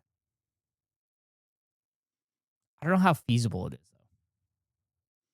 Because you'd have to dig down a lot. And I know there's probably just areas that you can't do that. Sorry, no space left. All the billionaires took the underground level. Looks like my Minecraft base. And what an amazing sight it is. The first thing you see when you come down the stairs is... You could always just make a big basement. No, so like, basically you wouldn't even have... The only thing that would be like ground level would be like a garage. And then like... See, I want to do a half a floor, but you can't really do that. It'd have to be like one floor. So I guess you could do like one floor and then have 2 subfloors. Is the same upside? Yeah, but I'm saying like make most of the house underground. Nothing better than painting forest scenery on the inside of walls and underground bunker to really bring it all together. Yeah. Is what looks like just a house. You go into a house and then you go downstairs and then you're in the basement and there's another house right here. You turn the corner and it looks like you're outside. I mean, this is someone that literally thought that nuclear war was going to happen, probably. I thought I went downstairs. What happened? Am I some kind of idiot? Guys, we're outside The inside. entire perimeter of this underground home is decorated with murals of the outdoors. Make a single floor with some basic shit and a big garage like workshop and then have everything else on the ground. You can have an entrance like Batman with one of those underground car thingies. Yeah, but then that's something that can break the enemy. Designed to make living away from the sun and the sky as bearable as possible. While the murals are nowhere close to photorealistic, they are I want a impressively swirly side. detailed. The artist who painted these actually lived down here for 2 years while she was working on them and had her own shit. little house in the back corner of the bunker. Each mural depicts Holy a view shit. from one of Jerry and his wife Mary's other estates, from Beverly Hills to... I have to get nicely not to break. Also, is that the ultimate con? Is that the ultimate con to live in an area for 2 years? And say, I'm going to paint this. It's going to take me 2 years. And then you don't have to pay rent for 2 years. With a trapdoor, you have to answer a riddle or else you get crushed. Colorado and New Zealand. Obviously, it doesn't feel like you're outside when you're in here, but it definitely is a step above like a dark concrete bunker. So props to the mural artist for that. So when it's nuclear Armageddon, Jerry... Okay, but you would have to live in an unpainted bunker for 2 years? No, you finished... No. Gold, you finish the painting in like 2 weeks, and then you have 2 years of nobody fucking bothering you. With a pyramid scheme owning billionaire breathing down your neck, you think the guy wouldn't check? I don't know. We didn't get specifics. Jerry can wake up and look out the window and pretend he's still in his Beverly Hills home. He can pretend for just one brief I'd little finish it in minute 3 years that on a Beverly 2-year Hills contract. still exists, and it's not now Beverly Fire. Beverly Crater, Beverly Aliens. Does it look like I'm really in LA right now? Mm-hmm. What if you just saw a nuclear missile just... Oh no, I wish I was in my bunker right now. It doesn't just stay daytime in here though, which is kind of cool. All of the lights in this place have different settings, so you can change it to be like sunset and nighttime. You've got the moon up there, you've got stars on the ceiling. Surprised they didn't just AI generate scenery and blow it up fathead style to stick to the wall. Okay, wait, that's kind of neat. Yeah, the lighting's kind of neat. But Aries, this was built in 1970s. I don't think they had AI back then or fatheads. And all of the little windows and streets are lit up with fluorescent paint that I can only assume is radioactive to the touch. Whoa, am I glowing? Your teeth are glowing. Wow. Fatheads? Kago, do you not know what fatheads are? Fatheads are like... Basically, it'd be like a cutout of a sports athlete that you could put on your wall, and it's like life-sized. So like my dad liked to joke. My brother had a fat head of Ryan Howard, who was a first baseman for the Phillies, and my dad would make the joke that there was a giant black man in my brother's room.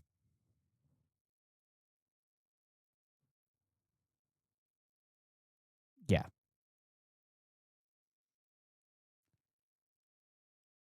I don't think he meant it to be racist, but it comes off as racist.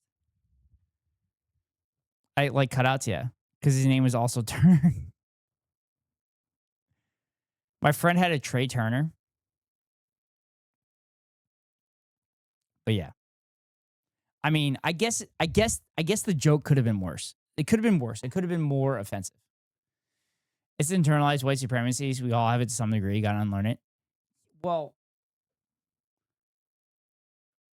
I don't know if it's internalized, but my area is a little racist, Lemon. Joke is that big black men are scary. Well, that's the implied part of the joke, yes. I love to gift all of my friends a fat head of a minion. Minions are cool.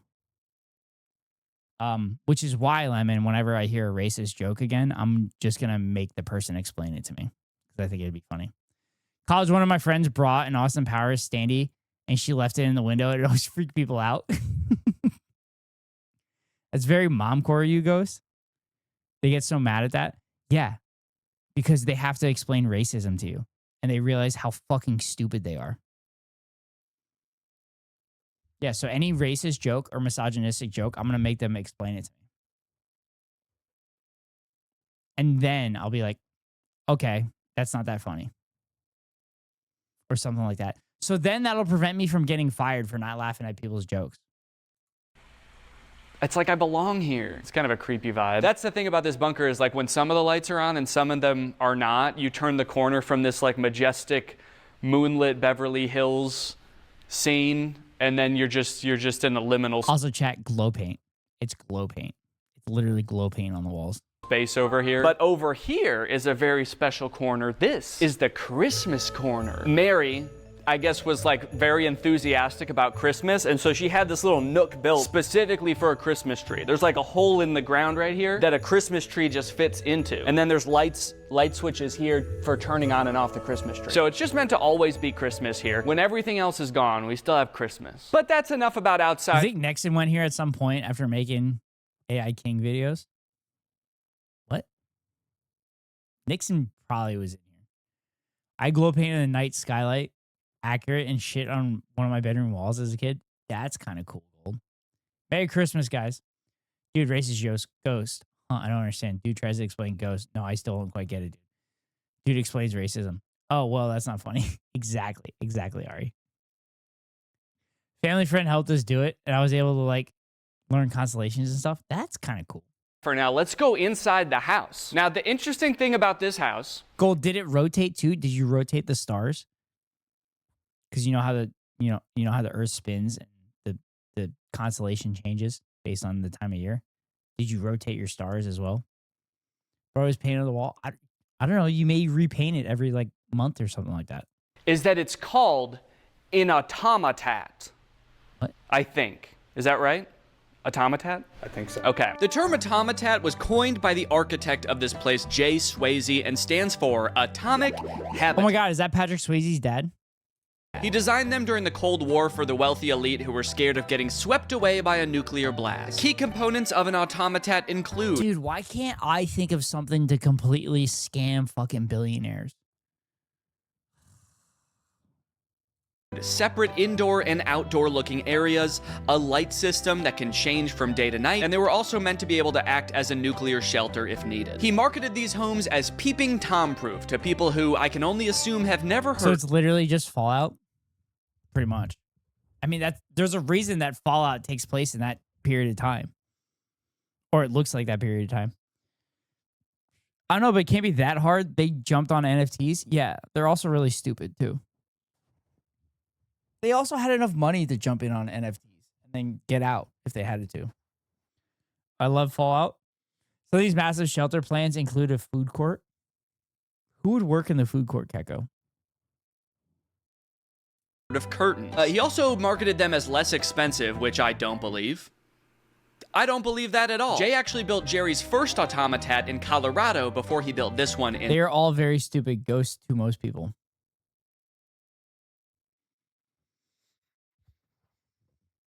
Yes.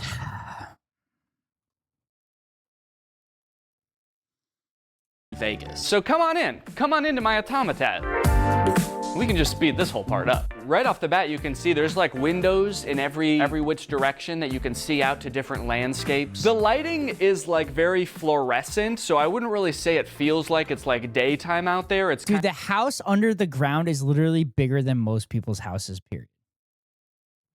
I wish Fallout games were better because like 4 or whatever is like 3 places where I've spent most of my life. And like, I'd love to visit places I actually like live and love in a game that wasn't low key bad. I mean, the Fallout universe is pretty bad, Gold. I don't know why you'd want to, or Mid. I don't know why you'd want to spend time in the Fallout universe. It's not good. Nuclear fallout and everything's kind of destroyed. Kind of like an alternate universe daytime. Now this is the famous kitchen that I saw in the second channel video. There's like some crazy stuff in here I didn't even know existed, such as this, which is a trash compactor. You put trash in there and it just scrunches it up real tiny. Apparently that was kind of like a thing in the 70s, that really nice house. Chat, do you remember The Sims back in the day? That a trash compactor was like the best thing you can get for kitchen appliances? Nuclear war equals bad, yes. Has had. It might still be a thing, honestly, I don't know. My mom has that. You have a few? I got a few. Wait, does that just mean you could just fit more trash into the trash bag? Is that all a trash compactor does? Yeah, you make a lot of trash. Yeah. There is a built-in toaster. Actually, What? I lied. There's two built-in toasters. It's a built-in toaster? There's the other built-in toaster. Jerry What the was fuck? really into toast. The other thing I found out is that the FBI had like an office. You turn a knob and it just pushes you down? Can't you just use your hand? I guess if there's sharp objects. I use my arms to compress my trash using a box of paper towels. Yeah, wall bread sounds very good.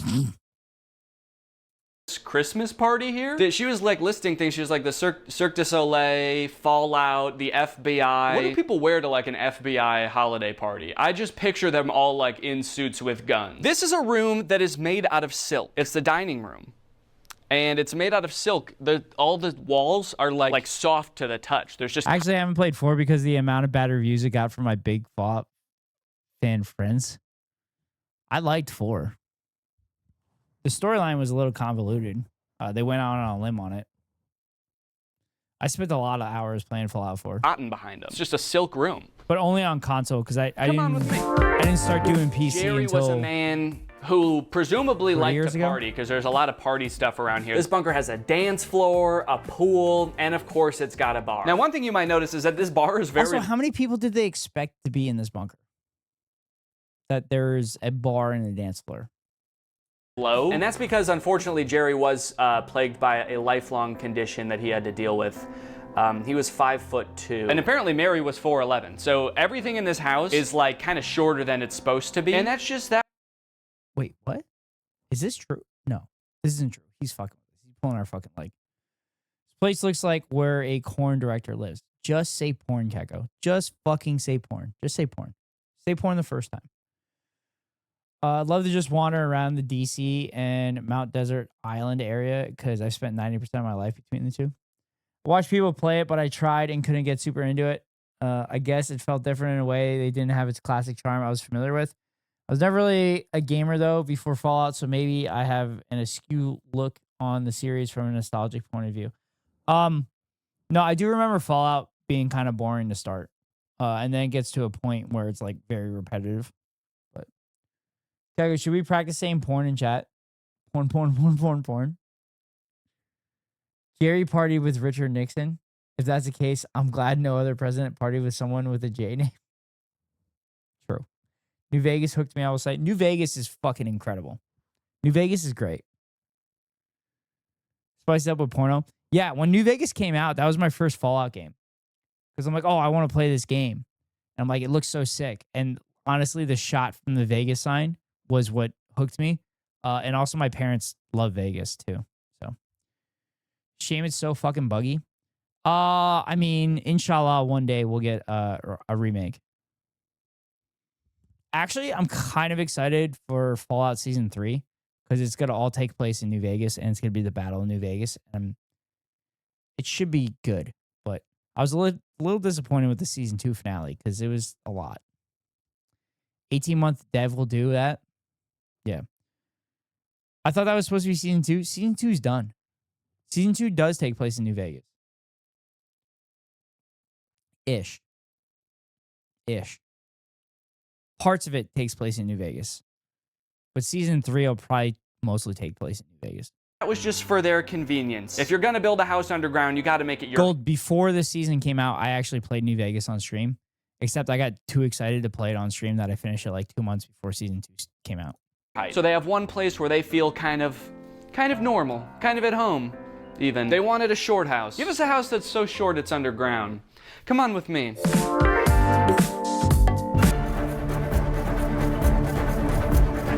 Down this hallway that we're in now is the living quarters. There is one bedroom over here. Now this is Jerry's bedroom. And then across the hallway, you have Mary's bedroom. Now, Mary and Jerry were married.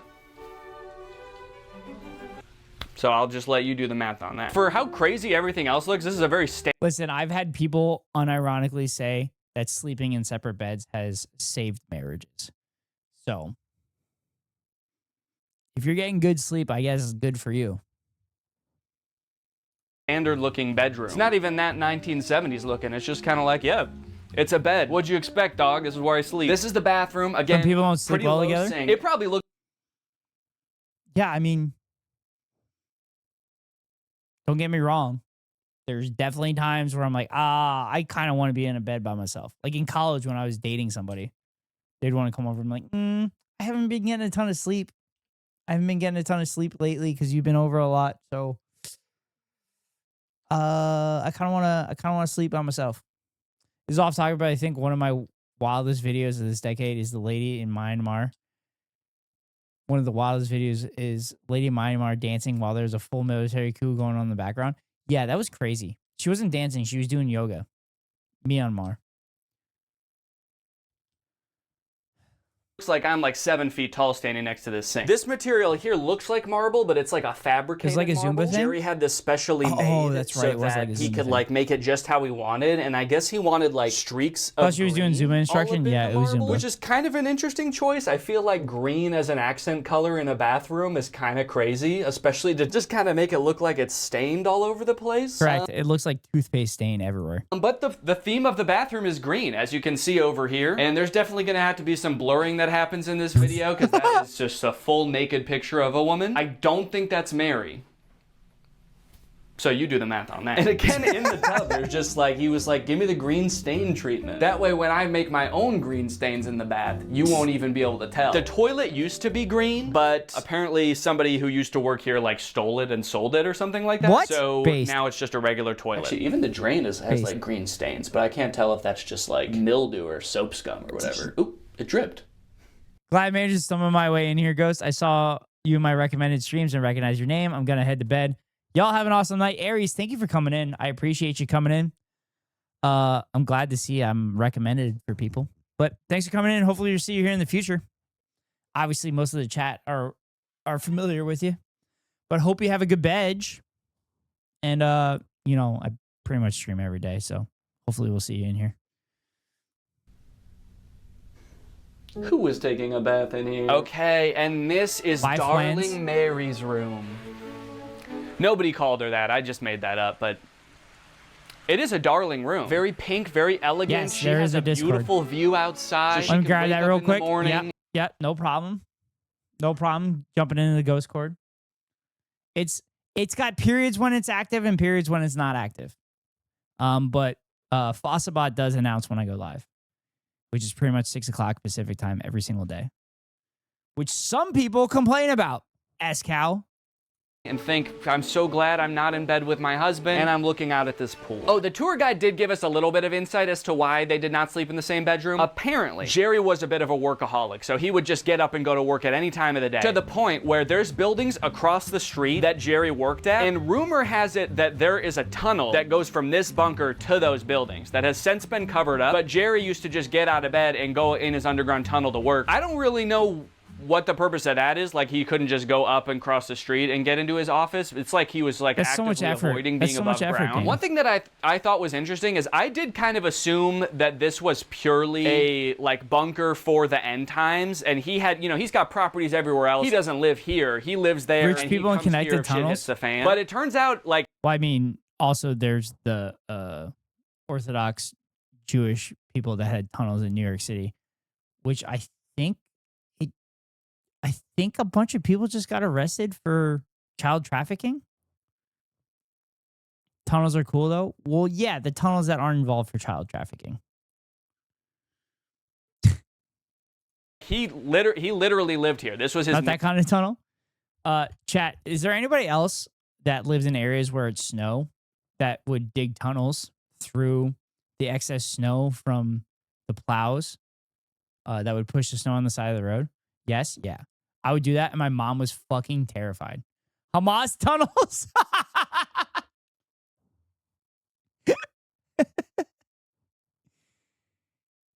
You think the big Yahoo likes tunnels? Who's the big Yahoo? Main spot, his final The big residence. Yahoo? So he really liked living under. Oh, you think BB Netanyahu likes tunnels? Yeah. BB loves tunnels because that means that he's not going to die from rockets. Ground. Okay, over here we have Mary's bathroom. She had the same like fabricated marble, but she was like, I don't want green stains in my marble. I want real gold. So there's just like real flecks of gold in all of the marble. That's why bunker busters exist.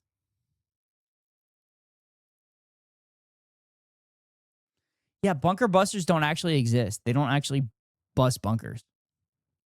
They didn't work in Iran. Shitty bunkers. They're shitty bunker busters.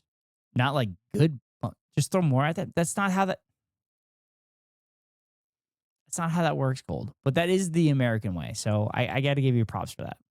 Just all over the place. That way when she makes her. I've seen that, by the way. I've seen the gold stuff. The US couldn't bust in the bumpers. To be fair, Iran had a lot of rock available. Yes, they did. First real stains of gold, no one will even be able to tell. The tub is pretty sick. There's like a light inside of it that you can see from That's outside of the tub. And then that pink toilet is actually. Also, how do you change the light bulb in that light? Also, that looks like a bidet. I don't think that's a toilet. Sick. That, I think, is what the green toilet in Jerry's room would have looked like. There is a potted plant on it because they don't want people using it because it's broken. I think. So if you come here, do not use that toilet. Now, being that Mary was 5'11", the shower is very short. So if you can picture Mary. Also, that's normal. That's normal. Showers were always that height in houses built at that time. Mary must have been about this tall. So Jake, could you put your camera at like your eye level? Jesus Christ. Eye level, Jake. Okay, so picture I'm Mary. Oh, that's why my dorm showers were so short. Yeah. Also, everybody was just short back then. It also explains the mold. I walk up to you. Hey! Hi, Fox. I'm Mary. How are you? Here. Do you want to come to my underground bunker with me? So that's kind of what you were working with, if you ever came across Mary. Darling Mary. And then we've got the pool. There's a pool down here. Up there where it's purple, that's a hot tub. And then down a little bit, there's a cold. Can I get a hot tub? Sorry, I couldn't resist. Plunge. And then there's a pool. It's a swimming pool. It's like a place where you like get in and you get all wet. Being down here and like hearing the sound of the water running is like 50% relaxing and 50% like I'm in a liminal space. It's like my eyes and my brain are fighting. My eyes are like, ooh, we're outside. And my brain is like, you're gonna die. Beverly Hills is gone. Now this is kind of sick. It's a working grill barbecue that is built into what looks like a rock. So when it's closed, it just looks like a giant fake rock. But when you open it, now it looks like a giant fake rock with a barbecue in it. Okay, these railings are like a little bit rickety. I assume that these are original. And the reason I say that is because, well, take a look at where regular railings should be, and then take a look at where our poor boy Jerry put them.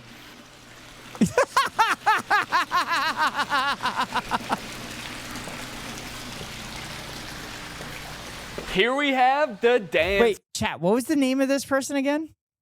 Jerry, Wait, was Jerry really 4'2"?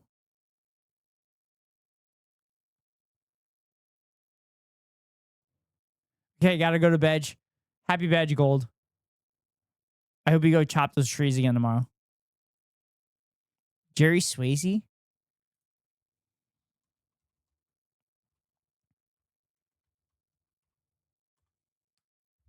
What if you lose the big rock with the grill inside of it and you end up burning your food? True. I didn't think about that.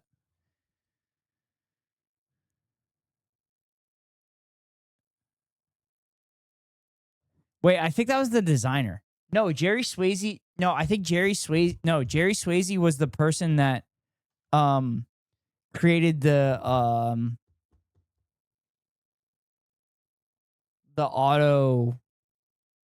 like bunkers for nuclear fallouts and stuff, and scam rich people.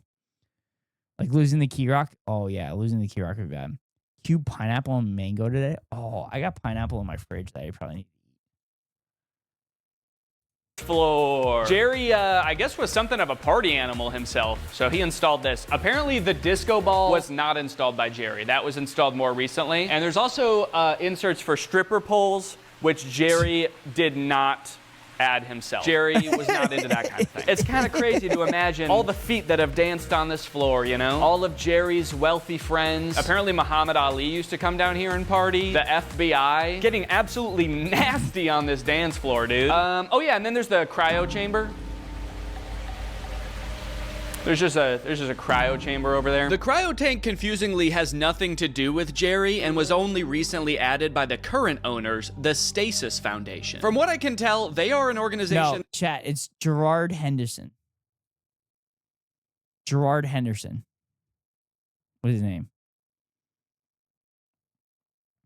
Spouses Theodora G. Huntington and Mary Franklin. Death, November 16th, 1983. Henderson died of a heart attack. He's buried near Beaufort, South Carolina. Career, early life. Wait. I want to know, was he actually like 4'2"? Was he actually 4'2"? It just keeps talking about his life. 1978, architect Jay Swayze designed and built the Henderson, a large underground house in Vegas. Includes swimming pool. Oh, okay. All Palm Beach Pete's rich friends. That is trying to figure out how to freeze people and bring them back to life. I'm not 100% sure because their website is super vague, and on the mobile version of it, it says they are currently seeking Don. But it sounds like they're looking for a place where they can freeze people and it'll be very secure, but on their website, it also says that the location they've chosen for that purpose is 800 acres of land in Texas, so I don't know why they have this bunker. One of the only things they've done to the bunker is put this cryo tank in it, which can't open because it opens on top and the ceiling is too low. So I don't really know why it's here, and I did ask, and it does in fact hold 5 heads and 4 bodies. So if you've got an extra head that you want to come with you to the year 3000, this is perfect. You could throw Walt Disney in there with you. This case has like some of the nice history of this bunker in it. We've got Seeking Don. Don, where are you? Books written about Jerry Henderson himself. We've got pictures of Jerry and Mary. Look at that, at Christmas time. Or maybe it's not Christmas time. I've heard that Mary was somewhat of a Christmas nut. Could have just been any old day of the year. You come by and they're dressed like Santa Claus. And then over here, this is stuff that the current owners put in there. It's like a control board for a really old cryogenics thing, which I didn't even know existed before our tour guide told me that. She was like, this is from an old kind that doesn't even exist anymore. I was like, I didn't even know they existed now. But apparently this type of cryogenics thing involves some kind of ice water jacket that they would put on the person and then freeze it. And so there's a little dial on there that's like, turn on the ice water jacket. That's just my boy Tony. This chair is not original to the home, but I was told that it's very fun to spin on. Dude, the tour guides for these places get up are and immediately awesome. walk into this glass thing and shatter it. It's still a mystery to me why Jerry chose to live his last days underground. Some of it may have been due to fears of nuclear war, but it also just kind of seems like Yo, he they really got a liked putting? it. He owned a company. You could putt? You could putt here. I'm in, chat. I'm in. Called 5 million? Underground I can do World it. Homes. It really seems like he thought living underground was going to be the next big thing, and he was getting in under the ground floor. I also don't know why the current owners are selling the house. Maybe they finally found Don. To add to the mystery, the sale that was supposed to take place the day after we left ended up not going through. Ooh. I can't quite put my finger on why. Danny, but you it need to feels buy like it. all of these houses are connected. Anyway, I'm going to go down that slide. Do not go down the slide head first. Oh yeah, and then there's the cryo chamber. There's just a cryo chamber over there. That's just my boy Tony. It's like the spirits of all these homes are working together to try to tell me something. But as far as I can tell, it's some incomprehensible bullshit like slide bunk bed cryopod pigeon. All right, well, thank you guys for watching this video. I hope you enjoyed it. If you're new here and you're not subscribed yet, make sure you subscribe. I hope you give it a and turn on thumbs my up. notifications to join. This is a good video by Danny. This video, I think you would really like it. So go ahead and check that Also, out. I need to make sure I subscribe to Danny. I need to make sure I subscribe to Danny because Danny does fucking great work and it's hilarious. I was going to do one more video, but that's because I thought Danny's video was 24 minutes, but it was 44 minutes. So I'm going to wrap it up. Chat. I'm tired. I'm going to try to wake up tomorrow, do baseball stuff in the morning, and then I'm going to edit. If I don't get scheduled for work the day after, maybe I'll try to fly or go in. But I think my boss might think that my parents are in town this week. But they're not. So, yeah. Anyway, I need to send you all somewhere.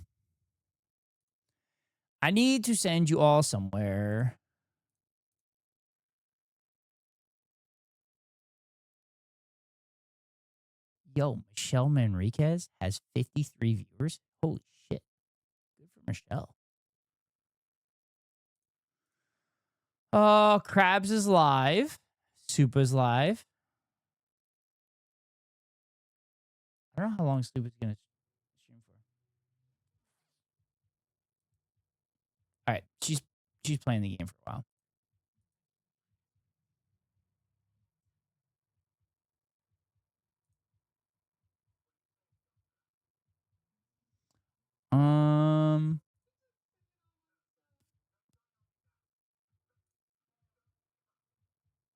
I can raise you into Will Neff, too. Will Neff is playing backyard baseball, chat. All right. Supa or Will Neff? I'm assuming you all want to go to Supa. So I'll start the raid to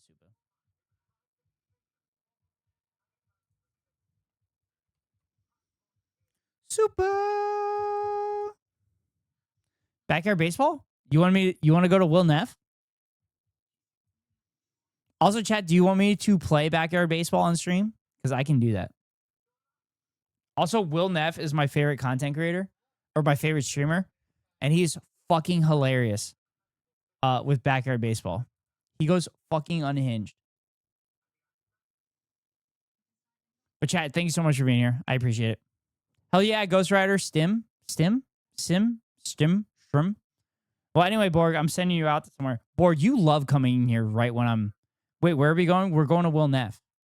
We're going to Will Neff. You guys are going to be very fucking entertained. You're going to love it. Thanks for stream, no problem. You guys go enjoy your time over at the Will Neff stream. Will Neff is one of my favorite streamers, and he's incredible. Thank you, Stream Ghost, no problem. Thank you all for being here. This was fun doing reacts. It was fun doing Boy, and doing all this stuff. I need to do this more often. But anyway, chat, with that being said, that was an amazing stream, Ghost. No problem, Borg. I always do amazing stream. With that being said, wherever you are in the world, good morning, good afternoon, and good night. See y'all later. Go Birds. Fuck ICE. Free Palestine. Fuck Israel. See ya.